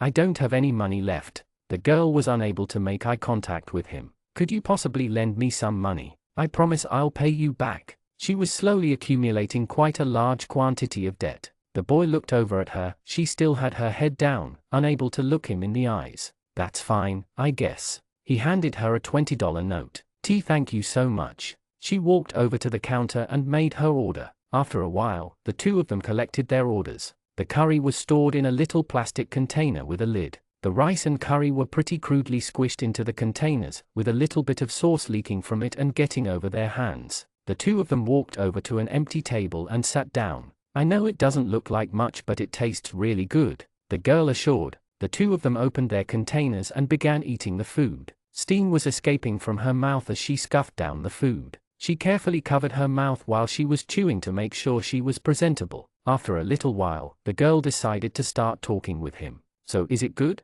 It's all right. The girl pouted. Only all right? She seemed disappointed by the lack of enthusiasm. The boy nodded, confirming his previous statement. Eventually, the two of them finished eating and took their trash to the nearest bin. They stood still for a little while. The girl seemed to have something on her mind. So, when do you have to go back? She asked. Pretty soon, he told me he'll come back to get me in 2 hours when I was dropped off. The smile faded from her face. We still have a few minutes, right? Yeah. With her newfound friend, she decided to go to one last place. Gentle pattering sounds radiated from the roof of the mall. It was a slight rain, gradually increasing in ferocity. The two of them were standing in front of a small but sanitary and orderly store. Is this where you buy your glasses? The boy asked. She nodded in response. The two of them walked into the store. She pointed to some of the glasses and began talking about them. I really like the design of this one, but it doesn't really fit on my nose. This one has really nice colors. This one makes me look like a bookworm. This one just looks funny. She happily described and elaborated on several of the glasses on display. Speaking to someone like this about her interests was something she had never been able to comfortably do before. Despite how weird the boy was, it was his lack of words that made it so easy to talk to him. It wasn't long before it was time for the boy to go. She decided to follow him out towards the exit. The two of them walked side by side until they eventually made it to the large automatic doors. So, I guess you're leaving now, the girl said. The boy began walking towards the door. Wait. She decided to put on the glasses that she previously bought. How do they look? They are all right. The little girl sighed. She had already gotten accustomed to the way he responded to things. The two of them made their way out of the mall. There was a thin layer of water built upon the ground from all the rain. It was still raining pretty heavily, strong enough that most people had umbrellas with them. The boy could see the orphanage car parked several meters away from the exit. Suddenly, a somewhat tall boy scrambled out of the passenger seat, rushing frantically towards the two of them. "Lucy, I'm so sorry." "Theo?" It seemed her brother had been desperately searching for her. The two of them walked towards the stressed brother. As Theo got closer, he suddenly lost his footing on the wet ground and crashed into the little girl. She desperately grabbed the boy's sleeve to try to keep her balance but eventually slid onto her back. The rain was heavy. Her hair and clothes were completely soaked. The water on her glasses also blocked most of her vision. The little girl had changed a lot since then. "I thought that you'd forgotten about me. I never even told you my name."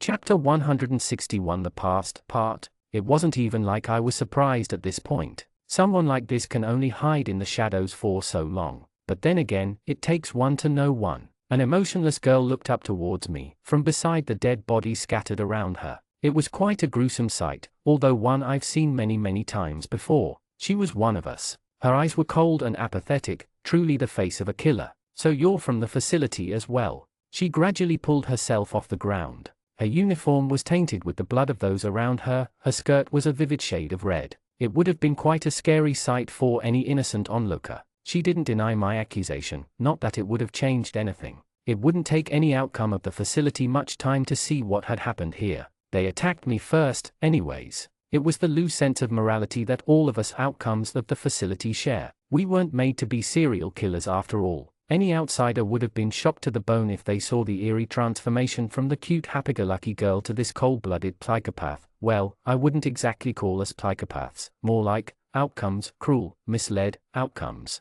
The lifeless corpses which lay beneath us would be quite an annoyance. We were all perfect liars. We all had a persona on top of our broken inner selves. "So what are you going to do now?" It wasn't fit for an outcome to get caught by the police. I assume she already had a plan, as did we all, for every action has already been planned out in detail in our minds. Everything we've ever done in our entire lives has been under our control and our control only. She pretended to do some innocent laugh whilst scratching her head. "Oh, I don't know." I placed my hands in my pockets. "I hope whatever you have in mind works out for you." She smiled eerily. "How kind of you, but you see, I'm just a cute naive girl who doesn't know what to do. I'll see you on Monday."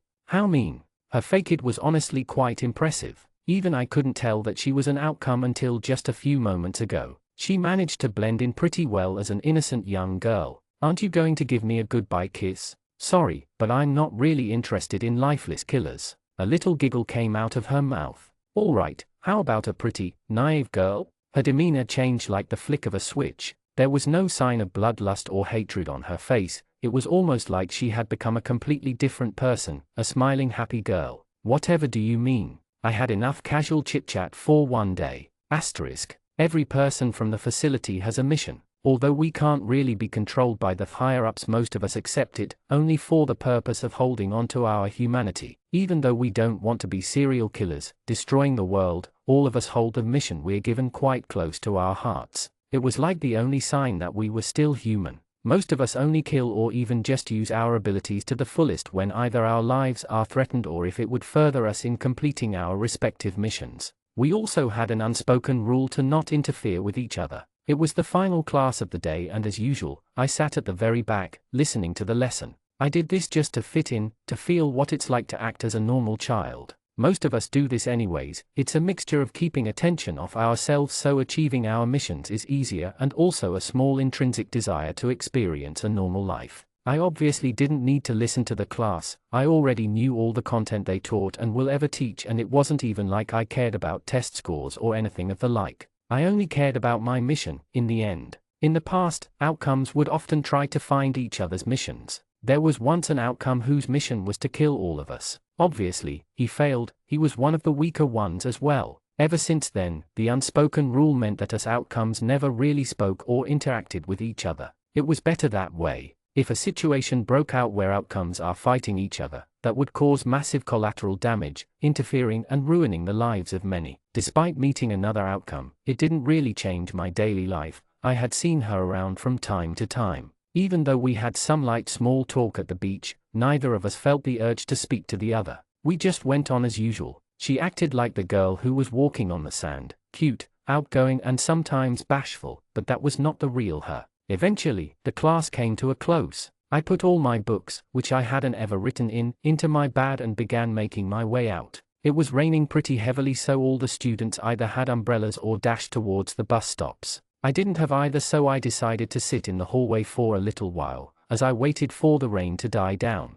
It wasn't like I was in any rush anyways. After a few minutes, the school was almost completely empty. There weren't usually any extracurricular activities, so students generally didn't have any reason to stay. I looked around, seeing if anything was happening. There was nothing out of the ordinary. The storm and the clouds made the school quite dark. The lights were turned off as well. The rain didn't look like it was dying down anytime soon. I stayed on a little bench by the entrance, watching the droplets of rain sliding down the glass door. Suddenly, I heard some crashing sounds coming from above. It seemed there were still more people at school. Help! I could hear a plea for help. I wasn't sure exactly why it was happening, so I slowly got up and walked towards the stairs. I didn't really care that much, but I decided to go check it out since I didn't have anything better to do. I could hear the thumping of frantic footsteps. It seemed that someone was running around. I made my way up the stairs, reaching the second floor. There were several doors slung wide open, tables, chairs, and everything was scattered all across the hallway and rooms.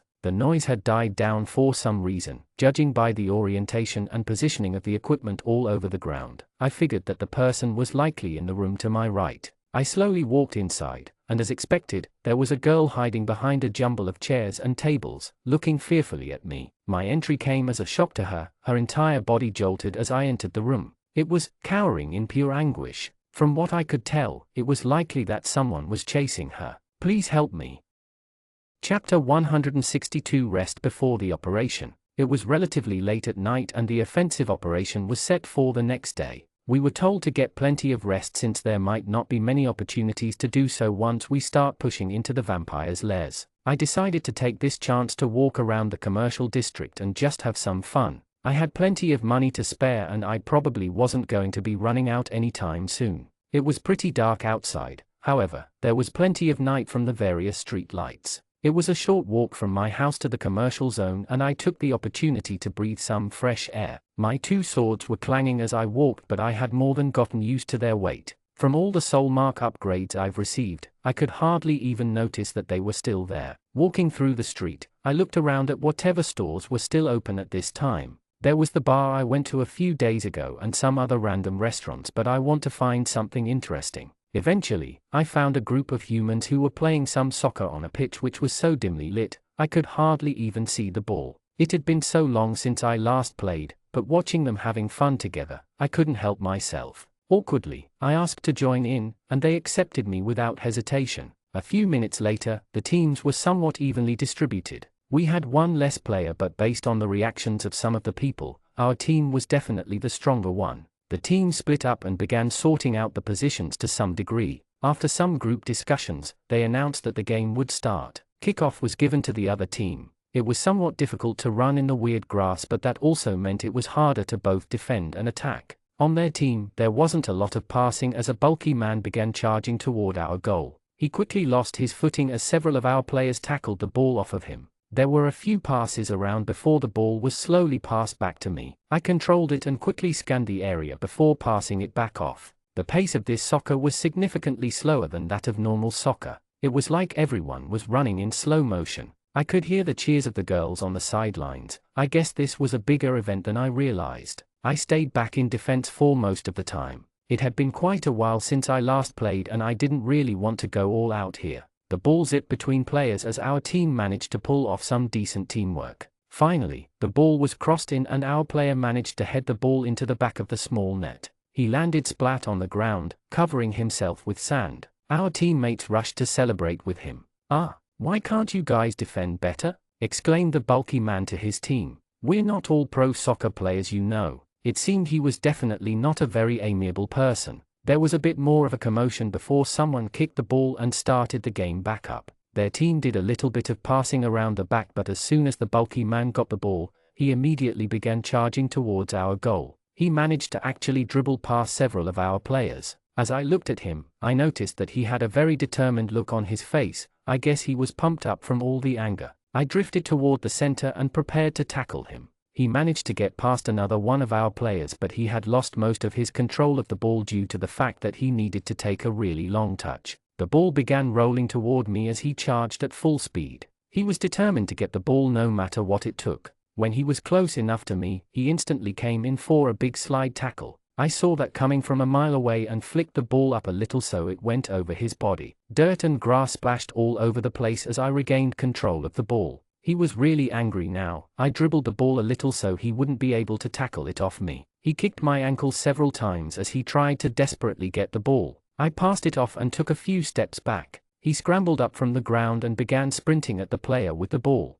"Hey, you're pretty good, did you used to play?" asked one of my teammates. "A little bit. That was a clean flick that you just did." "Thanks." Yamada's pretty enthusiastic, isn't he? I assumed that he was referring to the bulky man. I guess you could say that. He used to play in a team with me. Really? Yeah, but he didn't get selected for the A team, so the two of us ended up splitting up. He was absolutely furious when he heard the news. The reason for him not being chosen was because he was too selfish. He never put trust in his teammates, and that resulted in him constantly being out of position. "Ah, so you guys went to the same club. I guess he's always been like this then." We still do. He's mad at me because I'm in the A team and he's in the B team. I've tried talking to him about it, but it seems his anger's not going to go away soon. That's not good. I was hoping that he'd be able to show some initiative today, so I let him do what he wants. However, it seems he's not going to be changing his ways anytime soon. Chapter 163, Meeting an Old Friend. A few moments later, the ball was passed over to us and he managed to get control of it. I moved in to tackle him, but it seemed that he just passed it off. Everyone ran around for a few more minutes before Yamada got heated once again. "Why are you guys so useless? Just pass the ball over to me, I'm literally right in front of you." "Yamada, this is a team game." "Shut up, do you guys want to win or not?" The boy I was talking to walked over. "Yamada, you need to calm down. Go away. You're an overrated piece of shit." He grabbed the boy by the collar. A few boys ran over, but he gestured for them to stay back. "I don't think you understand." "What do you mean?" "It's precisely this part of you that caused you to not be selected for the A team." "Shut up, the coach is just an idiot." "Yamada, let go of me." Yamada tightened his grip, pinching his skin before he let go. "You need to take a break." Yamada was pretty clearly angry. Added with the heat, his face was as red as a tomato. Seeing the mood, most people dispersed and joined up into small groups to have chats. It seemed that soccer time was over. "Huh? Where am I?" "Alistair." In the bright blue open space, Alistair sat, facing a goddess of the afterworld. "What is this place?" "This is the afterlife." "Wait, I'm dead?" "Yes." The memories of his death suddenly flashed back into his head. After a moment of despair, his mind was swiftly cleared and replaced with the unyielding apathy that plagued all of the outcomes. "I assumed you've just remembered." She said. "Yes. Now, you know William Hunter, correct?" "Yes, I know him relatively well. You will be sent to this new world where he is also staying. However, he doesn't have his memories, unlike you. The outcome is known for embracing change." "I see. Just follow along with his mission and support him as well as you can." "Is that all?" "For the most part." After a little more explanation about the situation and circumstances with Freya, the portal was opened, leading to the new world. "Please do well and support him as much as you can. I'm counting on you." Eventually, Alistair was consumed by the rays of bright white light. There are tough opponents in this new world. However, once William unlocks the power that he used to have, he will be able to face everything. Why did a shiver just run down my spine? I heard someone say my name. I just needed to see a friend. His name is William. I looked around. It was a voice I didn't really recognize. I decided that going and speaking to him was the best idea. If they knew me, there was a chance that they could have been an ally. I stepped outside of the pitch. "It's really you?" the boy shouted. "I suppose so," I responded. "Can we talk in private?" he asked. He was someone who I didn't recognize, although his demeanor seemed relatively friendly. So who exactly are you?" "I'm Alistair. Do you remember me?" "Alistair, doesn't ring a bell." "Oh, I had heard about your memory loss." "Memory loss? You know about the goddess Freya, right?" he suddenly confessed. "Doesn't ring a bell."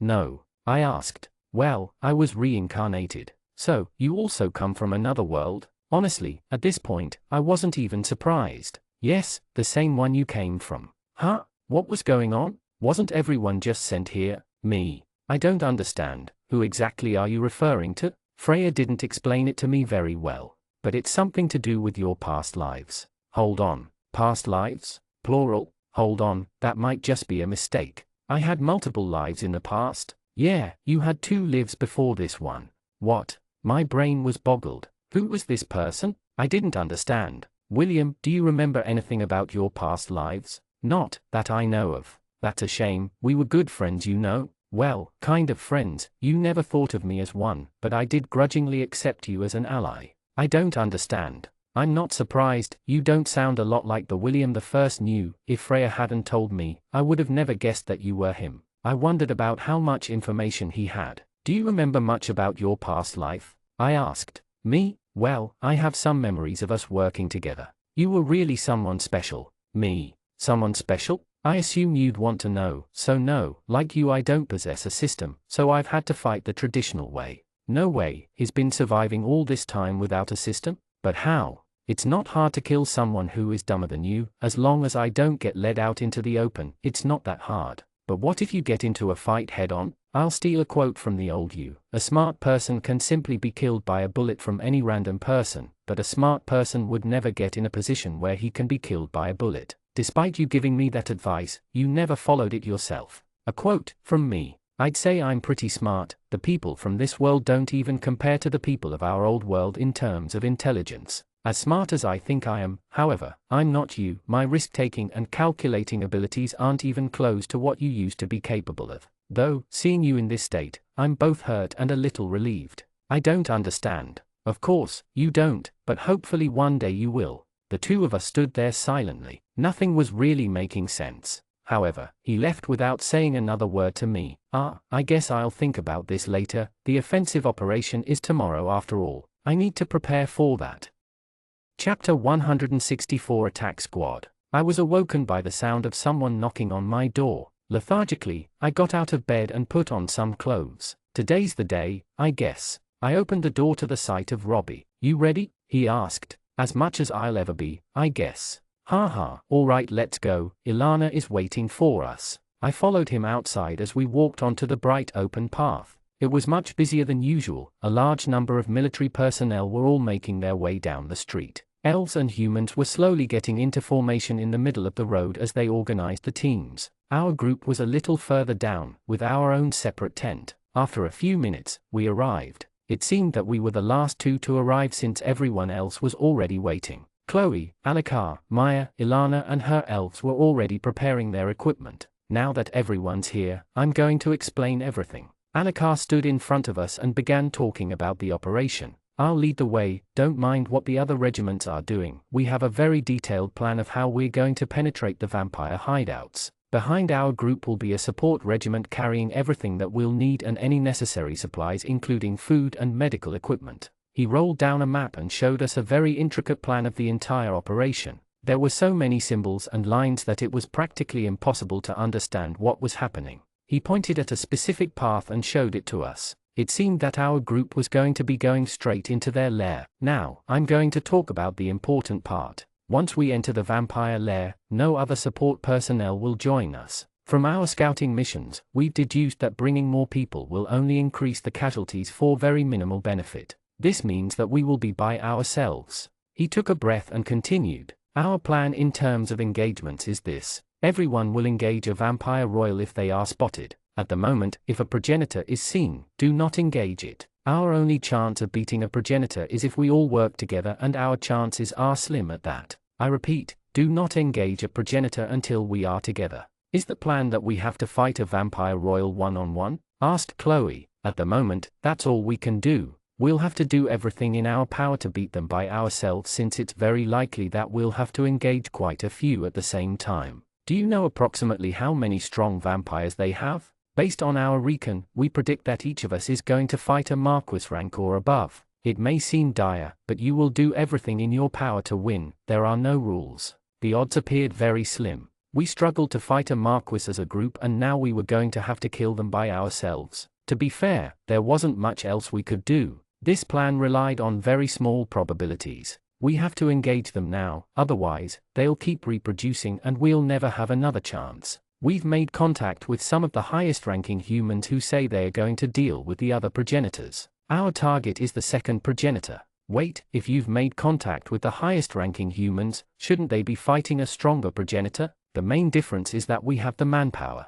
From our communication, the top 3 ranking humans are all taking on an entire layer by themselves. We have numbers, meaning we are the only ones with a good chance of beating them. Which ones have you talked to? We've made contact with rank 2 Noah Gate and rank 3 Oliver Moran. We haven't managed to contact rank 1, but we're hoping that she's also going to do something. Our group took a short moment to observe the plan and clarify a few things before we finally set out for the mission. I've got a proposal, I said. What is it? I recently unlocked the Sword Saint ability, meaning I can override a vampire's regeneration. I think Alikar and I will have the best chance of defeating a progenitor. That's a good point. It might be a good idea for the 2 of us to stay together and focus on removing the progenitor. The others can focus on clearing out the royal so we can fight uninterrupted, he responded. There was some mumbling before everyone agreed to the idea. All right, it's set then. William and I will engage the progenitor and fight off any royals that come for us. The rest of you can focus on the remaining royals and any other troops that they may have. Sounds good. I took a moment to set up my minions. I was going to be using them for the defense of the city while all the troops were away. For the last few days, I had been observing the wall, trying to find out the best way for me to organize my minions. After setting up some code, I finished preparing the defenses. Have you set up your minions? Asked Alikar. Yes. All right, well, I think we're prepared to begin making our way. Our group got up and began making our way down the street. The other soldiers gave way as we walked through. It seemed that our elite group was respected by the others. With people clearing the way for us, we arrived at the gate in no time. A few of the other regiments had already begun moving out. Following the markings on Alikar's map, we began making the long, perilous journey towards the vampire's lair. This was humanity's fight. The elves and humans were teaming up to take out the vampires. Chapter 165 Movement of the Elite Squad. We moved through the dark forest, followed behind by our support squadron. Our group was likely one of the strongest units that have ever been made. It included the strongest of the elven forces and some of the highest-ranked humans in the world. Vampire detected. Rank, Baron, remaining blood, 100%. In front of us stood a single Baron. Before it even had time to react, its entire body was sliced into hundreds of pieces by Alikar. Despite attempting to regenerate, it was clear that there was no hope for it. Blood smeared all over the nearby trees as the vampire's body slowly disintegrated into the earth. Don't go off too far to kill a vampire. Staying as a group is our priority at the moment. We continued to make our way with Alikar leading the way. From the sounds of things, the vampire hideout was quite far away. The soft mushy dirt caused my feet to sink down a little with every step. I could hear the faint chatter coming from nearby groups. For the most part, we were operating separately from most of the other squadrons.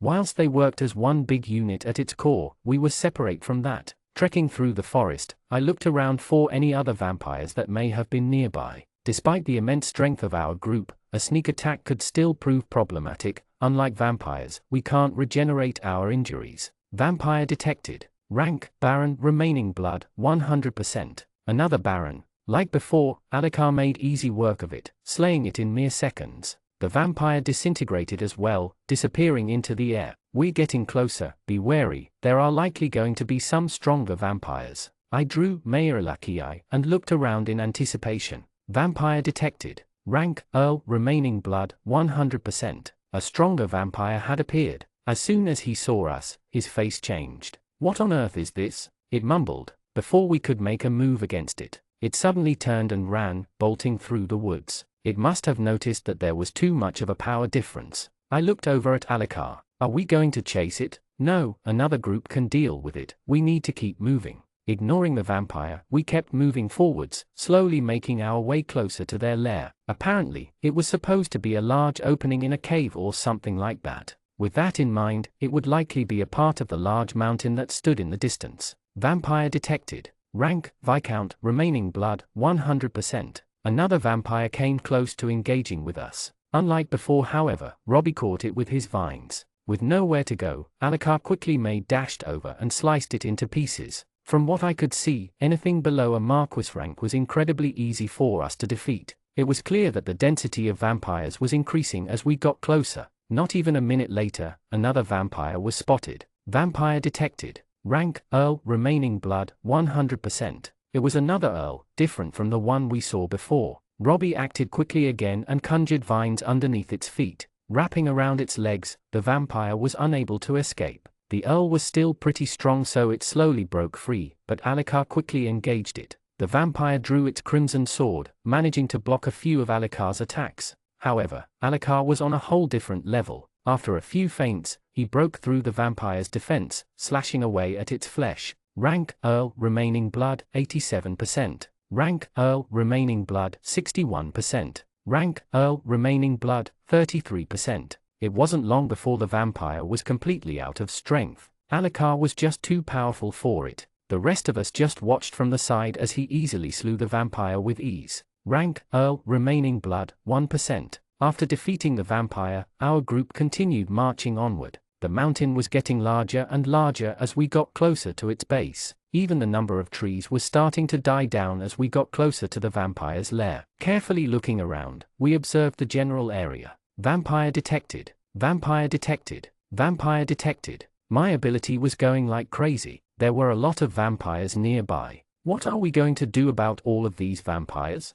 Asked Maya. We ignore them and leave them for the 3rd and 4th regiments. We're going to have a short break before entering. Get anything you may want from the support group. This may be our last chance to eat and rest. Around 100 meters out from the entrance of the cave, we set up a crude, minimalist camp and cooked some food. The support group had a lot of different items for us, from potions to snacks, to water, to new clothes. We huddled around and ate lunch. I was having some shortbread biscuits alongside a plump sandwich and some tea. We would be carrying water with us but no food, since we would likely never have an opportunity to eat it. After finishing my food, I got up and drank a stamina potion. The walk didn't really make me tired, but even the most minimal of enhancements would be worth it. Maya and Chloe were having their swords sharpened and Alucard was grabbing some items to put around his waist, like flashbangs and smoke grenades. Ilana and her archers were stocking up on arrows and other pieces of equipment. As I looked off into the distance, I wondered if I'd really be able to kill a progenitor. I still hadn't even tested my Sword Saint ability yet, but I hoped that it would make a significant difference in my fight against the vampires. I needed it to, otherwise, I might never make it out alive. As everyone finished with their preparations, we grouped up once again and began making our way into the entrance of the dark, perilous lair of the vampires.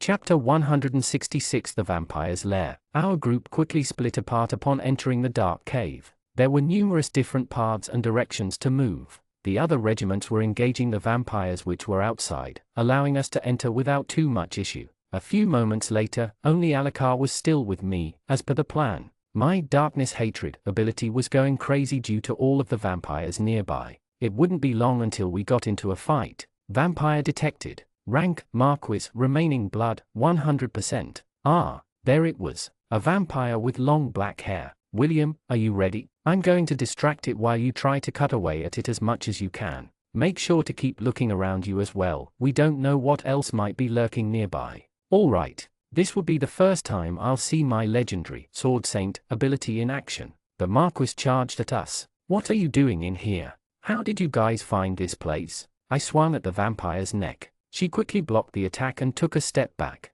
I didn't manage to land a hit on her. Alucard pressed toward her and continued to put pressure on her position. She was forced to focus most of her attention on him, meaning I'd have another opportunity. She fought off both of our attacks. However, after a few moments, her ankle clipped against a rock, causing her to fall off balance. I exploited the opening, slicing her in the arm. It wasn't a very deep cut, but it was enough to draw some blood. As she retreated further into the dark cave, she looked down at her arm. It was beginning to stain the clothing that she was wearing. She seemed to be incredibly confused. Why isn't this healing? Without hesitation, Alucard charged at her once again. She quickly raised her weapon and began trading blows with him. The blood was slowly dribbling from her arm as she desperately fought against Alucard. Rank, Marquis, remaining blood, 93%. With a powerful swing, she pushed Alucard back, giving her an opportunity to strengthen herself. Sword, drink my blood. feeding her sword with blood. A red aura flowed out of her body. Alucard planted his back foot into the ground, preparing for her next attack. However, she completely ignored him. Instead, she dashed straight at me. Crap! I blocked her first attack, but the force from the collision sent me crashing into the wall. I desperately gasped for air as my lungs smashed into the side of the cave. By a hair's breadth, I managed to deflect her next attack, stopping it from stabbing into my chest. Instead, it cut my thigh, causing some blood to seep into my pants. Alucard struck her behind, slashing into her skin. However, the injuries that he dealt were quickly regenerated. She looked at me. I guess I'm going to be targeted now. Watching the Marquis' movements, I prepared to block her attacks. One at my side, one at my neck. I managed to stop her first two swings. Alucard took some pressure away by attacking her, but it seemed that she was still targeting me. Our swords clashed as she tried to land a hit on my body. Alucard stopped her from making any significant progress as she was forced to constantly turn around and block his attacks. He managed to land quite a few on her body, slowly cutting away at her health,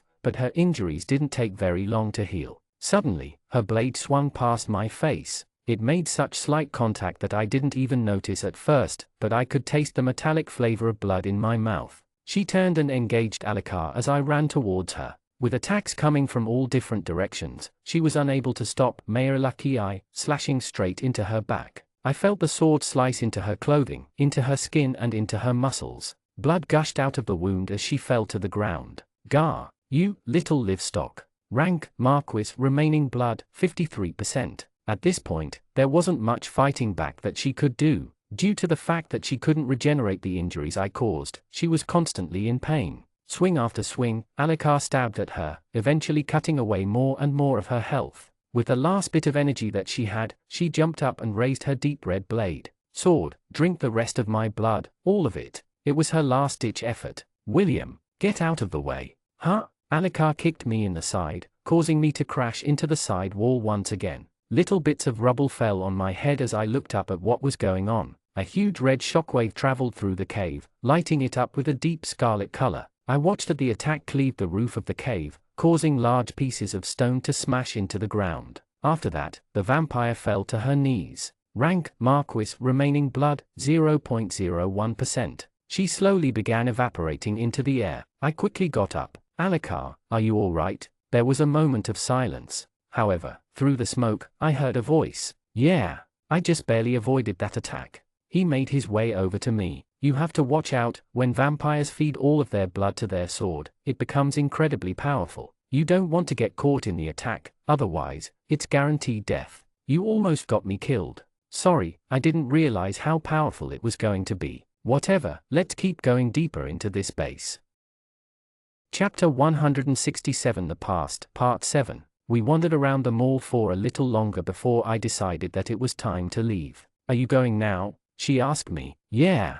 I had done about all I could think of. With nothing else left to do, going back to the boarding house seemed like a good idea. The next bus I could take was in 6 minutes. It was going to take me a few minutes to walk to the bus stop anyway, so it was best to leave now. She seemed a little dejected when she realized our play date was over. It was to be expected. I had kept her company for a little while and her friends never came back to find her either. I wasn't going to stay with her for the rest of my life though, so I began walking away from her. Wait, can I add you on Snapchat? I never checked Snapchat, and although I did have an account, I suppose it wouldn't be the worst thing to tell her the name, although she would be out of luck if she wanted to talk to me. I guess. I pulled out my phone and showed her my username. She quickly typed it into her phone and sent me a friend request. I accepted it and moved on, making my way out of the mall. She looked at me for a little while as I walked out and eventually, I was on the footpath, going towards the bus stop. There were still 2 minutes until the bus arrived. I leaned against the side of the little bus stop structure and looked across the road. There were a few convenience stores and restaurants and such that seemed to be situated outside. I suppose not everyone had the privilege of running a store within the mall. The bright orange state-run bus eventually arrived and opened its doors to all of the passengers. I got on and took a random seat near the back. As the bus began moving again, I felt a vibration in my pocket. It seemed I had forgotten to put my phone on Do Not Disturb mode today, so I opened it and saw that she had already sent me a message on Snapchat. Now that I'd seen the notification, I supposed that I'd read the message. Snapchat hides the messages when you're on your lock screen, so you can only see that you've received a message, not what the message actually is. Hi was the message she sent. It was a pretty stock standard opening. I suppose that she was a bit bored now that I had left her. I didn't necessarily want to have a conversation with her right now. I wasn't really in the mood to talk anymore, although now that I'd seen the message, I had a societal obligation to reply, otherwise, it would be a sign of hate. I decided to make myself as bland as possible in order to allow her to be the one to stop talking to me. I put some music on in the background and plugged my headphones in. It was a playlist that Hannah had given to me. Apparently all the outcomes liked it, so you should try it too. The music was okay. It was nothing special as I listened to it. WYD. She texted. I'm sitting on the bus. Oh, that's cool, so you take the bus. Yeah. Whereabout do you live? At the boarding house of Ingrid in high school. Do you have curfew or something? She continued. Yeah. That was technically true, although it was only 4 o'clock and curfew was at 9 o'clock. Even so, it wasn't like they ever really checked. It was only a rule for the sake of being one and wasn't actually enforced. There was a little moment of silence. I made my way through the playlist as my bus went on its route. I wasn't exactly sure why outcomes would like this playlist any more than any other. It seemed pretty normal to me. A few stops later, the bus eventually arrived at my school. I got off and made my way towards the boarding house. The schoolyard was pretty empty. Most students either sit in their rooms or library or they go out with friends. The schoolyard itself is pretty deserted on weekends. I cut through the oval as it was a little short than walking on the path around it. I wanted to get a book to read, and as I made my way into the boarding house, I took a brief detour to the boarding house library and chose a psychology-themed book. My phone was on Do Not Disturb now, so if she was sending me any messages I wouldn't be seeing them. I found a spot on a nice couch in the study area of the boarding house. It was an alright book, despite it having knowledge which I technically wasn't aware of. The main concepts I already knew, so in the end, it wasn't a great use of time. After reading through part of it, I decided to go and grab another book instead. I suppose I could do something else instead of reading. I could go to the gym and work out, although that wasn't really that interesting either. In the end, I just decided to get a novel instead. It was one about the life of a Polish person during World War II. After reading through a decent chunk of the novel, I decided to check my phone to see if she had texted me in the meantime. Turns out she had actually texted me quite a lot since I last checked. What restaurants do you like? Hello. Are you back at the boarding house yet? Do you want to hang out again tomorrow? Will. Hello. I decided to reply to her now. Although I didn't especially want to hang out with her tomorrow, I didn't really have anything else to do. I might check with another outcome and see if she has any other suggestions for things to try out. Despite being an outcome like me, she seemed to be quite knowledgeable about entertainment, at least in comparison to me. Sure, I'm free tomorrow.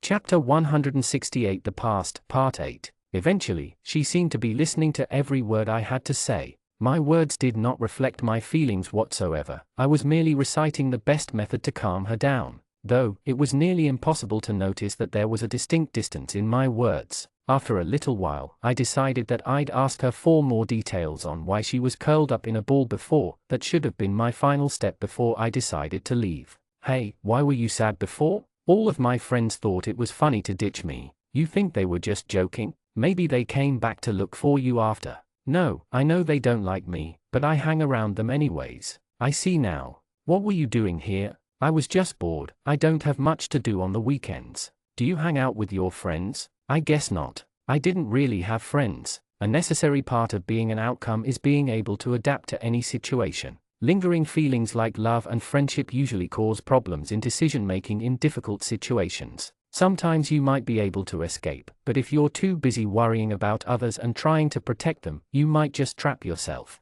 Although that wasn't really the biggest reason why I didn't have any. Back in the facility, everyone was pretty isolated, and our social skills were mostly honed for utility, so it was very difficult for us to have genuine connections with people. We usually only pretend to like others, whilst having very little actual care for them. The disconnect is what usually causes most of us outcomes to be pretty distant from others. We are all very capable of acting very personable and extroverted, however, unless it directly impacts our mission, we usually don't care enough to do so. Outcomes don't really worry about anything except our missions. We don't feel loneliness or sadness. Well, I guess I'd speak for myself here. Some of the outcomes might be a little less aloof than I am. We were all different after all. Hannah is capable of finding at least some enjoyment in shopping in the mall, however, I'm not able to see anything interesting here. I've always wanted to learn how to enjoy myself. My life of pure apathy is completely devoid of any stress, which I assumed was a good thing. However, my lack of care for anything meant that I felt as if I had no purpose. Well, I suppose that wasn't completely true. I still did have my mission after all. Let's go get something to eat. Okay. Asa Imika, what's yours? William Hunter. She led me to a small restaurant which only had a storefront. There was a large communal sitting area in the center of the food court, so it was more of a takeout-only type of place. Apparently, she said she liked it. I didn't really mind what food I ate. It was all the same to me in the end. She went and ordered something, and I just asked for the same. What do you like to do? I asked her. I like movies and singing.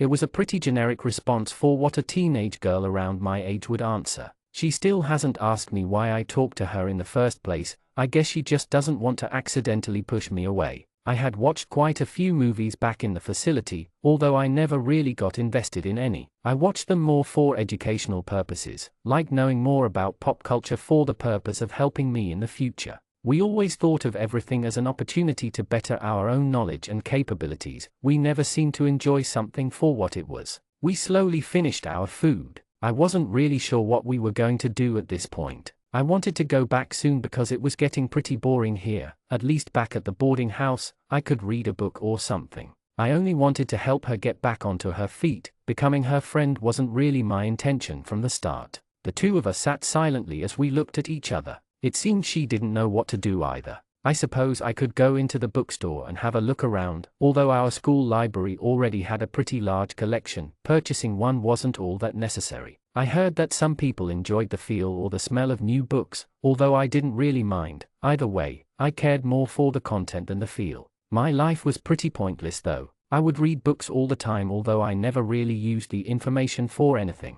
It was like endlessly stocking up on money, just never use it. My mission wasn't all that reliant on any of this anyways. I often heard the other students discussing love and all its intricacies. I had once been curious about love as well, although not enough for me to actually go out and experience it. I suppose I did want to feel what it felt like. The way I hear it being described, it seemed like something rather interesting. It was practically impossible for me, however. I simply am not able to make a deep enough connection or even come close to feeling what others feel. I hopelessly wondered if one day, randomly, I'd start feeling these feelings. I suppose if it ever were to exist, they'd probably just come out spontaneously. All I did now though was blend in with everyone else, staying out of the spotlight. There were many scientists and politicians alike who wanted to use us. If we went out every day flaunting our capabilities, it wouldn't be long before we got caught. I had heard of some other outcomes who had gotten kidnapped by these associations, although the more capable ones, from what I hear, never seemed to worry about stuff like this.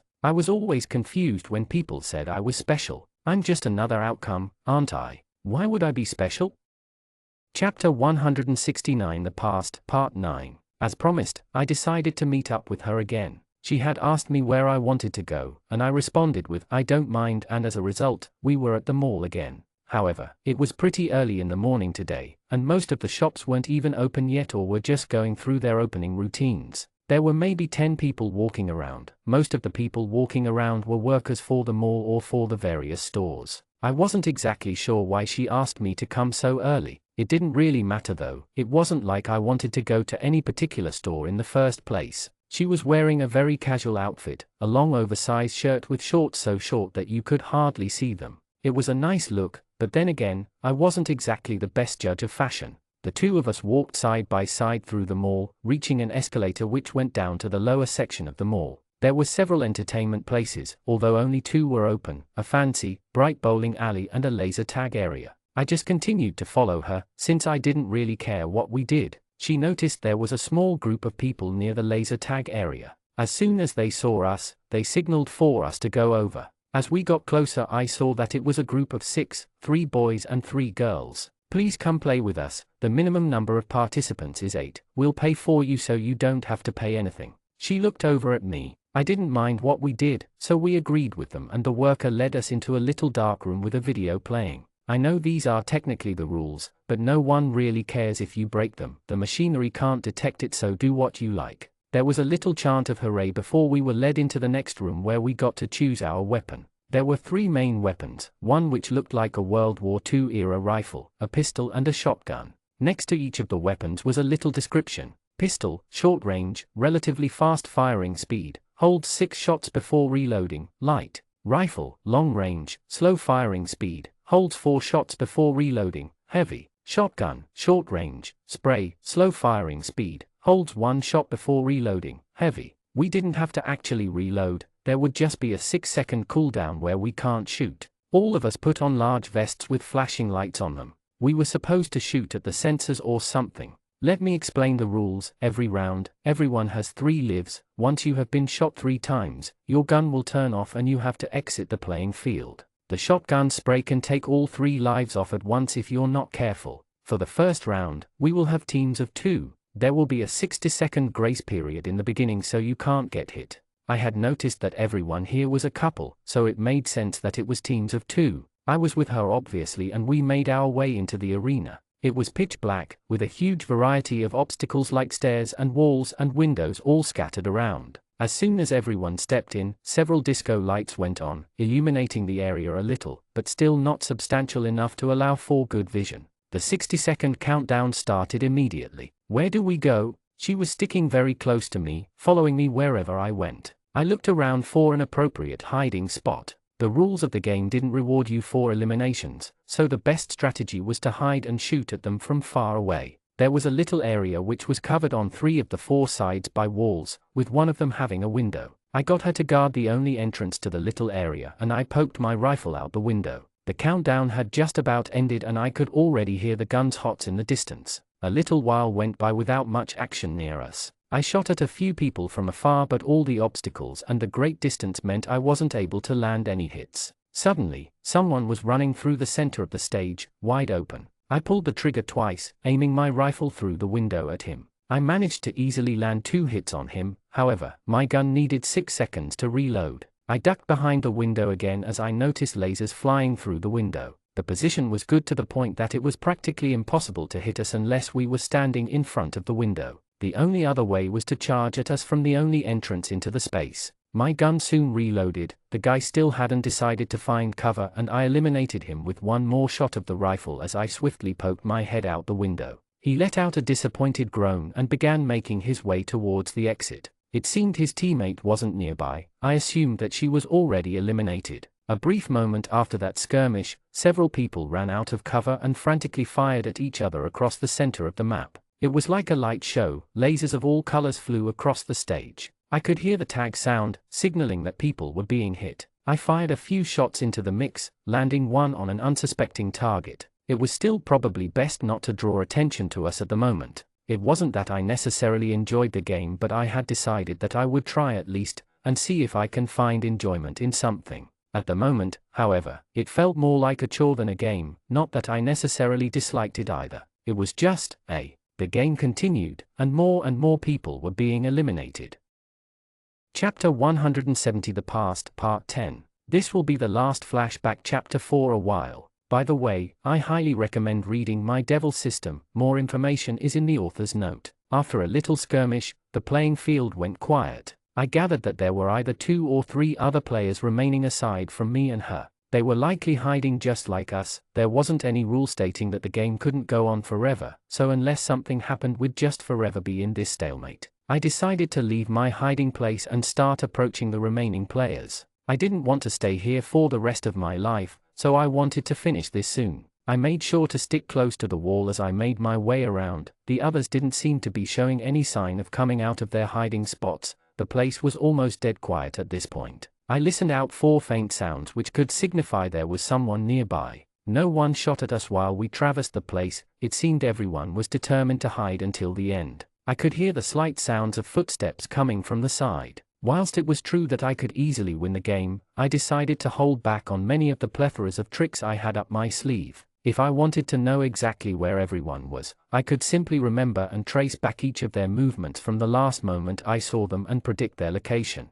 People are simple creatures, it's quite easy to predict their movements and thoughts. However, despite having the ability to do so, I felt as if it was unnecessary and I wanted to get an experience as close as possible to the normal experience. The entire time as we made our way around the arena, she was pinching the back of my shirt, holding onto it as she hid her face behind my back. I walked towards the source of the sounds and as expected a figure dashed by, hiding behind the pillars and various other obstacles. I raised my rifle and aimed it towards him, however, his entire body was already in cover so there was no point in shooting. I slowly made my way towards his hiding spot, walking through the open. I could tell that he was lacking composure, so I assumed he wouldn't pop his head out for a quick fight. Even if he did, I would simply shoot him first. I turned the corner and instantly shot at him. Both of my bullets landed and he frantically fired at me to no avail. He was so afraid that he wasn't even aiming his gun towards me when he shot. I hopped around a little before the 6-second reload time was done. He could tell that he was finished as he surrendered and I shot him one last time, eliminating him. There was supposedly only one team left at this point. Considering they managed to last this long, even though the central skirmish before, it seemed they were at least somewhat capable. My guess was about right as I was greeted by the sound of lasers coming from behind me. I poked my rifle around the corner and shot towards the attackers. One of my attacks managed to land, meaning they were quickly advancing towards us. Get ready to shoot. I waited for the 6-second reload on my gun and began retreating further back. From what I could tell in the brief conflict between our two teams, one of them had a shotgun and one of them had a pistol. This meant that their long-range capabilities were quite limited. I pulled her by the arm and began running away from the opponents. As I expected, they began advancing upon us, chasing us down. We made our way to a long straight ramp with no hiding spots. As we made our way up, I turned around the moment they were on the ramp and began shooting down at them. Their guns did not have enough range in order to hit us, so they were like sitting ducks. However, I did need to wait for my rifle to reload and the attackers were not discouraged after having received 2 hits. They continued tailing us, gradually closing the distance. When we made it to the top of the ramp, there was almost a forest of pillars, which we were going to have to use as our final battleground. There was practically no way down now, so I took position behind a pillar and waited for our opponents to arrive. As they peeked their heads from the edge of the ramp, I fired, hitting them with one of the 2 shots. They were both on 1 life now. Suddenly, both she and I were hit by the shotgun spray, eliminating her and leaving me with 2 lives. I withdrew further towards the edge of the arena until my back was against the wall. The 6-second reload time was complete and I could fire my weapon again. They didn't immediately charge at me, instead, they hid behind the pillars and slowly advanced upon me. I raised my rifle and pointed it in their general direction. There was a brief moment of silence before I heard a united shout of "Go!" Without hesitation, I shot and hit both of them before their lasers even reached me. They had incorrectly identified how long the range on their guns was. It seemed they were so infatuated with the idea of charging at me in unison and finishing me off that they had completely forgotten that my rifle could fire much further than either of their guns. When they ran out from behind the pillars, they were in range of my rifle. However, I was out of range of their guns. It was a simple victory. They were easy targets running in the open straight towards me. The game ended and the remaining 3 of us made our way back into the lobby. Chapter 171 Heroes or Villains. Alakar and I made our way deeper into the cave. It was quite humid, the air was moist, and overall, it was quite an uncomfortable feeling. After defeating the Marquis, the entire area became eerily silent. I was expecting more vampires to be present, but for some reason, there were none to be seen. We were already completely separated from the rest of the group. For all we knew, they could all be dead. The slight thumping from our footsteps was the only noise that echoed through the dark, tense cave. As we went further inside, I could feel some sort of pressure emanating out of the depths. It made the hairs on my skin stand up. It was a feeling similar to the presence of the special zombies, although there was a lot more dread. Ignoring the danger, we continued making our way in. For some reason, not a single vampire engaged us for several minutes. "Where do you think they are?" I asked. "I'm not sure, this might be some sort of tactic of theirs. I guess we should be careful then." It was possible that they might have been hiding in order to organize a sneak attack against us.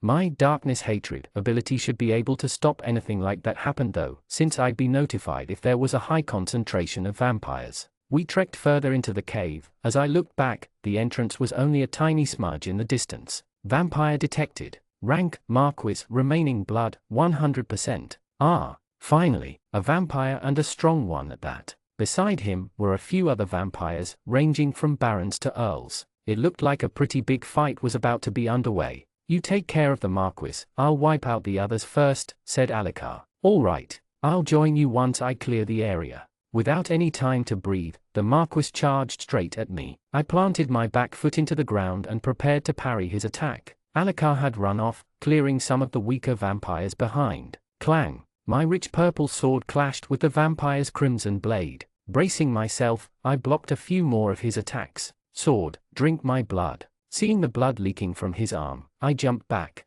The blood flowed through his skin, eventually gathering on his blade. A bright red aura seeped out from his body. This was about to be bad. Without Alucard to back me up, I'd need to face this next attack head-on. Kicking up a cloud of dust, the vampire dashed toward me. I raised my sword, blocking his first swing. However, the impact launched me into the hard, rock wall of the cave. Dust, debris and water showered down on my head as the vampire dashed toward me again. Picking myself up, I tensed my entire body. Watching the movement of his arms, I tried to predict the path of his blade. Again, our blades clashed, causing a loud bang to echo through the cave. "Cut him down, Mary." Drawing power to my blade, I launched a big shockwave of air toward the vampire. He seemed to have not thought much of it, deciding to take the blast head-on. It smashed into his arm, causing several cuts to form. All of a sudden, he looked down at his bleeding arm. "Why is this not healing?" Before he could comprehend what was happening, I closed the distance between us and frantically swung my sword at him.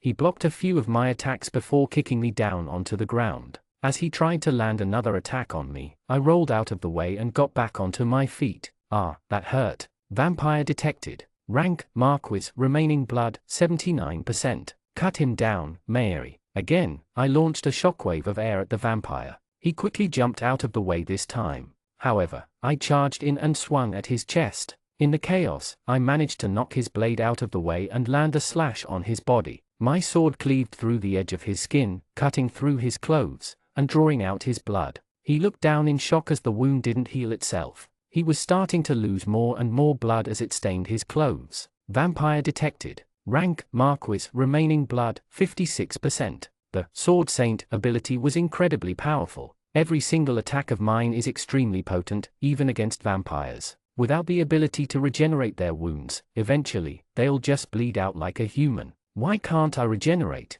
What are you doing, you livestock?" His face scrunched up in anger as he fed more blood to his blade. "Sword, drink more blood," he screamed. Sensing the aura around him grow even denser, I decided to pull back as far as I could. Keeping my eyes on his, I watched to see where his next attack would come from. "I'm going to kill you, you piece of shit." Sprinting towards me at almost incomprehensible speeds, I could only pray and hope that I'd be able to block his attack. However, his arm was suddenly cut off, falling to the ground with a splat. Good job keeping him occupied until now. Alucard was back, slashing into the vampire's flesh with his bright silver blade. The vampire grabbed his arm off the ground and tried to reattach it. However, it was basically all over. He was completely overwhelmed as the two of us constantly swung our swords against him. Unable to parry them all, he suffered more and more wounds. Eventually, he fell to the ground. "Sword, drink all of my blood, kill these useless pests." The aura levels around him peaked. However, I was prepared this time. A moment before he launched the attack, I quickly leapt to the side and avoided it completely. More and more of the cave edge was being shaved off. Corpses littered the ground, they slowly evaporated into nothingness. Chapter 172 Chaos, Pain and Broken Hearts. In the depths of the vampire's home, we continued to kill many of their weaker offspring. Despite how it may have looked from the outside, their base was quite large. Aside from barons and viscounts walking around, it seemed to be empty. Slaying some of the vampires, Alucard left their corpses to dissipate on their own. We continued to make our way further inside, looking for some of their stronger members. Vampire detected. Rank, Baron, remaining blood, 100%. It was another Baron. Within a few seconds, Alucard dashed over, cutting its head clean off. After a few more seconds and a few more strikes, the Baron was down for good. These weak vampires continued to engage every once in a while, but it made us wonder, what were they really doing? Vampire detected. Rank, Viscount, remaining blood, 100%. From behind, a Viscount tried to catch me by surprise. In one clean movement, I turned my body around, cutting its head off. Unlike with Alucard, this vampire wasn't regenerating. Rank, Viscount, remaining blood, 0%. I guess cutting a vampire's head off was an instant kill for me. They were basically the same as humans when they were fighting me, in terms of durability. After cutting down a few more weak vampires, we quickened our pace towards the depths of the dark, moist cave. Our footsteps echoed through as we walked. There was no way they didn't know we were here, so there was no point in trying to be discreet. There was very little visibility aside from the few torches they had stuck into the walls. We continued further inside. Vampires POV. Lest, there are humans who have ventured into this cave. Are they strong? He asked, still with a slight musical intonation in his voice. They've killed quite a few of our offspring. I'm going to need you and Fuola to go and check it out. All right. With his long white coat swaying behind him, Lest began making his way over to the main tunnel. Fuola was walking slightly behind, following Lest in his mission. On the way, they saw Celeste sitting by herself. Are you doing anything at the moment? There were humans, and they were really scary. There were vines grabbing at my legs. Lest looked out into the distance. Do you remember where they were? He asked. Why yes, but I don't want to go. It's fine, me and Fuola will protect you, so there is nothing to worry about. Lest smiled at her. Come on, show me the humans that hurt you. Earlier, Celeste POV. As Celeste made her way through the cave, she heard the sound of screaming and shouting, accompanied by the sounds of swords clashing and bodies smashing into the ground. Sensing danger, she quickly ran over to see the situation for herself. Around the corner lay the degrading bodies of several vampires. All of them were wrapped up by some thick, green vines which were protruding from the ground. However, before she even had time to react, there were already vines latching to her legs. She looked up at the boy who was doing this to her. Robbie looked back at her with an apathetic look in his eyes. You look stronger than the vampires I just fought, he said. What is this? Get them off of me. I will, after you answer a few questions. She swung her blade cutting the vines. She struggled to break through their thick fibers, but after a few swings, she managed to cut them, giving her legs space to move. You're being annoying, mumbled Robbie. A few viscounts and earls came over to assist in the fight. As a result, Robbie was forced to focus on the bigger threats. In the chaos, Celeste managed to escape, running through the dark, endless cave. Vampires POV. Lest and Fuola followed as Celeste began leading the two of them to the area she previously found Robbie. They walked through the cave, without any fear whatsoever. They were the strongest weapons at the second progenitor's disposal after all. As they continued through, there was a faint scream in the distance. Is that another one of the humans? Questioned Lest. However, as he looked over at Fuola, he noticed a very serious expression on his face. Was that Maya? Muttered Fuola. Huh? Oh, are you talking about your girlfriend? We can have a look at. Before Lest could finish his sentence, Fuola had already run off, sprinting in the direction of the voice. With no choice, Lest was forced to let him go. He still wanted to take care of the human who was attacking Celeste first. Celeste, you should go and keep an eye on Fuola. But you said the human who attacked you was near this area, right? Yeah. All right, I'll come join you in a little. Make sure Fuola isn't going crazy. If he is, come find me. Oh okay. Listening to Lest, Celeste rushed off, chasing behind Fuola who had just sprinted down a different route. Now that Lest was by himself, he looked up and smelled the area. He noticed the scent of a human nearby. Not only that, but there was also the scent of plants and other foreign materials. After searching for a little longer, Lest notices the sound of footsteps coming from around the corner. Suddenly, he felt the sensation of something wrapping around his legs. This must be the vines that Celeste was talking about. Looking to his side, Lest saw the scene of dead vampires strewn around the ground. It seemed that Robbie had killed all of the vampires that came to engage him. You look important. Are you the second progenitor? He asked. Now I'm but a weak little offspring. Although, I have come to collect the debt you've gathered. Debt? What are you talking about? Look at all them on the ground. You don't just get to kill my offspring, you know. We'll see about that. Robbie drew Nijati and Mo as Lest raised his deep red blade.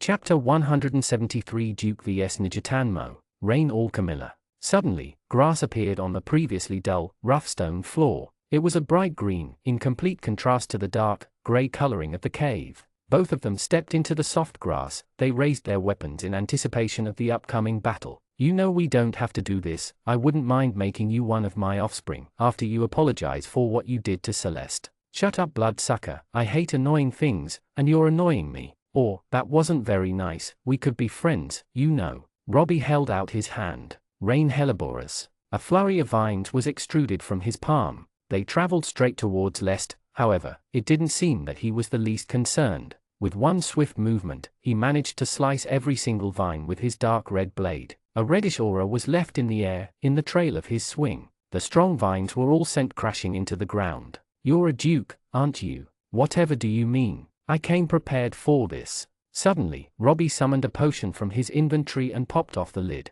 A green liquid fell down his throat as he consumed it in less than a second. "You've got a potion, is that your plan to defeat me?" "Yes. Aren't you underestimating me a little?" Robbie's expression changed. Renissa Helleborus. Another wave of vines was summoned from his arms. However, this time they were surrounded by a grayish tint. They were also thicker than usual, looking a little like malleable metal poles. Lest raised his sword again. Just as the vines were about to latch onto his, he swung his sword incredibly quickly, connecting with every single vine. There was a slight bang before all of the vines were knocked away. However, this time, the vines didn't fall to the ground. Instead, they began moving towards his again. Swinging his sword, he continued to keep the vines away, smacking them every once in a while. No matter how many times his blades cut the vines, they just kept coming. "I see now." A dense red aura concentrated around Lest. "Sword, drink my blood." The aura exploded around his body, forming a bright red ball of light. As Lest's blood dripped down to his blade, Robbie took a step back.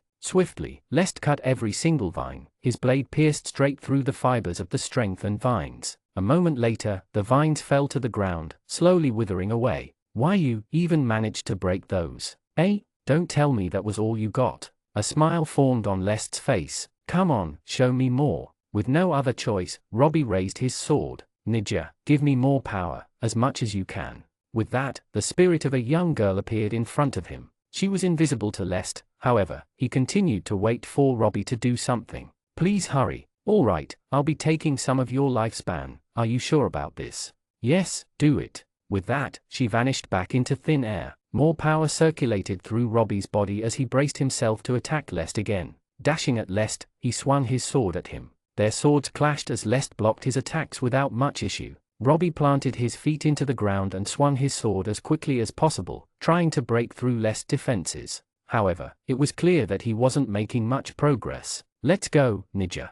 All of a sudden, he teleported behind Lest. Catching him completely off guard, he managed to land a very powerful strike on his back. His blade sliced through the vampire's clothes, cutting right through his skin, flesh and bone. Lest swung his blade around, trying to catch Robbie, but with the help of some vines, he managed to dodge Lest's attack. After a short moment, the wounds on Lest's back began healing back up, becoming as good as new within a few seconds. "Damn, I can't get through that regeneration. Aha, that teleportation trick really surprised me." Slowly, Lest began walking toward Robbie. With his long crimson blade raised in front of his, he unleashed a wide swing. Robbie managed to block it with Nijitianmo, but just the impact forced him off of his feet. Next, Lest lifted his leg, caught off balance. Robbie couldn't do anything against it. Lest's foot smashed into Robbie's stomach, sending him crashing to the ground, gasping for air. Using vines which were protruding from the walls, he pulled himself away, coughing and gasping. As he gained full awareness of his surroundings, he felt another impact on his side.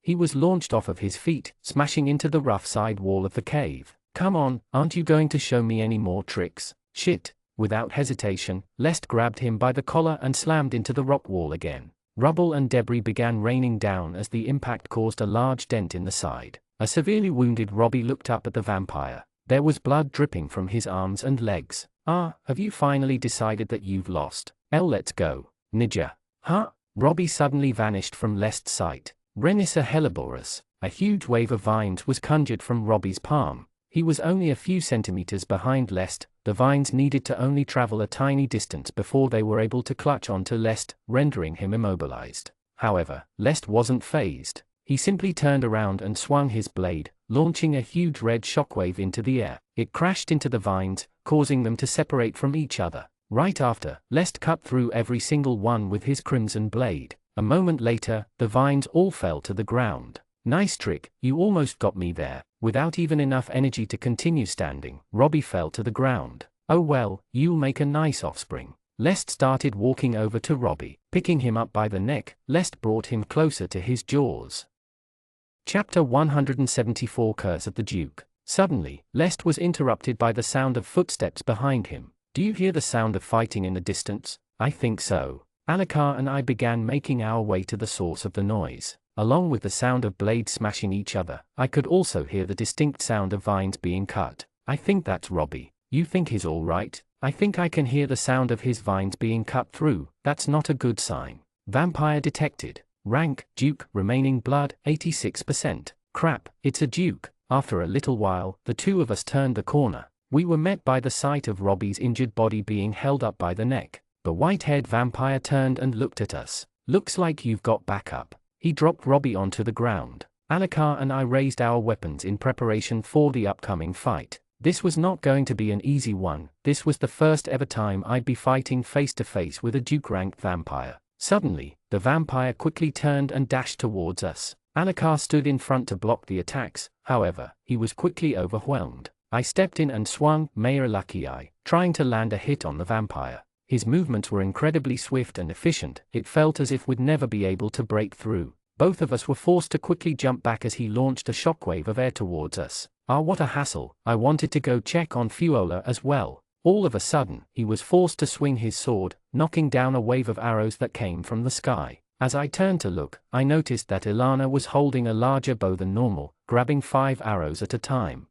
Not more humans. Alucard rushed in and attacked the vampire with a barrage of swings. The Duke managed to easily block them, however, he was forced to take a few steps back in order to avoid another wave of arrows. Both Alucard and I began engaging him head-on. The vampire managed to block both of our attacks, but it was obvious that even the Duke was starting to struggle. After swings upon swings, we were forcing him further and further back. As we constantly swung our blades at him, he was unable to effectively retaliate. Every few moments, he would be forced to retreat further as a wave of arrows rained upon his head. Rank, Duke, remaining blood, 86%. Cut him down, Mary. I launched a shockwave of air towards him as he was busy avoiding the arrows from above. It seemed that he didn't think much of my attack, opting to take it in order to give himself some breathing room. However, what he didn't realize was that he wouldn't be able to regenerate the wounds I gave him. As the attack crashed into his body, several cuts formed around his clothing and in his skin. Alucard was still frantically fighting him, which caused him to not realize what had just happened. After retreating back a little further, it seemed he finally noticed the blood that was dripping down his body. Hold on, why am I not regenerating? Using a wide swing to force Alucard back, he created some space between us. He wiped some of the blood off of his clothes as he tried to comprehend what was happening. Suddenly, it seemed that he managed to figure it out. He looked directly into my eyes. I see, you've got some sort of ability that makes it so I can't regenerate. Well, that's a little bit of a pain. Realizing that I was the threat, he charged straight at me. Ilana sent another barrage of arrows down at him, but it seemed that he didn't care. The arrows stabbed straight into his body, but he was still dashing towards me. Oh no. I raised my sword in an attempt to block some of his attacks, however, he was determined to cut me down. I felt a sharp pain in my chest as I saw a red blur fly across my body. Alucard managed to get back and put some pressure on the vampire as I wrapped my healing bandage around the wound. Even against Alucard's swordsmanship, the vampire was still distinctly interested in me. My wound was quickly healing up, however, I didn't have time to dwell on it. Alucard was knocked out of the way once again and the vampire was making a break straight towards me. Considering that he'd be trying really hard to avoid my strikes, my best tactic would be to attack him as much as possible. Instead of assuming a defensive posture, I leaned forward slightly and prepared to strike him. The moment he was in reach of my blade, I swung. He suddenly ducked his head, completely evading my attack. My blade hit nothing but air. Crap. He must have seen that coming. I was too exposed to try to defend myself now. Instead, I tried to raise my knee and smack him in the chest. However, it seemed that he was already prepared. I ended up smashing my knee into the hilt of his sword. As fast as I could, I brought my sword closer to myself and swung downwards, trying to catch any part of his body in the swing. But he easily sidestepped and avoided the swing. He was much too close for me to try anything more. The vampire raised his sword. Suddenly, I felt an impact on my shoulder. Before I knew it, I was falling to the ground. However, there was no blood. I looked up and saw that Robbie had pushed me out of the way. Alucard quickly rushed in and engaged the vampire, causing him to have to divert his attention once again. I escaped by the skin of my teeth. Chapter 175 Elite Squad vs White-Haired Vampire. William, cover your eyes. Huh? Suddenly, I heard a loud bang before my ears were filled with a ringing sound. As I opened my eyes back up, I saw the vampire holding his eyes. Both Alucard and I rushed in, sensing the opportunity. Unable to effectively defend our attacks, the Duke ended up sustaining several wounds from my mere lucky eye. A short moment later, he regained his vision and raised his sword. I guess all of you are pretty sneaky. I might have underestimated you guys. Suddenly, more blood began leaking out of his arm, towards his already dark red blade. Sword, drink more blood. Aura exploded around his body. It puffed out like a cloud, seeping to the edges of the cave. I felt my entire body tense up as some of the aura dribbled onto my skin. It was like there was a voice, telling me to run away. I had to force myself to stay put. Rank, Duke, remaining blood, 59%. Ilana fired some arrows at the vampire, but this time, he easily cut them all down. The arrows split apart and fell all over the floor. I've actually got something else to attend to, but you guys are certainly quite strong. With that message, he raised his blade and launched a massive red crescent-shaped shockwave. Aura radiated all over, shaving off the sides of the cave and filling my eyes with a large red blur. What was I going to do now? The wave was getting larger and larger as it got closer to me. It wasn't incredibly fast, but I could tell that it was dangerous. Suddenly, I felt a vine grab onto my leg. I felt a large pain in my back. However, as I looked up, it seemed that I was mostly unhurt. My back was up against a dent in the wall. From the looks of things, it appeared that I had managed to evade the attack. Ilana was laying on the ground and Alucard stood in front of her. William, can you do something? I looked over at the vampire who appeared to be preparing another attack. I had no other choice. Tension, how strong can you make your chains? Oh, this is a first. I want you to conjure the strongest chains you can possibly make.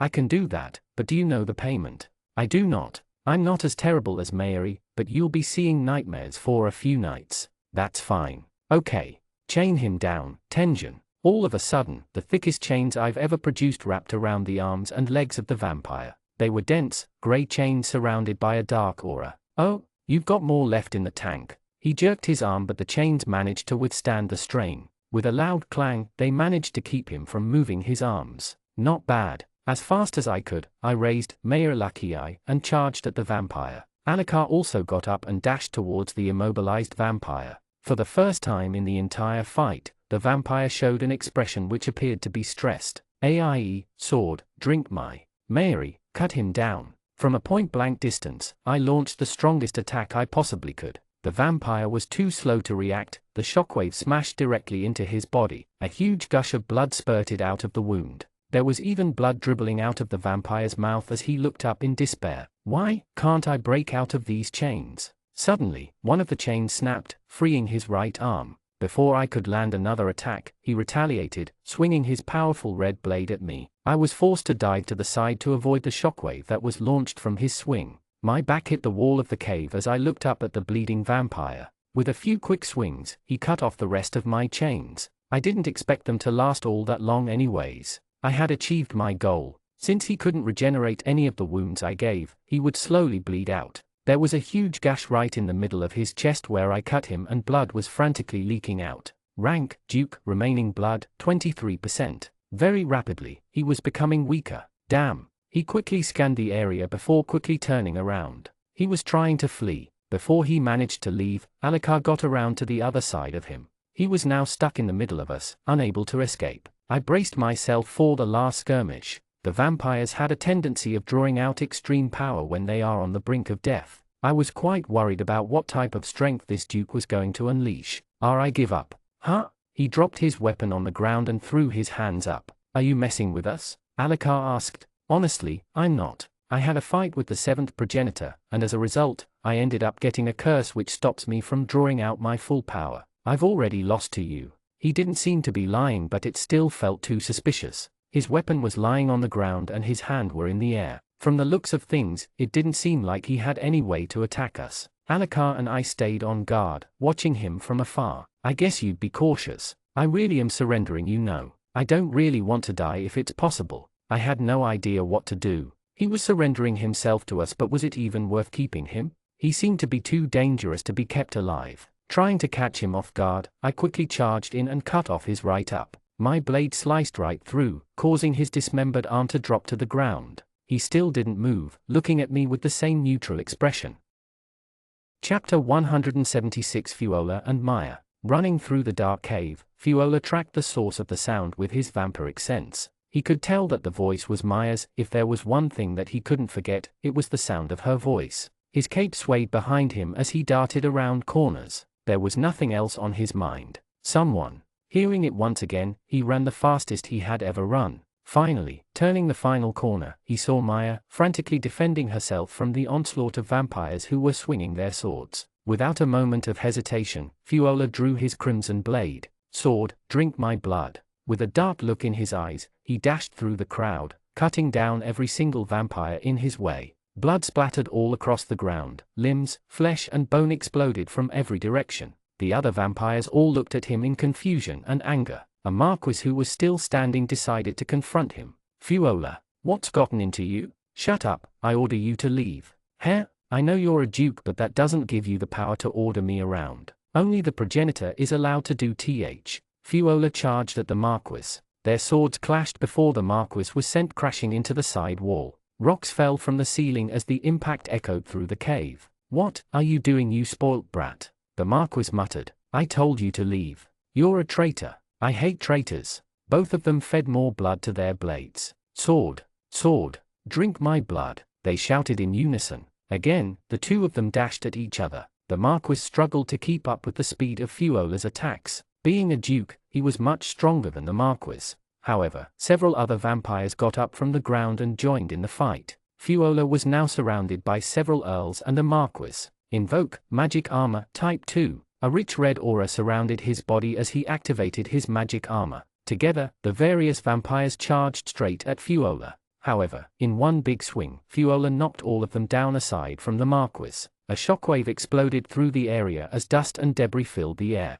Slowly, he began walking toward the marquis. The marquis raised his sword in preparation. However, Fuola was completely relaxed, leaving his sword down by his side. The marquis swung his sword, smashing into Fuola's body. However, as the smoke dissipated, he realized that the attack didn't even faze him. What on earth is that ability? Are you even a vampire? I'm a vampire, but I'm not like you. In one swift movement, Fuola broke through the marquis' defense and sent his sword crashing into the ground. It bounced around a little before lying down on the ground. No, stop. Finally, Fuola cut off the vampire's head. Then, he sliced the rest of his body into tiny pieces. Celeste looked around. Fuola was much faster than her, so she could only follow his scent as she navigated the complex tunnels in the cave. As she made her way over, she looked around at the blood which covered some sections of the wall. Her loud footsteps echoed through the tunnel as she frantically searched for Fuola. She eventually got more and more anxious as the sound of fighting in the distance got louder.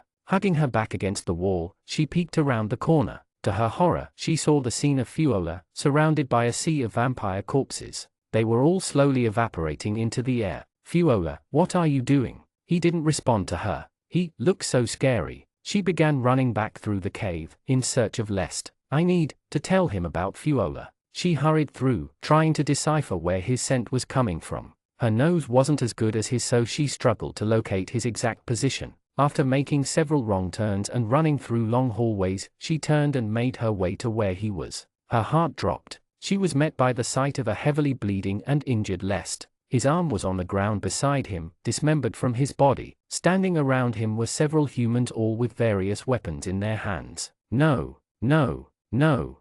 Sorry for you to have to see me like this, Celeste. But Lest can't lose, can he? Fuola slowly began making his way toward Maya. Chloe raised her sword and watched as the vampire approached. Seeing her presence, Fuola raised her sword. No, Josh, don't hurt her, Maya shouted. Suddenly, his expression completely changed. He lowered his weapon. It's you, right, Josh? Why yes, it's me, Maya. Chloe also lowered her sword, seeing that it was Josh. I'm glad you're okay, Maya said, happily. Fuola kneeled on the ground. Maya, I missed you. I missed you too, Josh. For the first time in a long time, a smile appeared on Josh's face. There was a powerful presence. It was enough to make Fuola freeze in fear. The loud, confident footsteps gradually got closer and closer. I'm disappointed in you, Fuola. He turned around to face the tall, intimidating monster. He emanated an aura that was completely unlike any other vampire, even Lest. It was a presence that would make you fall to your knees, a presence that would force you to run away, to never look back. Fiola raised his sword, however, his arms were shaking. Don't tell me you want to fight me as well? The second progenitor asked. Gigi, get away. I won't let you hurt Maya. Fiola's voice was cracking. I think you've forgotten the hierarchy here. However, I'm forgiving. If you kill those humans beside you, I'll forgive you for killing my offspring. Never. The progenitor's expression changed. Suddenly, Fiola raised his weapon and charged at him. Trying to catch him off guard, he swung his sword at his neck. However, with a sharp clang, his attack was easily deflected. I don't need rebellious children.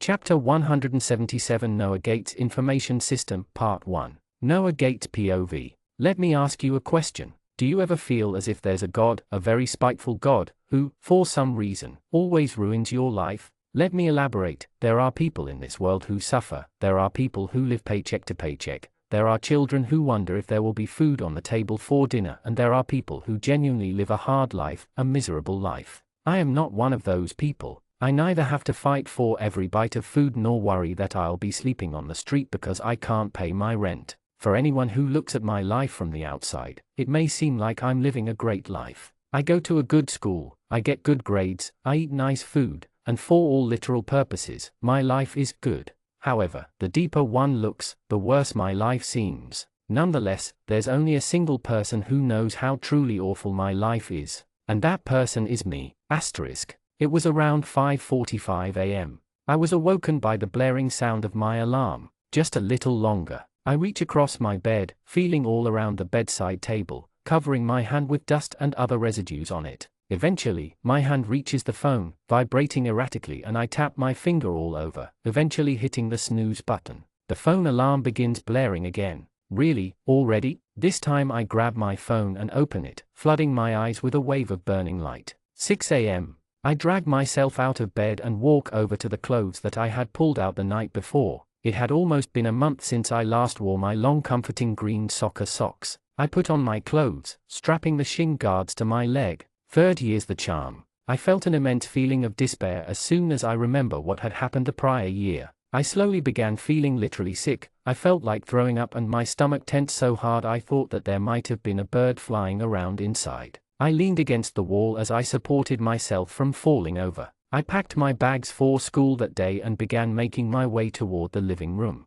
I made sure to knock on my father's door, signaling that it was time to drive me. I pondered anxiously as I sat in the car. No matter how hard I tried, I couldn't keep myself from shaking. It was like I was suffering from hypothermia. The closer we got to school, the more my symptoms grew. I'm going to throw up. I cover my mouth with all my strength. My breathing and heart rate were also rapidly rising. I could feel the suctioning on my hand as I frantically breathed in and out. Why do I keep doing this to myself? I tried taking in deep breaths. 1, 2, 3. At this rate, I'm going to have a panic attack before I even get there. I ripped my hair down towards my face. The pensive pain was enough to clear my mind for a brief second. Why did this always happen to me? I didn't get selected last year. It wasn't like I played at my full potential and just wasn't good enough. But most of all, it was like the coach had given up on our entire year level. Almost all of the players were from 1, 2 or even 3 year levels below us.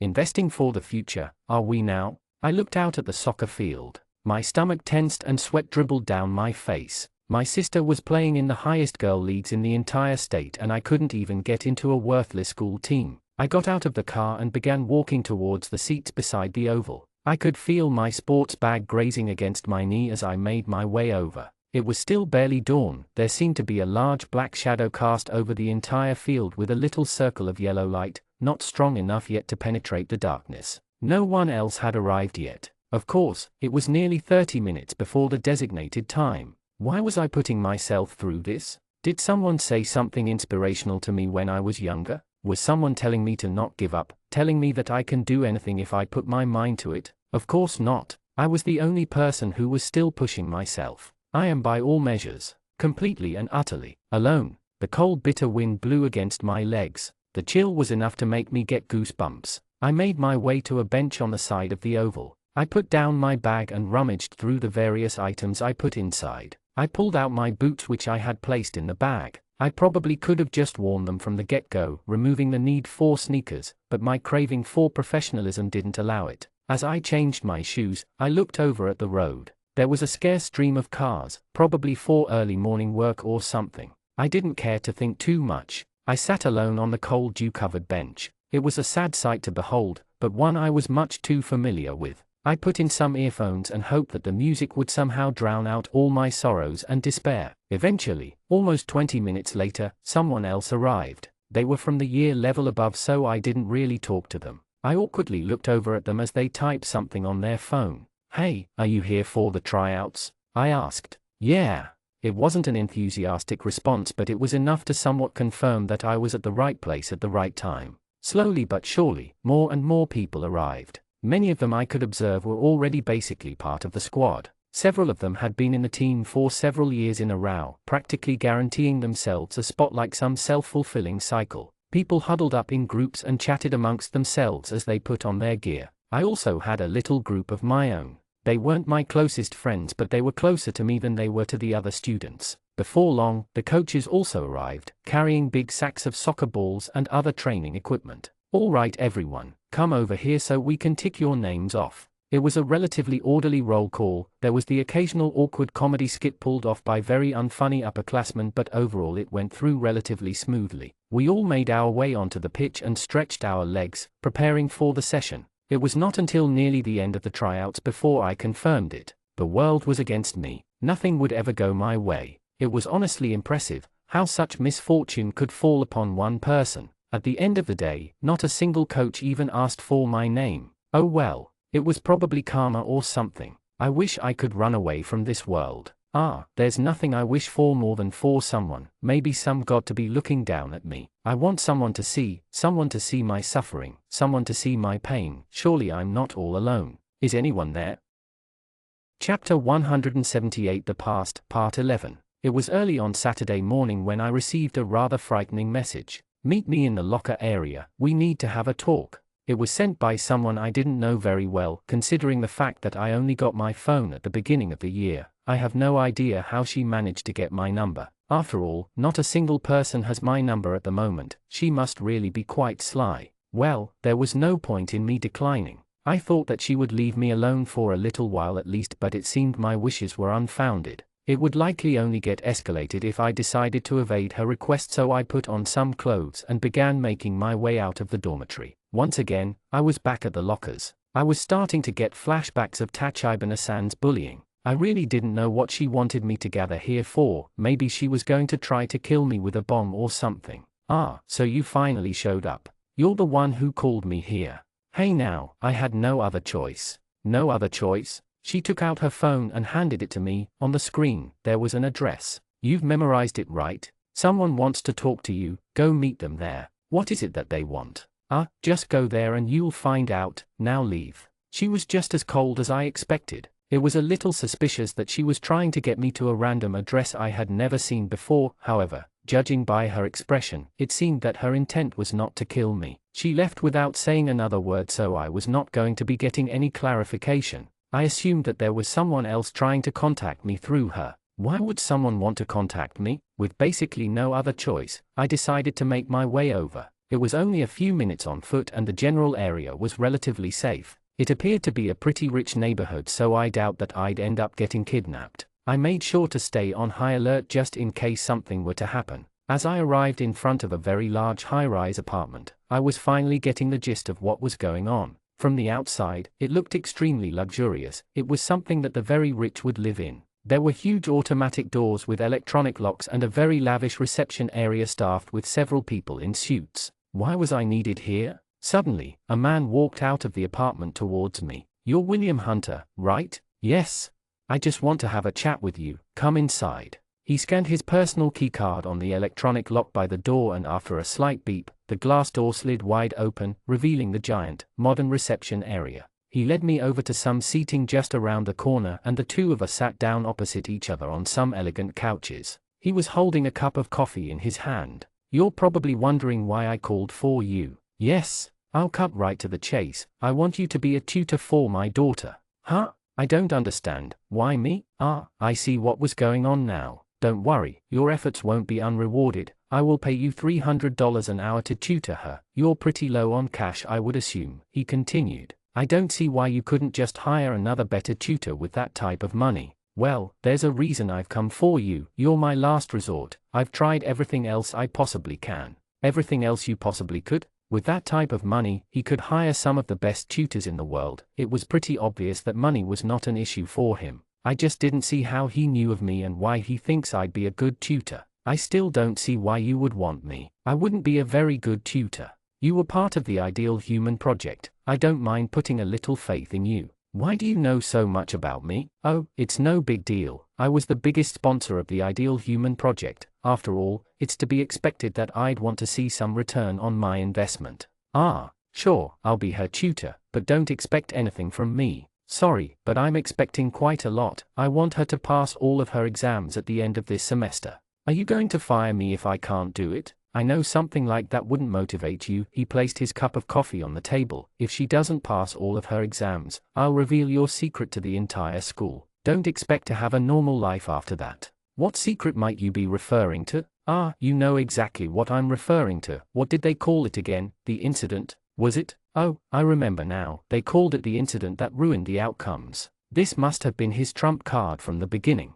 I was left with no other choice. "You know, you'll regret manipulating me like this." I've got plenty of regrets in my life already." He took out a key card from his wallet and passed it over to me. "Use this to enter the building. We're on floor 6, room 124. Everything else is up to you, William." I grabbed the card and placed it into my pocket. "I'm going on a business trip for a few months. When I get back, I'll be expecting some good results from you. Feel free to make any purchases you feel necessary for her education. I'll reimburse you." After that, he stood up and walked out of the building. Getting someone to pass their final exams shouldn't be too hard in theory. However, if I was his last resort, that meant that many other tutors have tried and failed to produce the result he wanted. This was going to be a hassle.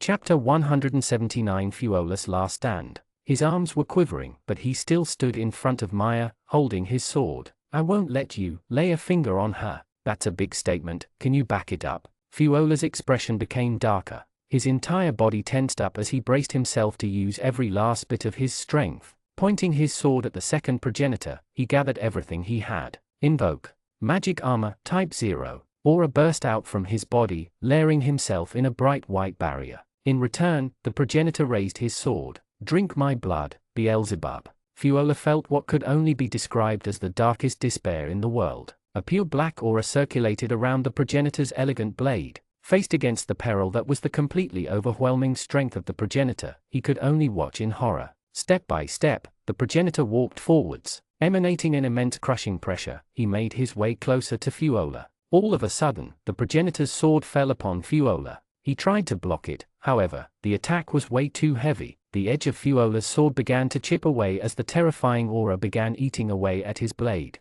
The ground around them began to crumble and splinter as it suffered trauma from the impact. Fuola pushed back with all his strength, but he was no match for the progenitor. He jumped backwards in order to break away from the engagement, and instead of immediately pushing in, the progenitor simply strolled toward him. "Not bad, you've grown from when I first saw you. I don't want to hear compliments from you, you monster." Closing the distance once again, the progenitor swung his deep, jet-black blade. Fuola tried to parry the attack, but the mere force sent his entire body tumbling toward the ground. His shoulder smashed into the side wall, causing chunks of rock to fall down. His magic armor protected him from serious injury, but it still caused some damage. His body was fatigued, but he got back up and raised his blade once again. The progenitor looked at Fuola, slowly approaching him once again. With an adamant look on his face, Fuola braced himself for the next attack. With a loud bang, their blades clashed again. Easily breaking past his defense, the progenitor smacked Fuola's sword to the side. With his chest wide open, the progenitor sliced him right in the middle. As fast as he could, Fuola tried to create more distance between them, but not before the progenitor managed to land a direct hit. His magic armor managed to soften the blow, but the attack still managed to draw some blood from his body. "That ability of yours, what is it?" Fuola didn't respond. You really don't deserve to be one of my offspring." "I don't want to be one of your offspring." With more strength, the progenitor slashed at Fuola. He managed to block the attack, but he wasn't done this time. The progenitor continued, cutting at Fuola's body. His magic armor managed to negate a lot of the damage, but it was still causing injuries to occur. Eventually, Fuola fell to the ground as the rock floor splintered from the pressure. He winced in pain as his magic armor began weakening. However, instead of finishing him off, the progenitor decided to walk towards Maya. Grabbing her by the neck, he picked her up and looked at her. She struggled but stood no chance against the progenitor's strength. "What's so special about you that makes Fuola like you so much? I wonder." All of a sudden, energy began concentrating around Fuola. "Let go of her. I'll kill you." "Oh, are you now?" Picking himself up from the ground, Fuola raised his sword once again. "Sword, drink my blood, all of it, every drop, give me every last piece of strength I have." A huge dense cloud of red aura began circulating around Fuola's blade. It was so powerful that a miniature cyclone began forming within the cave. A strong wind brushed through the room, causing fragments of rock to be shaved off of the walls and roof. It was at a scale of which even Lest isn't capable. Feeding his sword with all of his remaining blood, Fuola was about to create the single most powerful attack in all of history. Like the beginning of the formation of a neutron star, his sword gathered more and more power. Aura concentrated around his crimson blade, becoming denser and denser. For the first time, the progenitor looked slightly worried. He raised his sword and planted his feet on the ground. Fuola was still gathering more power in his blade, concentrating even more aura. The edge of his red blade began to distort the air around it. He showed an expression of pure anger, looking at the progenitor with disgust and hatred. All of a sudden, everything stopped. Every last drop of energy in the area had assembled on the edge of Fuola's blade. The progenitor assumed a defensive posture as he prepared for the incoming attack. After a brief moment of silence, the ground exploded.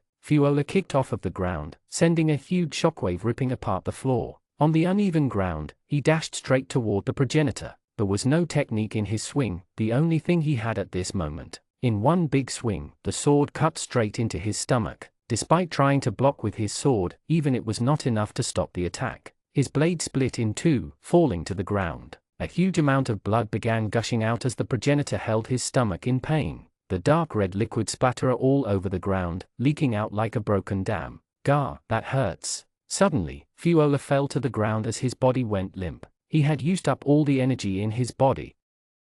Chapter 180 Noah Gates Information System Part 2. I'm tired. I could hear the subtle ringing of my alarm in the background. Fuck, what time is it? 6:15 a.m. Already? I pulled up my blanket. The cold air rushed in and I felt as if I had just jumped into an ice bath. My entire body quivered. I could feel the goosebumps rising all over my skin. My clothes, I need to get my clothes. Putting on the white school shirt, the cold rough material sucked all of the heat from my body as I tucked it over my neck, pulling it down. I might as well have just worn a shirt made of ice instead. It would have been just as effective at warming me up. Goddamn it, aren't clothes meant to make you warmer? Eventually, I put on the rest of my uniform and began lethargically making my way out of my room. I opened my bedroom door and walked out into the hallway, which was still practically pitch black. My eyes struggled to find anything to look at. It was so dark someone might have made the mistake that it was midnight. After feeling the wall, I flicked on the hallway light and my eyes were viciously assaulted by the piercing rays of white that covered my vision.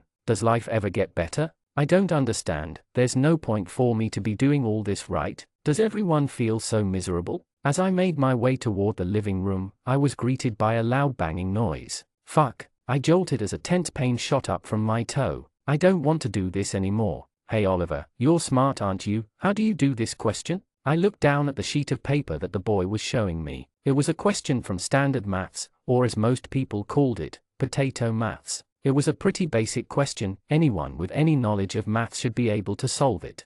You have to get rid of the y by finding it in terms of x and then substituting it in. I don't get it. I'm not sure how else I'm meant to explain it. I grabbed a pen out of my blazer pocket and pulled his sheet of paper towards me. I clicked the pen and showed him my working out, step by step with free verbal explanations on the side. Do you get it now?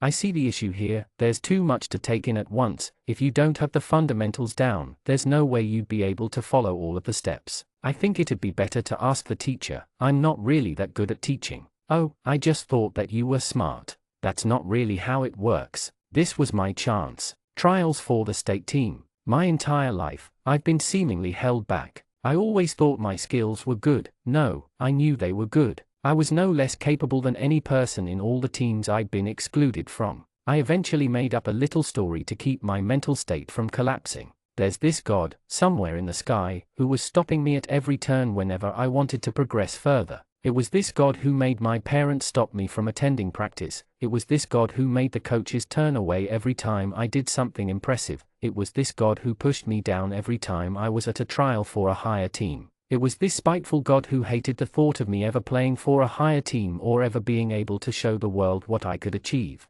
My entire life, I was always the best in the lowest team, yet, whenever it came to getting into a higher team, something, almost like a supernatural barrier, blocked me. My capabilities were probably good enough for me to be the best player in the best team. Was this all a delusion of mine? Had I fallen victim to the Dunning-Kruger effect? No, that wasn't it. I definitely was good enough. I knew it, deep in my heart. I tried to hide this feeling of discontent. Of course, it wasn't. I hated every moment. Every time I saw someone in the highest teams at school, I would cringe. Not because I disliked them in particular, or even what they stood for. I hated how these supposedly inferior players would get into these higher teams. Why was I not one of them? Why, spiteful God? Why me? I had finally managed to claw my way into the final selection of the state team. I closed the world off from my vision, from my heart. This is everything. I trained day and night. My mind was filled with nothing but this. This was my last and only chance to have something to show for all of my hard work, for all the talent I believed I had.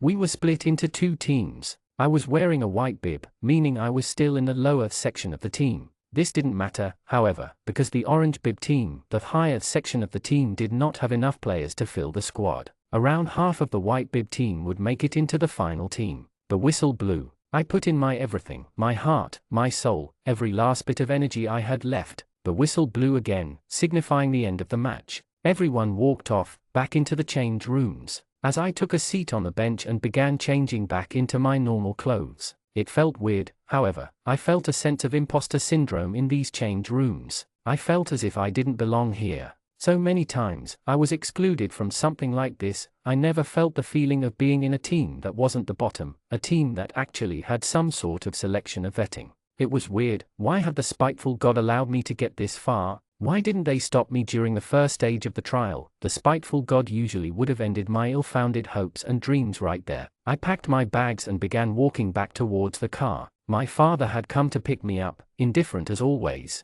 Whenever I talked to them about my experiences, they would just say something like, "You just don't have the talent," or "You have bad genes, go study instead." At first, those words struck me like a silver bullet through the heart. But nowadays, those words were just white noise amongst everything else. Deep down, I knew I had the talent. No one knew better than me how worthy I was. Well, no one except this spiteful God, who was following me around, crushing my hopes. But even deeper down, like the Mariana Trench of my heart, I couldn't help but ponder. Maybe I was just delusional. Maybe my ego and superiority complex had grown so wild that I felt as if no one was better than me. Maybe I overestimated my abilities so much that all reason had been blown out of my brain like a shotgun hitting a can. But, hey, spiteful God, if you're there, can you tell me why you hate me so much? What did I do to you? Won't you come and talk to me for once? Instead of sitting in the sky, shooting down all the opportunities for me to reach higher, all the opportunities to achieve my aspiration, all the opportunities for me to get what my heart truly desires, why don't you come to talk it out with me? I'm insane, aren't I? I'm broken beyond repair. What is wrong with me? Making up an entire higher being just to justify my own lack of ability. Sometimes I think I'm absolutely insolent. I probably did train less than all these other people. I probably didn't have as much talent as these other people. Oh, spiteful God, sometimes, very rarely, I feel as if there can be no other explanation besides your existence. But even more so, oh, spiteful God, I wish for your existence, however inconvenient it is to me, because the last thing I ever want to know is that I really just wasn't good enough. You are now being transported to the apocalypse. What was this? You have been given the A rank system, information extraction. Find out more in the menu. System? Chapter 181 Dead End Final Battle Part 1. I looked down at the Duke who was lying on the ground, without a will to fight. So, what are we going to do with him? Asked Ilana. I think we just kill him, stated Alikar. I had a think about it. Killing him would completely remove him as a threat, providing us with some breathing room. However, there could be some information we could claw out of him which would give us aid with the eventual fight with the progenitor. He wasn't in a position to fight back, now or ever. Although considering the personality of the vampire, he likely wasn't going to give any information, regardless of what we do. I've dealt with a lot of sarcastic, aloof people. If anything, the fact that they are so open with what they say is what makes it so hard to force them to do anything. No matter what, it always seems as if they are in control, ever so slightly. Taking my blade, I walked closer to the vampire. "Are you going to tell us anything?" I asked the Duke. "Eh? What is it that you want to know? How do we kill your progenitor?" "No idea. Do I need to torture you before you tell me?" "No, I seriously don't know. He's much stronger than me. I'd never even thought about how you'd be able to defeat him." Anyways, I don't really want to live a life without limbs." "What are you saying? Kill me, please." There was nothing useful I was going to get from this vampire. Looking around at the others, I decided that I'd just kill him. I didn't have time to be worrying about him before my next battle. In one swift strike, the vampire's head fell to the ground. His white hair spread across the ground as his body fell limp. Blood flowed out of his neck, adding to the already large puddle. "Let's keep going," said Alucard. We traveled further through the cave. In front of me was a shocking sight. There were two vampires, who both looked as if they had sustained injuries from a fight. Beside them, Maya and Chloe appeared to be basically completely unharmed. Rank, Duke, remaining blood, 9%. Rank, progenitor, second, remaining blood, 70%. What on earth was this? Such powerful vampires, but the two girls aren't hurt? This didn't make any sense. What was going on? Something must be out of the ordinary. Suddenly, Maya shouted at us. "Help Josh! Josh! That boy that got turned into a vampire. Please, help him." Just as she said that, the progenitor turned around towards her. Chloe quickly raised her weapon and stood in between, bracing herself to fight. Alucard raced over and began to engage the progenitor. It seemed that the progenitor was injured, slowly healing a large wound on the middle of its chest. It didn't look like a wound that Chloe or Maya could make, which meant that the only other thing that could have done that was the other vampire on the ground. The vampire on the ground must be Josh. He must have been protecting Maya. It made sense all of a sudden. The sounds of swords clashing against each other filled my ears. Alucard and the progenitor were fighting at a speed which was almost impossible to see. Their movements were just a blur in the dark cave. However, it was clear that Alucard was constantly being pushed back by the rapid attacks of the progenitor. All of a sudden, the ground exploded. The stone on the ground had been obliterated, shooting all through the cave, and smashing into the walls. Dust was starting to rain down as the debris began to settle. I noticed a small gash on the progenitor. However, it seemed that Alucard had also been caught in the explosion. A flurry of arrows rained down as the progenitor tried to block everything. Seeing a slight opening, I raised Mayer Lakii. "Cut him down, Mayeri." I launched a massive burst of wind from my blade. Unexpectedly, the progenitor hopped to the side, dodging my attack. It ended up crashing into the two girls behind him. Crap, did he know about my power? He might have been informed by one of his offspring. If that was the case, it was going to be a problem to land an attack. The other vampire was still trying to pull himself up from the ground. It seemed that he was completely exhausted. Alucard and Ilana were engaging the progenitor, so I decided to check on the other vampire. "Are you Josh?" I asked. "Why yes, William, right?" "That's right. Are you injured?" "No, well, I don't have much blood. I really needed this Duke on our side if we wanted to defeat TEH progenitor. It didn't take too much thought to figure out how to feed vampires blood. I'll give you some of mine." "Really?" I pulled up my sleeve and exposed my arm. Slowly, I could feel some blood draining out of my wrist. I pulled my arm out. "Is that enough?" He quickly got to his feet. "It's enough for now." Rank, Duke, remaining blood, 19%. Picking his red sword up from the ground, he began making his way toward the progenitor. Alucard was currently desperately fighting, trying to keep the progenitor in check as much as possible. However, it was all too clear that the progenitor's strength was far greater than ours. Rank, progenitor, second, remaining blood, 68%. This entire time, we'd only dealt 2% damage to it. The progenitor wasn't even trying. He seemed to have a somewhat relaxed posture, as if he was fighting a few weaklings. Even with our entire group, it was going to be incredibly hard to break through the progenitor's swordplay. His speed and strength were a tier above ours. As Josh and Alucard engaged the progenitor from close range, I was still a little distance behind, trying to think of a way to defeat him. I couldn't join in now. There was no chance I'd be able to land an attack. What could I do? Chapter 182 Dead End Final Battle Part 2. Both Alucard and Josh were fighting the progenitor. Their swords were a blur in the distance. I could hear constant clashes between their metallic blades, producing a piercing screeching sound. They moved around, trying to get through the progenitor's defense, however, they weren't making any ground at all. The progenitor easily danced around, blocking every single one of their attacks. Every once in a while, they'd be forced to leap back in order to dodge the progenitor's attacks. They had no choice but to constantly keep up the pressure. If they gave him even the slightest opening, he'd be able to go on to the offensive. If he were to go on the offensive, there would be no way to stop him. What could I do? I couldn't see an opening for myself. If anything, I'd be getting in the way of the two skilled swordsmen. I needed to try to get some cheap shots in, chipping away at the monster. However, he seemed to be covering every single angle, and even Ilana wasn't able to hit him. Suddenly, my vision went black. Soul of devouring hope. Hash and hash dollar caret and percent dollar caret.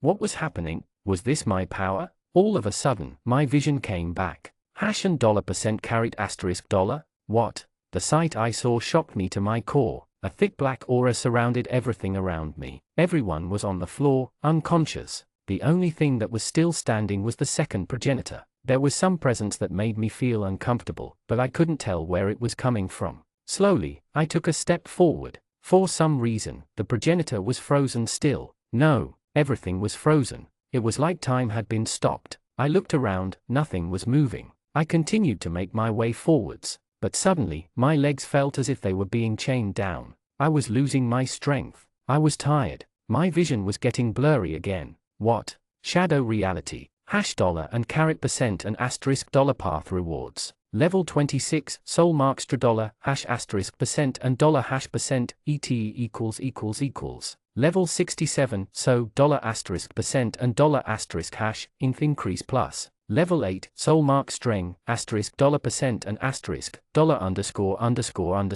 Level 2119, soul, dollar hash asterisk dollar percent hash asterisk, crease plus. Level 30, message from.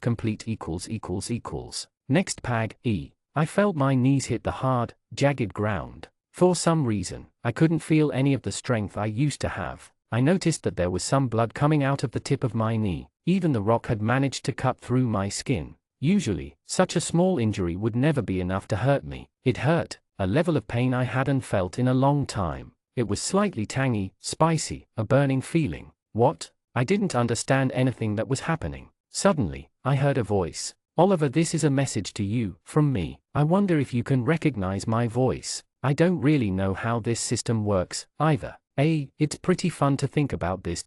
Anyways, if you are hearing this message, you must have unlocked your Shadow Hunter system.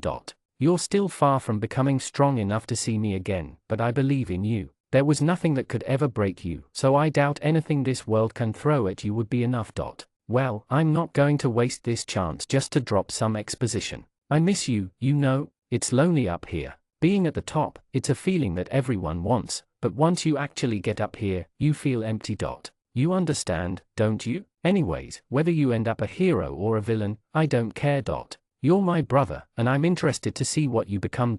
Come find me soon. Asterisk and caret dollar and asterisk percent, hash. Asterisk and caret dollar and asterisk percent, hash. Asterisk and caret dollar and asterisk percent, hash. What was that voice? It felt so familiar. I still couldn't figure it out. It was the same voice that talked to me in my dreams. Who was it? Slowly picking myself up from the ground, I looked around again. Nothing had changed. The progenitor was still frozen in place and everyone was still lying on the ground, unmoving. My entire body felt heavy, like I was dragging a weight behind me. However, I still had enough strength to move. Placing one foot in front of the other, I made my way closer to the progenitor. Raising Mayor Lucky Eye, I swung with all my strength. The blade slashed into the vampire's body, yet he still didn't move. Again, I raised my sword and swung. It cut into the vampire's flesh, however, even the blood didn't leak out. I could see the red liquid in his wound, but it stayed inside, like dried paint. Why do I feel so tired? My arms were like jelly, I struggled to even raise my sword up again. My legs were heavy like something was pushing me into the ground. However, with all my strength, I swung again, cutting into the vampire's body. Using the momentum from the movement, I swung it again, slashing into the vampire. My arms were now in pain. Why was I so tired? I didn't understand. It was like trying to pull a shovel through clay. I assumed that it must have been something related to this ability. All of a sudden, my sword fell to the ground. A sharp clanging sound filled the area. After bouncing around a little, it stabilized on the ground, a few centimeters away from my feet. I tried to bend down and pick it up, however, as I wrapped my fingers around the handle, I couldn't put any strength into my arm. I didn't even have enough strength to pick up the sword again. Slowly, I struggled to even keep my eyes open. Everything was heavy. Eventually, I fell to the ground. My legs had given up. Taking quick short breaths, my vision began to smaller and smaller. The cold stone floor rubbed against my skin. I tasted a subtle sandy flavor in my mouth. Eventually, I completely ran out of strength. It all went dark. Help me, William. Chapter 183 Dead End Final Battle Part 3. What just happened? I slowly regained my consciousness as I heard the sound of the progenitor gasping in pain. I looked around at the others, who were all slowly pulling themselves up from the ground. It was a scene which looked almost no different from when I passed out. The progenitor was clasping his chest, obviously confused by what had just occurred. Why, when did this happen? Blood was gushing profusely out of his chest, staining his clothing, hands and quickly dripping onto the ground. His entire torso was being tainted by a dark red liquid. He appeared to be waiting for it to heal, however, that was never going to happen. Quickly identifying the situation, Alucard got to his feet and dashed toward the progenitor. He had insane amounts of composure, always being able to remember the task that was set for him. With his long silver blade, he engaged the Vampire King once again. Their swords clashed once again. However, the progenitor was more lethargic than before. His movements were slow, more predictable, and more simple. Alucard was able to fight on even ground, not losing any space. As the two of them fought, I drew Mayor Lackey. It seemed that I had gained all of my strength back. Now that our entire group was back up, we all engaged the weakened progenitor. He was being completely overwhelmed by all the different attacks. But most importantly, he was struggling due to the large wound on his chest. With no way of healing it, he would gradually lose more and more blood. The wound was great enough so that it would become fatal after enough time. As the progenitor began trying to fight back with more ferocity, I decided to take a step back and watch the battle from afar. My skill still wasn't enough to be able to fight properly with an opponent of his caliber. It was best for me to stay back and let the previous injury and my teammates wear him down. Josh and Alucard were enough to keep him occupied. Drink my blood, Beelzebub. Suddenly, the progenitor began feeding more blood to his weapon. From what I could observe, it seemed that his weapon wasn't like the weapons of the other vampires. It seemed more closely related to our demonic weapons. As blood dripped from his arm to the blade, he jumped back and raised his sword. Choke them, Beelzebub. What? I can't breathe. That must have been his ability. Wait, how do I fight this? I struggled to get air into my lungs, but it wasn't going in. The others were also grasping their throats in pain. I noticed a thick dark aura surrounding my neck. I scratched and scraped, but it wasn't going away. Crap, I'm going to pass out if I don't do anything. I tried to speak. Wait, I can't talk, either. This was not good. This must be the progenitor's last resort. I saw that he was also on his knees, holding his chest in pain. If we managed to push through this, victory was in sight. The question was, how do we break out of his ability? His ability didn't originate from a system, so Mary wouldn't be able to do anything. I couldn't call out to her anyways. My body was starting to struggle. I had no other thoughts. The only thing that I felt would work was to kill him. If he died, there was a good chance that his ability would disappear as well. I had no other choice. I had to make a gamble. He was crouched on the ground, obviously running out of strength. Even with no oxygen going into my body, I still had enough energy to make one last push. Raising Mayor Lackey, I charged at the vampire. As my footsteps echoed through the cave, he lethargically looked up at me. Raising his sword in defense, I began attacking him. As my blade traveled through the air, he managed to bring his sword to block my first attack. It hurt. I needed air. I was running out of energy. Again, I swung at him. Both of our movements were slow, like we were wading through molasses. However, I managed to connect with his body. He managed to divert the path of my blade with his hilt, causing me to only cut his shoulder.